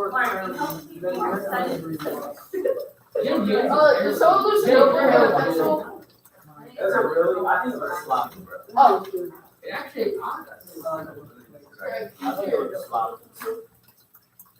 like, I want to appreciate that, but I also don't. It looks I don't good know. to have it on.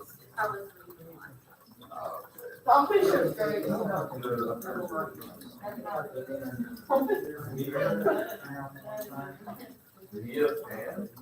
Oh, maybe.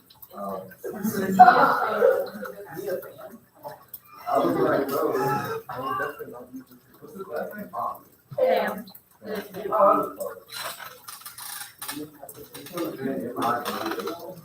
No, M-I-N. Yeah.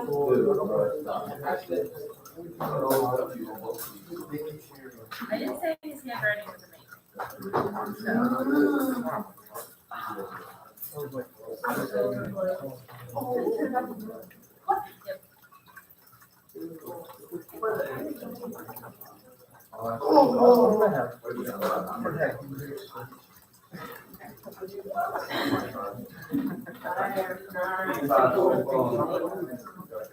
All right. We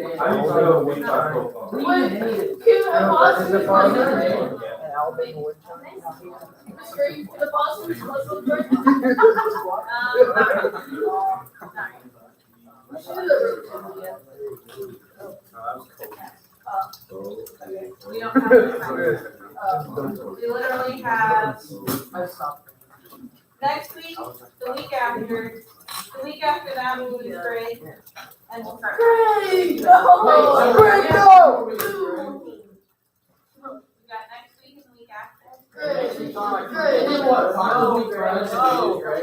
Or what? So the grade finals are May 15th and 16th, and then the breakdown doesn't have to take the final. Great! You actually can't lose. So if seniors have an A for their fourth quarter, actually fourth semester, or no. Second semester, they don't have to take the final. So we'll bounce them out. Then So you we're guys, bouncing has to make us, is that for everyone? if you're taking it for dual credit, that overrides it. So you gotta count it.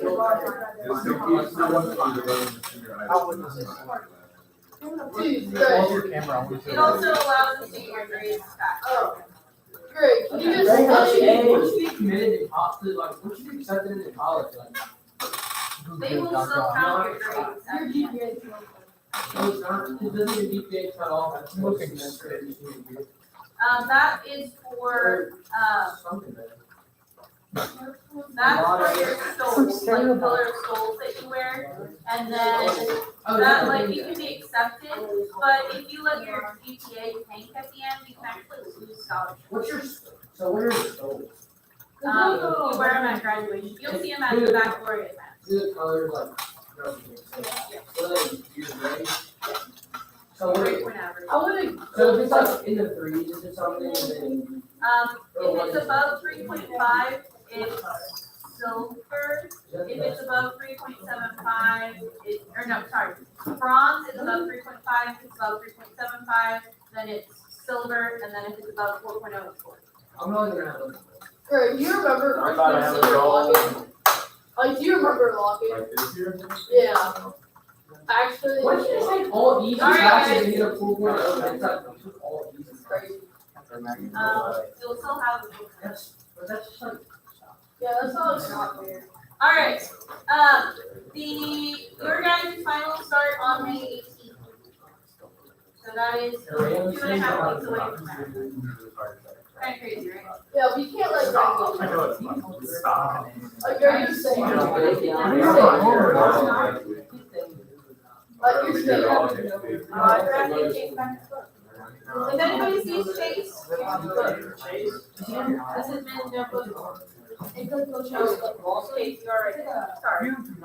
My brain is not. I told her later that lunch. Greg, you know what's crazy? But then you're here, but we were 3 more years. So we have 3 more weeks, right? Greg has 2 more weeks. Bro, and one of those weeks is our senior. Alright, guys. So, we watched one video, but I don't think we watched the We're gonna watch the other one today. Yeah. We're gonna watch the one that everybody else watched before. Yep. Yeah. Alright. My neck hurts really bad. This kind of helps. I'll sit up for the video first. Just be like, Wait, what do you mean? Huh? Acted like it's not like like it supports my neck.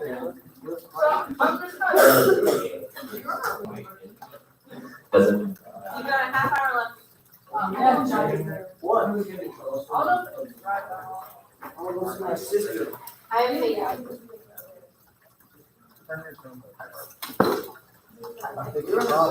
Yeah.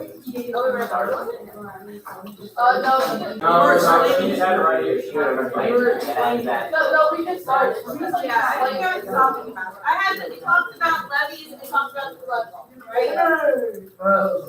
So we talked about the purpose of them and how they prevent water from going into what would normally be the floodplain so that we can preserve like cities, stuff like that.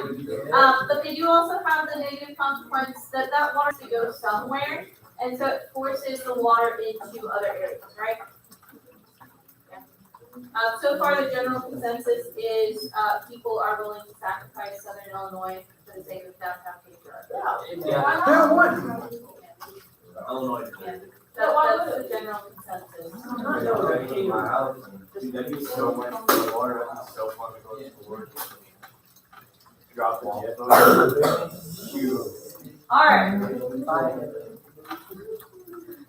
Yeah, you're out. It's nothing personal. It's nothing personal, but it is. It's personal, but it's nothing personal. But like me personally though, wouldn't take it personal. Me personally though, like. All right, regardless. This video is going to talk about all of those unintended consequences, and it's all about how we control the river, or at least attempt to control the river, right? A relatively innocuous complex of floodgates and levees off the Mississippi River in central Louisiana. It was built in the 1950s to solve a serious problem. Typically, rivers only converge. Tributaries combine and coalesce as they move downstream. But the Mississippi River is not a typical river. It actually has one place where it diverges into a second channel, a distributary named the Atchafalaya.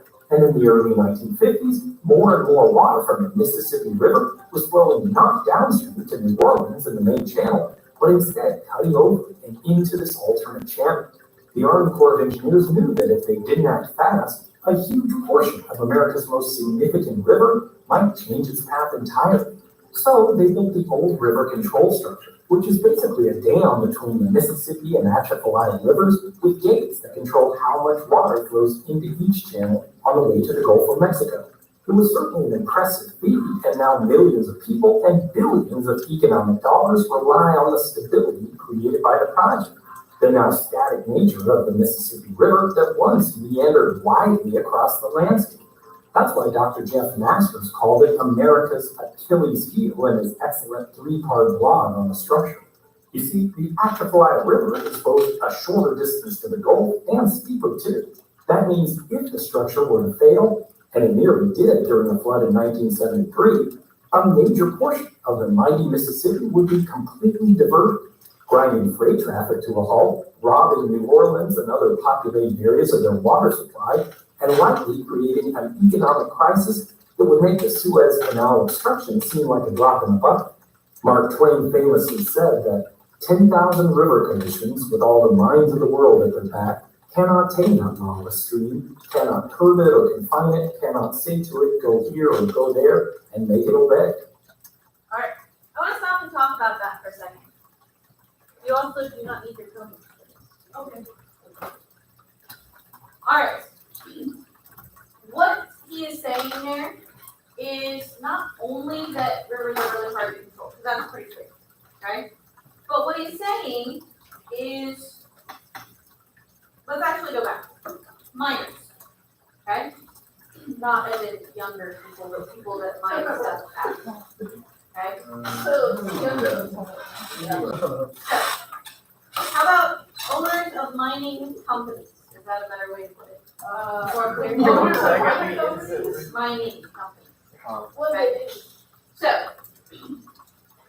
these people are very much interested in transporting large amounts of very heavy things because they are literally digging rocks out of the earth, right?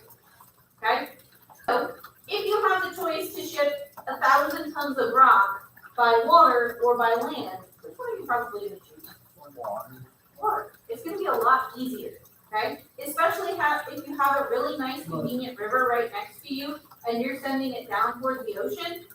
You barely have to even pay for that much fuel to get it to go down the river because it's just going to float down the river on its own, right?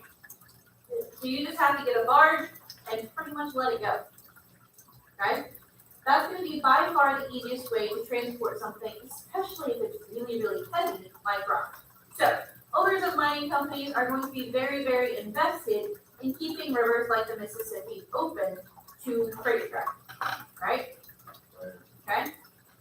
Now, if you own a large mining company, are you probably a rich person or a really poor person? You're probably stupid rich. Okay? So, owners of mining companies, especially in the past, were generally your billionaires. Okay? They were the really, really rich people. And so essentially what Mark Twain is saying in that quote is you have the richest people in the world that are really invested in keeping this river under control, and they are paying the smartest people who have the most experience with controlling rivers to try and control this river. Okay, so we've got money, we've got know-how, and we still can't control this river. Make sense? Okay. And engineers have spent the better part of the last 140 years trying to prove them wrong. In my previous video on rivers, we talked about the natural processes that cause them to shift and meander over time.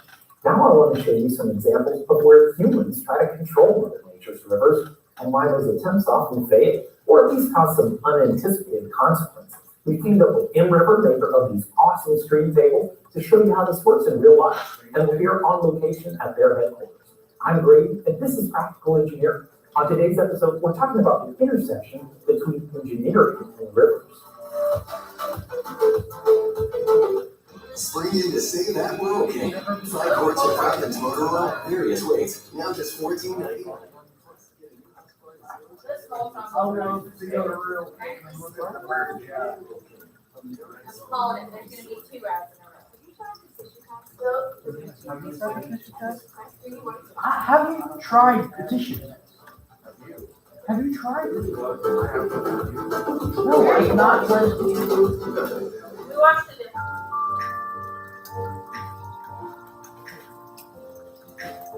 One of the most disruptive things that humans do to rivers is build dams across them, creating reservoirs that can be kept empty in anticipation of a flood or be used to store water for irrigation and municipal supplies.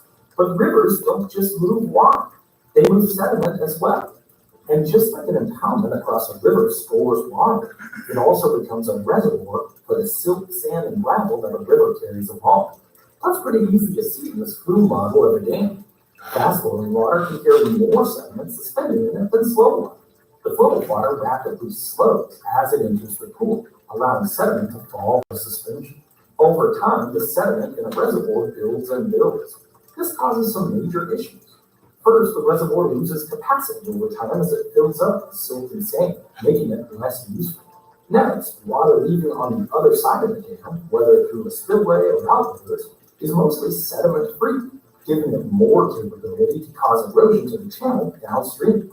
But there's a third, maybe more important than the other two, that happens well away from the reservoir itself. Can you guess what it is? In the previous video of this series, we talked about the framework that engineers and the scientists who study rivers, called fluvial geomorphologists, use to understand the relationship between the flow of water and sediment in rivers. This diagram, called Lane's bounds, simplifies the behavior of rivers into 4 parameters: sediment volume, sediment size, Some of the parts channel of the video flow, are and channel flow. Did you You guys can watch see the one where they reduce had the like volume of sediment in the stream, they like talk they about would like by break breaking it gears down. and stuff like Lane's that? balance tips out of equilibrium into an erosive condition. In fact, according to So Lane's balance, this was in the anytime last you video, change any of this is these just a 4 factors, recap of it. it has a consequence This on the is really rest of the river, as the other 3 factors adjust to bring the stream back into equilibrium through erosion or deposition of sediments. And we humans make a lot of changes to rivers. We want them to stay in one place to allow for transportation and avoid encroaching on property. We want them to drain efficiently so we don't get floods. We want them to be straight so that the land on either side has a clean border. We want to cross over them with embankments, utilities, electrical lines, and bridges. We want to use them for power and for water supply. Oh, and rivers and streams also serve as a critical habitat for wildlife that we both depend on and want to preserve. All those goals are important and worthwhile, but as we see, with the help of this awesome demonstration that can simulate river responses, they often come at a cost. And sometimes that cost is borne by someone or someplace much further upstream or downstream than from where the changes actually take place. One of the classic examples of this is channel straightening. In cities, we often disentangle streams to get water out faster, reduce the impacts of floods, and force the curvy lines of natural rivers to be neater so that we can make better use of valuable space. Alright, they straightened that river. Did it stay straight? No. Okay, so that is one thing that we have to watch out for. I can show it in the stream table by cutting a straight line that bypasses the river's natural meanders. The impact of straightening the river is a reduction in the channel's length, necessarily creating an increase in its slope. Water flows faster in a steeper channel, making it more erosive. So the practical result of straightening the channel is that it scallops and cuts down over time. It's easy to see the results in the model.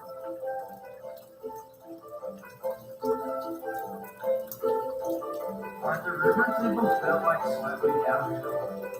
What? Are river tables built like slightly downhill or are they like flat? They are not flat. So ours is definitely built on a set incline. If you look at the piece of wood supporting this side, it's substantially smaller than this one. I think if I remember correctly, it's a 3% incline. This table here actually has an adjustable incline. There's like a little crank thing that you can make it steeper or less steep. So, I do not know what incline this is at, but it is tilted.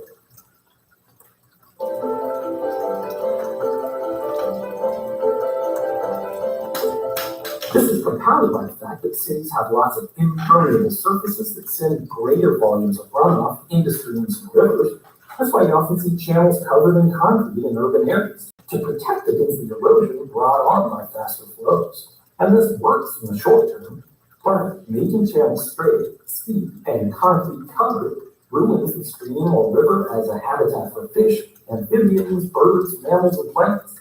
It also has the potential to exacerbate flooding downstream because instead of floodwaters being stored and released slowly from the floodplain, it all comes right as a torrent at once instead. And it's Okay, I'm gonna pause it there for a second. So, this really fast release of your floodwaters is a huge problem. And that does, like they said, lead to bigger problems with flooding downstream from where this is occurring. So with large cities, this is going to be a fairly large problem. One of the things that they are looking at as a possible solution is actually something called permeable concrete. Okay, so impermeable means stuff can't go through it. Permeable means stuff can. Okay? So they make concrete that if you take like a glass of water and you pour it on there, it'll spread out at first, but then it sinks into the concrete. Right? So it's gonna behave a little bit more like our dirt does. Because if you pour a glass of water on the dirt, what happens? Okay? It soaks into the ground. Now, obviously, there's going to be a point where if it's really, really wet outside and you pour a cup of water on it, it's going to just kind of puddle, right? But eventually, it will drain down into the ground. Yeah? Okay. So, the idea behind that is we can then keep a lot more water off of our roads because the water then wouldn't have to run over the surface of the road to a storm drain. Now, the problem is, what do we put underneath it? Okay? We can put gravel underneath it and the water can run through the gravel, but what if we get a pretty high flow rate even through the gravel? What's going to happen to the dirt underneath it? Right? The dirt underneath the road is going to erode. And if you have a giant hole under your road, is that going to be a problem? Yeah. Yes, that's definitely going to be a problem. If you want the monster truck though, it might not. Then it probably still will be. It could get a pretty big hole. Anyways, so some of the solutions for it are things like putting the storm drains underneath the road so that the water goes through the road into the storm drain. So you still do have that. If we have that, you're not going to get the same advantage as if we can actually get it to slowly dissipate into the ground. So if we can get it to slowly dissipate into the ground, that is where we would actually see a substantial decrease in that flood water that's going downstream. Does that kind of make sense? So it can. We haven't, and I don't think they've put these roads in place anywhere, but they do have a test concrete where they can do that. Yeah. That would be really like Really not good. That's why they haven't like actually made full size roads. Chase, you're enjoying your music? No. Chase, I will.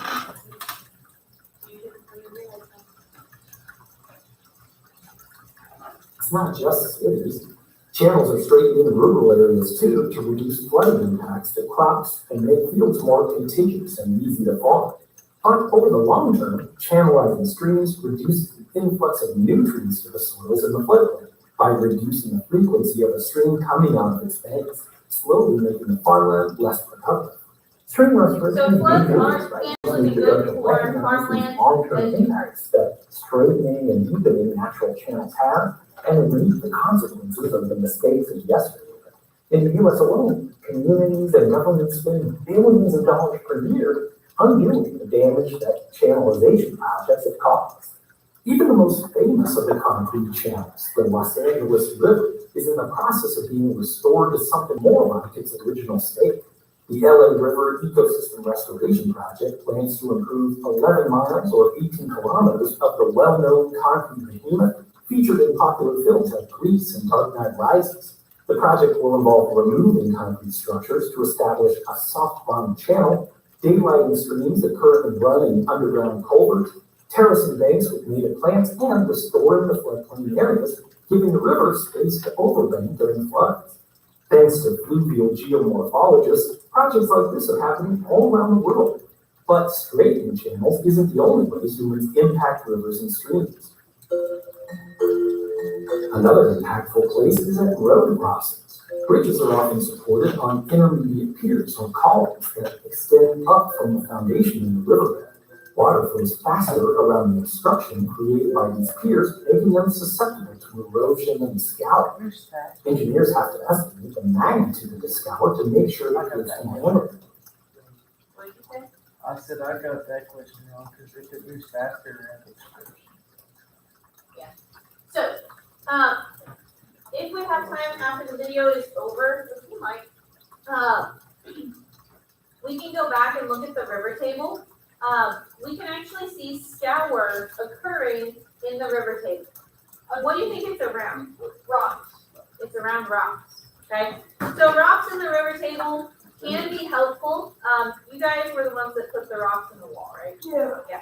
So you guys actually did a pretty good job of putting those rocks into the wall. But if you notice, there were some places where the rocks kind of fell away from the wall, and behind them, there was actually more erosion than there would have been other ones, right? That is because there is scour going on. The water is forced around the rocks.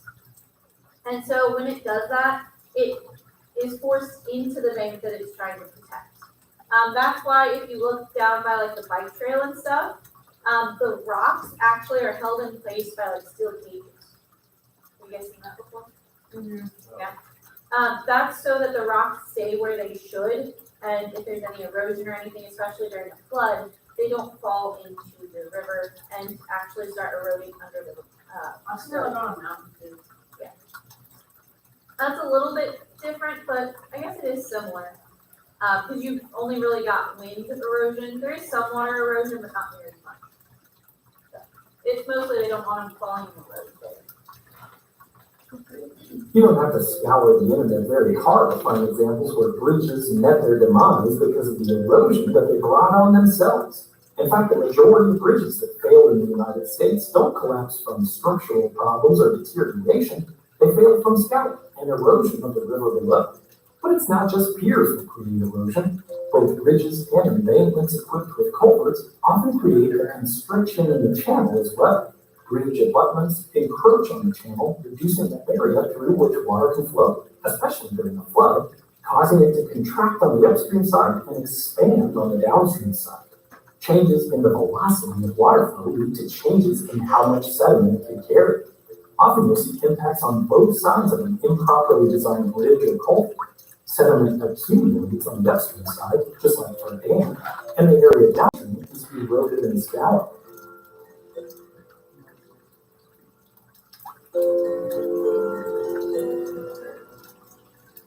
There's a lot of Modern roadway designs consider the impacts that bridges and culverts might have on stream to avoid disrupting the equilibrium of the sediment balance and reduce the negative effects on habitat too. Usually that means bridges with wider spans so that the abutments don't intrude into the channel, and culverts that are larger and set further down into the stream bed.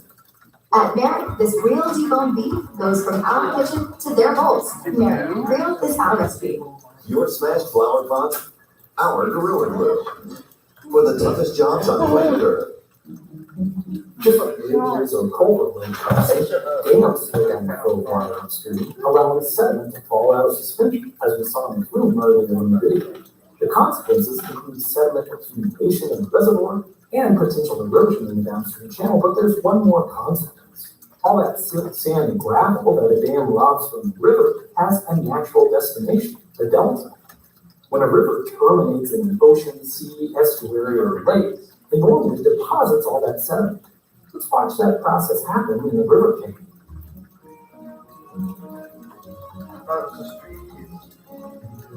Stream table, river table, sand table. You need to choose which one it is. To be fair, I call it all three.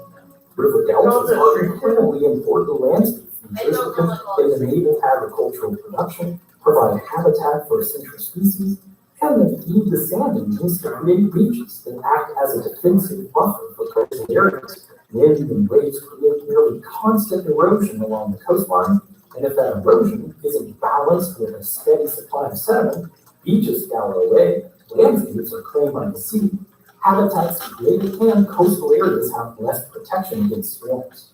And hopefully you're seeing now why it's so difficult, and some might even say impossible to control rivers. Because any changing rate upsets the dynamic equilibrium between water and sediment. And even if you are in areas subject to erosion and continually dredge out the areas subject to deposition, there's always a bigger flood around the corner, ready to unravel it all over again. So many human activities disrupt the natural equilibrium of streams and rivers, causing them to either erode or degrade or both. And often the impacts extend far upstream or downstream. It's not just dams, bridges, and channel realignment projects either. We build levees and revetments, dredge channels deeper, mine gravel from banks, clear cut watersheds, and more. Historically, we haven't fully grasped the impact that those activities will have on the river in 10, 50, or 100 years. In fact, the first iteration of the stream cables we've been filming were built by inland First Lake founder Steve Goff in the 1980s. At the time, he was working with the state of Missouri trying to teach miners, loggers, and farmers about the impacts they could have on rivers by removing sediment or straightening channels. These people who had observed the behavior of rivers their entire lives were understandably reluctant to accept new ideas, but seeing a model that could convey the complicated processes and responses of rivers was often enough to convince these landowners to be better stewards of the environment. Huge benefits teams like Catherine and the whole team here at In-River who continue this incredible legacy of using physical models to shrink down the enormous scale of river systems and the lengthy timescales over which they respond to changes down to something anyone can understand to help people around the world learn more about the confluence of engineering and natural systems. Historically, engineering. All right, the rest of that. So, you have a question? Yes. Like, where do rivers like start? Like, where's all that water come from? Okay. There are several different places. Okay. So it is not uncommon for the beginning of a river to actually be a spring or a groundwater source. Okay. So groundwater is underneath the ground, obviously, and where there are areas that there's like either a hole or something that goes down to a groundwater area. So either it's at the level of where the groundwater sits, anything like that, you can have groundwater not become groundwater anymore and come to the surface. Does that kind of make sense? Okay. So a lot of times rivers start at a groundwater source. Is it just like a water groundwater? Or? It's just where groundwater comes out of the ground, essentially. The reason why most rivers start there is it is a much more continuous source of water than just like snow melt or something like that. Because obviously snow melt changes with the season. Once you get to the end of summer, most of the snow is melted and you're going to start going into freezing temperatures. So the snow that's falling isn't going to melt. So you're not going to have as much of a constant supply of water from that, but that can actually cause a lot of flooding and things like that. So most of the time, rivers are going to start at a spring, and then rivers, especially like the Mississippi, are actually fed by other rivers. And essentially, there's this idea of something called a watershed. Okay? Watershed is essentially an area where any water or rain that falls in that area runs into that river.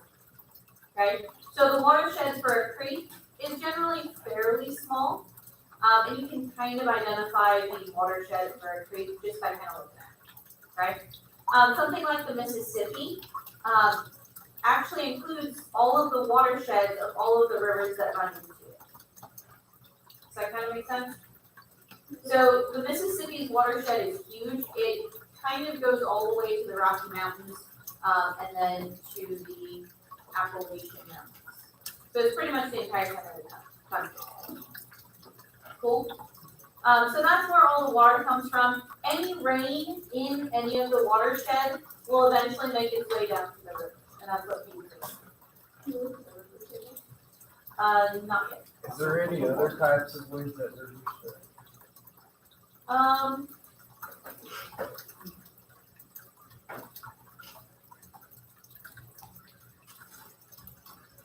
Not permanent rivers.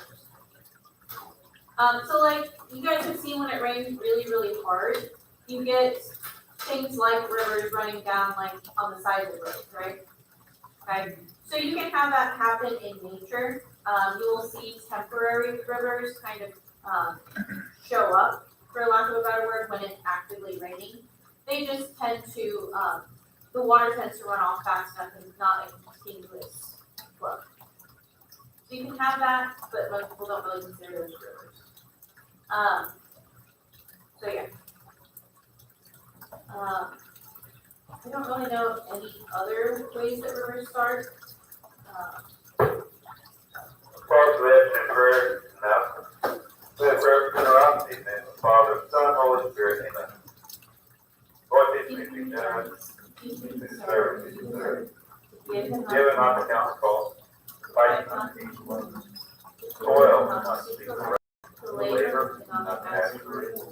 Say that knowing you do your will, amen. In the Father, Son, Holy Spirit, amen. Anyone who did not get their cardinal tickets today, see the culture in the comments after school. In the comments after school, he did not get a cardinal ticket today. Last call for student council applications. Those need to be on the ballot. FCA's last overtime event will be next Tuesday. Come out for the girls soccer and boys volleyball teams, and then join us for fake food and fun on the baseball field after the game. That's next Tuesday. We have our prom court. We have our king and queen candidates. On the king side, candidates are Will Morgan, Tristan Zuby, Mason Morris, Sweet Min, David Dow, Cole Brenderman. And on the queen side, Tori Rubel, Haley Welter, Grace Young, Kate Schaefer, Chloe Heiser, and Elise Garner. Again, going through all these key candidates. We're going to Tristan Zuby, Mason Forrest, we win. David Dow, Cole Brennerman, queen candidates. Tori Rubel, Haley Welter, Grace Young, Kate Schaefer, Chloe Heiser, and Elise Garner. That's it for the afternoon announcements. Have a great afternoon. All right. Were there any things in here that you guys were surprised about? Was the river table? And like Erosion. All the water. Wow. All right.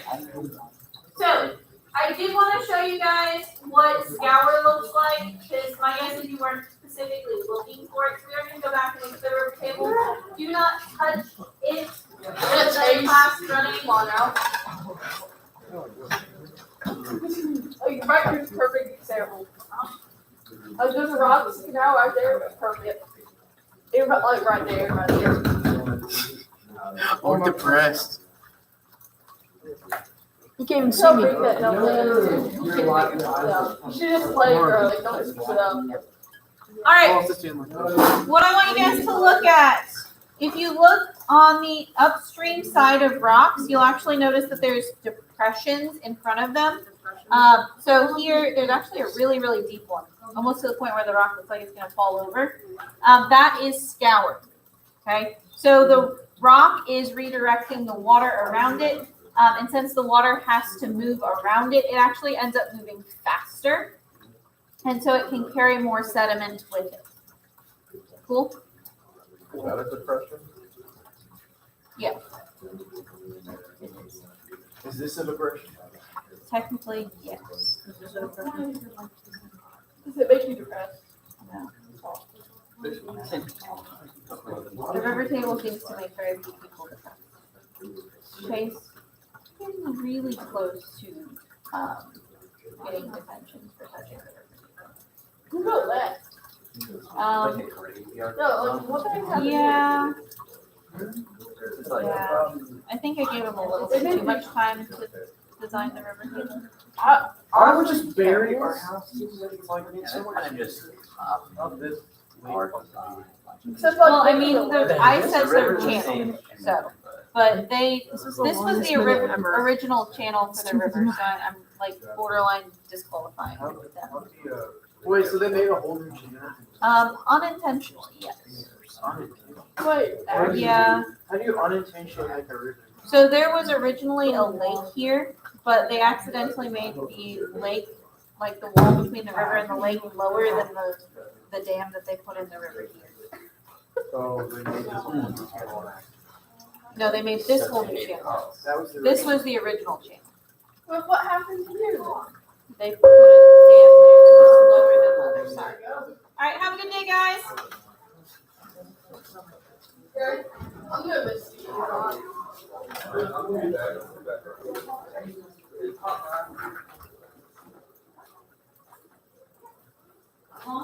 Sort of.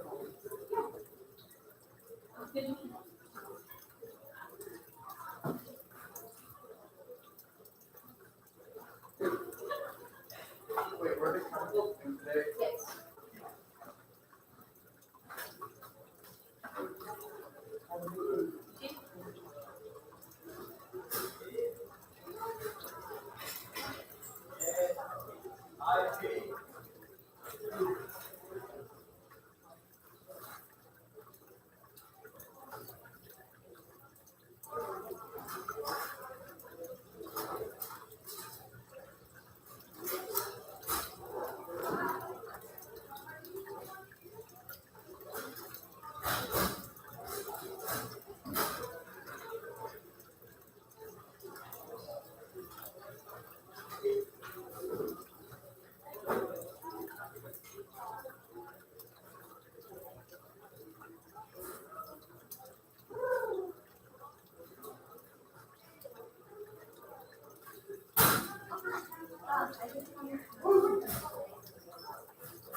Five feet close on back Adam's building.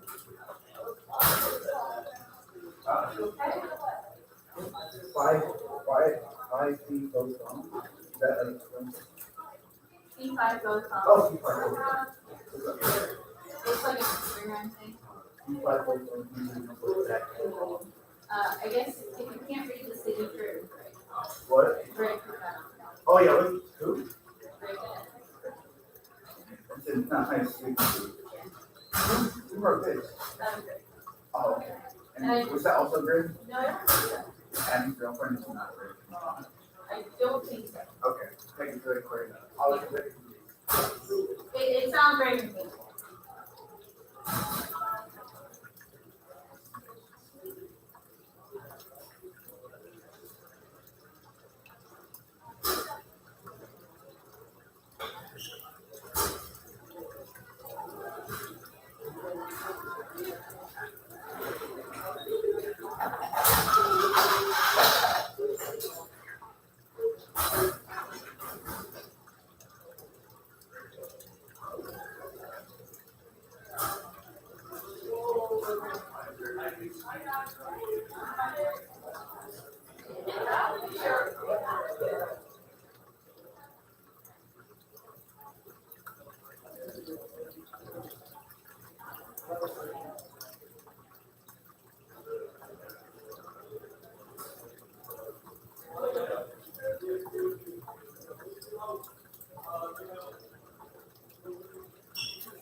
Pat Salvatore, Mr. Pat Salvatore, please report to the office. Mr. Pat Salvatore, please report to the office.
I know, that's why I'm saying don't today.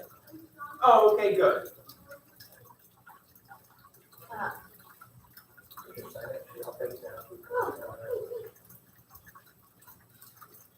Let's spell composure.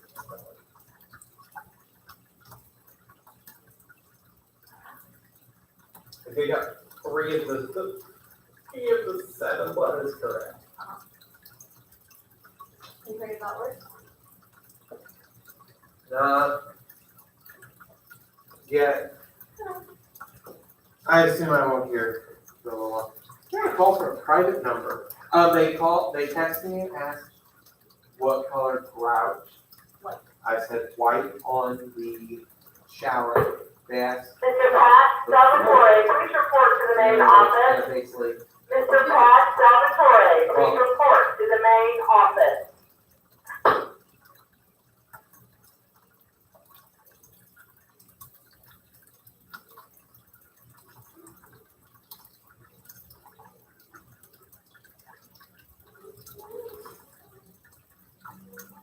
That's weird.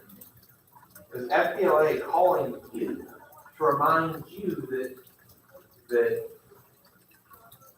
the deadline for accepting invitations is the national is today. I need to go down and do that real quick. But anyway, so I said, what do you all think? So I don't know which one's gonna look better. Maybe a lot will happen tonight.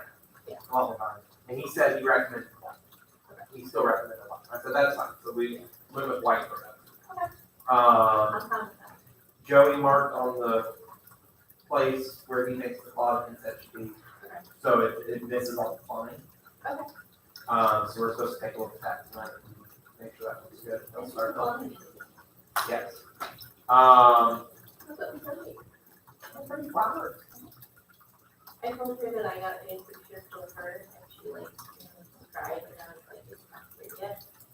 Even though I ordered it like 2 weeks ago. Yeah.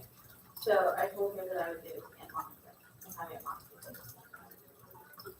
Nice. Well, good. So yeah, she knows that. I'm supposed to give you a credit because you helped me. She's so sweet. Coach Unterliner, please dial 316.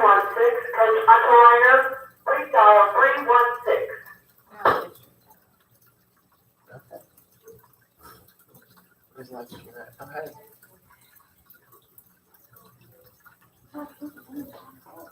I'm screwing, I might not have told. Okay. I'll write my name on it. That is it. I'm screwing. Hey, Mr. Green. Hi, Savannah. How's it going? Pretty good. Friday. It is. Thank goodness. Friday. Long. This week was long. Next week's only 4 regular scheduled days. Basically 3 if you're going to Basically 3. Are you going to Bulldogs at Bush? Good. I only have 3 days. I'm salty that not enough people bought tickets early. I feel like we have to be close because I feel like a lot of people are going. I asked Mrs. Halter and she said Not even close. She said not even close. Now, I bet since they announced the school will be in session that day, I bet tons of people bought tickets. Hopefully we're closer. I think at this I don't point, know that they're gonna call it off. I say at this point they've made the decision.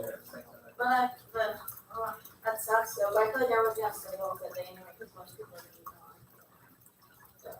I got too much to do to have study calls. Let's phrase it that way. I asked my class of juniors and only 2 of them said they were gonna be on. Yeah. Now, the class that is gonna do the river table on Thursday, like half of them are on. Yeah. Of course. Have a good weekend. Have a good weekend, ladies.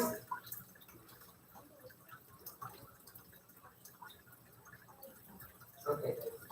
How's it? I have not heard from work yet. 5 minutes to about 4, I'm gonna call them and be like, hey. I have to be there. It was the last time we had 12 people in 4 servers, and that was way over that. Even if there's 30 people. Chad found it not the same. I mean, like it's. I would really prefer to not be. Especially the other night, like you guys. So it is. It is tomorrow. Yay. I mean, with all the courses, I guess you don't have to be at. I'll be being able to So, So you can get. yeah. I have a feeling we'll either do Chinese or I'll just go through like a cold.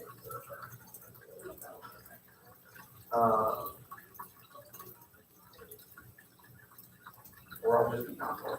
I might do that too. So be St. Mary at 8:40 tomorrow. I'm not getting married. But there's that.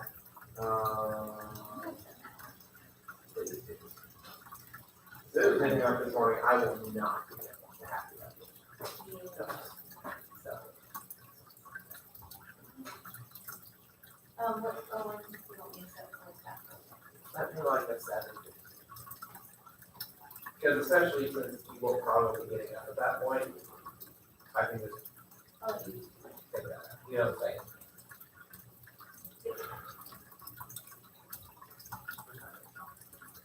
I did not. I haven't slept well. I slept to take a little cold last night.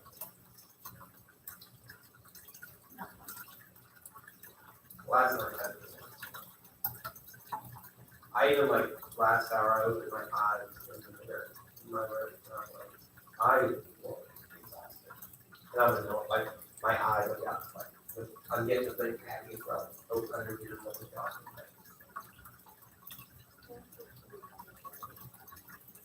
So that's not even a problem.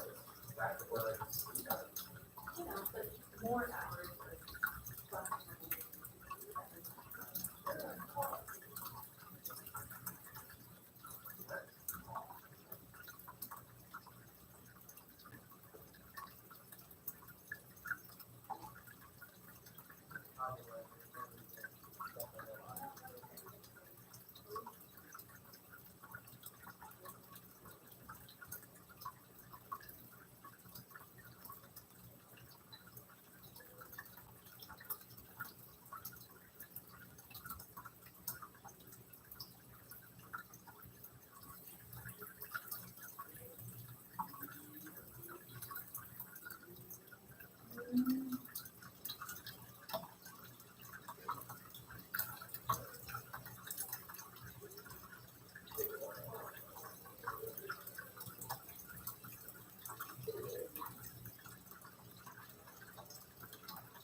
Yeah, we saw them Monday.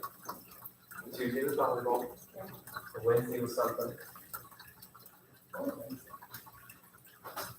Oh, they have it, Yep.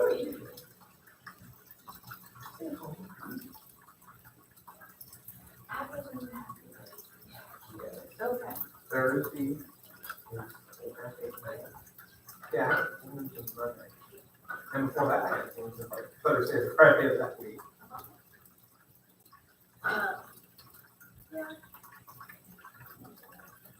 Wait, no, I think they have.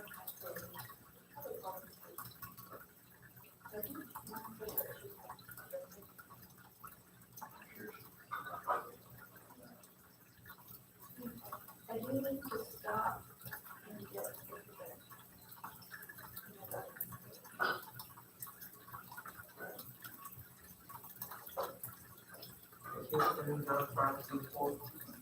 That would be a trip for you.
I mean, we could go to your mine on, what are they?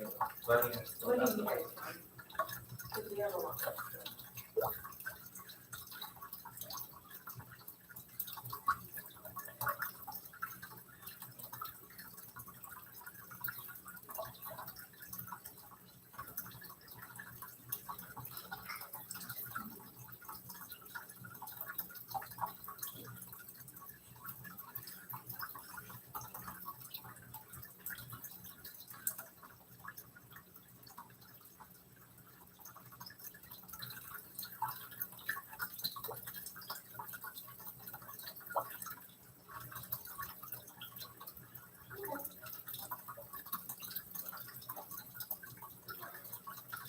So they're going up to the back for the wedding, and we're going back up sometime here in the back.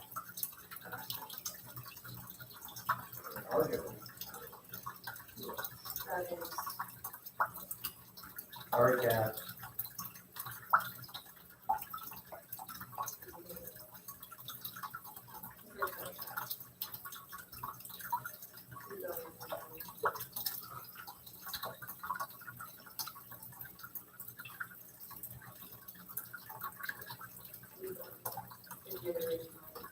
That's the one that you go up and you try back and you go up and you try back.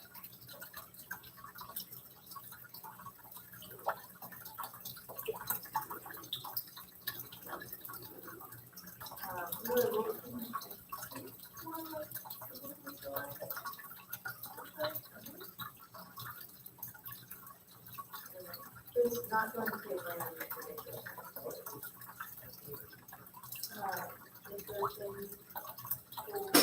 Is there things for, that's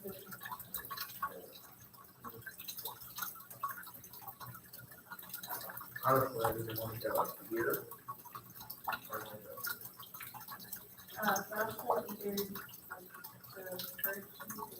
June or the second week of July.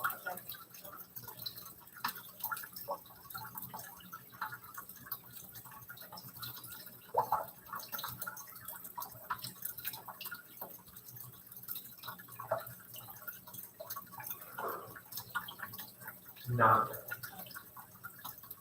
She recommends. Okay. And there is internet up there for now, correct? Okay, so I will go back.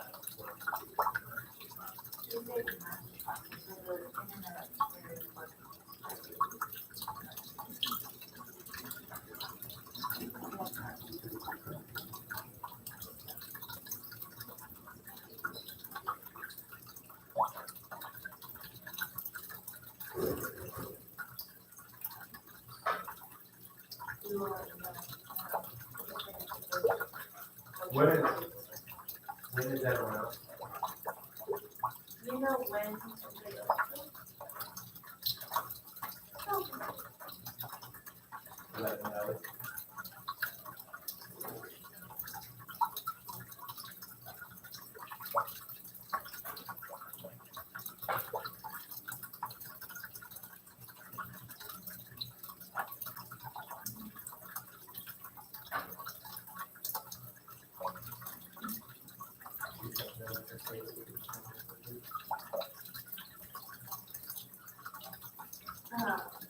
So mom says that Jim was talking about going time and While you're in, Colorado. we probably won't be coming up here.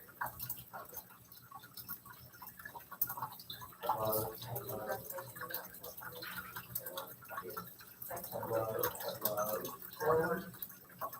Oh my gosh.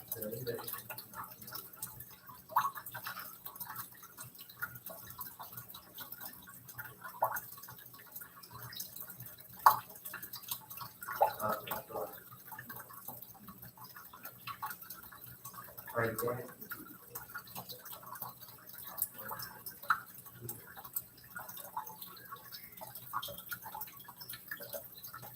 That's not bad. I don't know. Okay. Yeah, it's something much more like. For about that.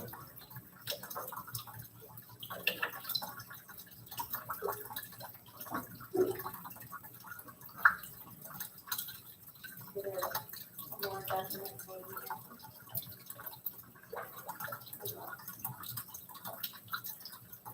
You want any more definite? Yes. Where were they talking?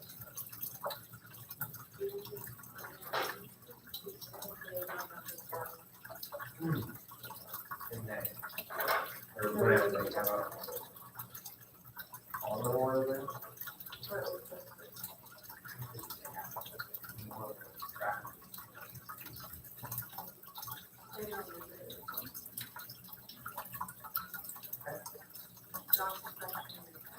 Traffic will be a whole.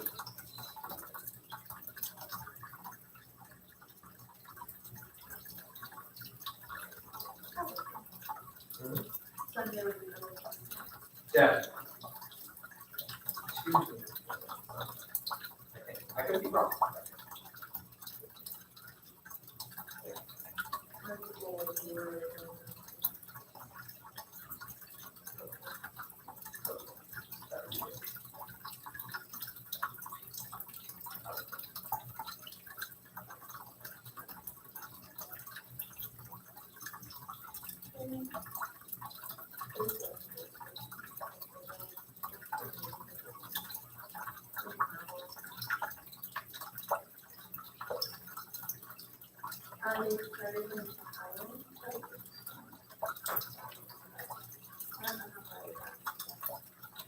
They're currently driving.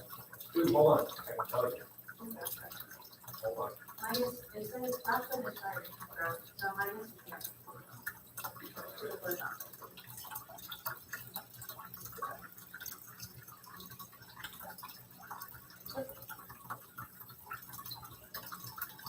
done, but definitely. That's great. Oh, we've only got the section.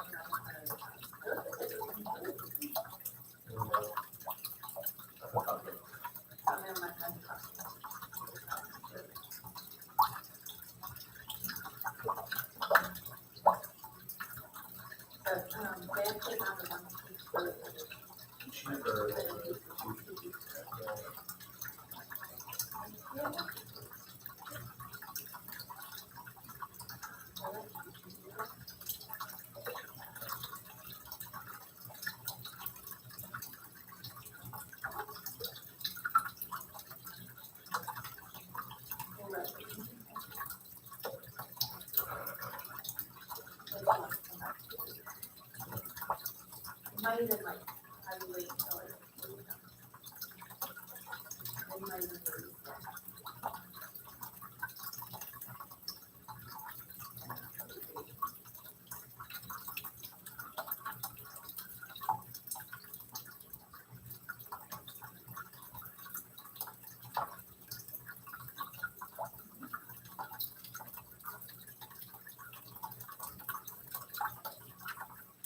Don't,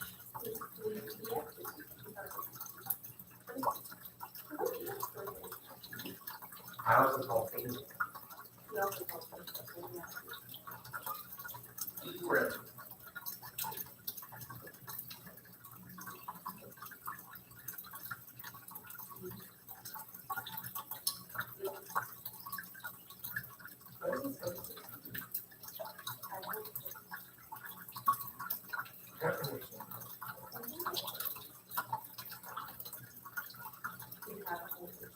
I still don't understand how it's.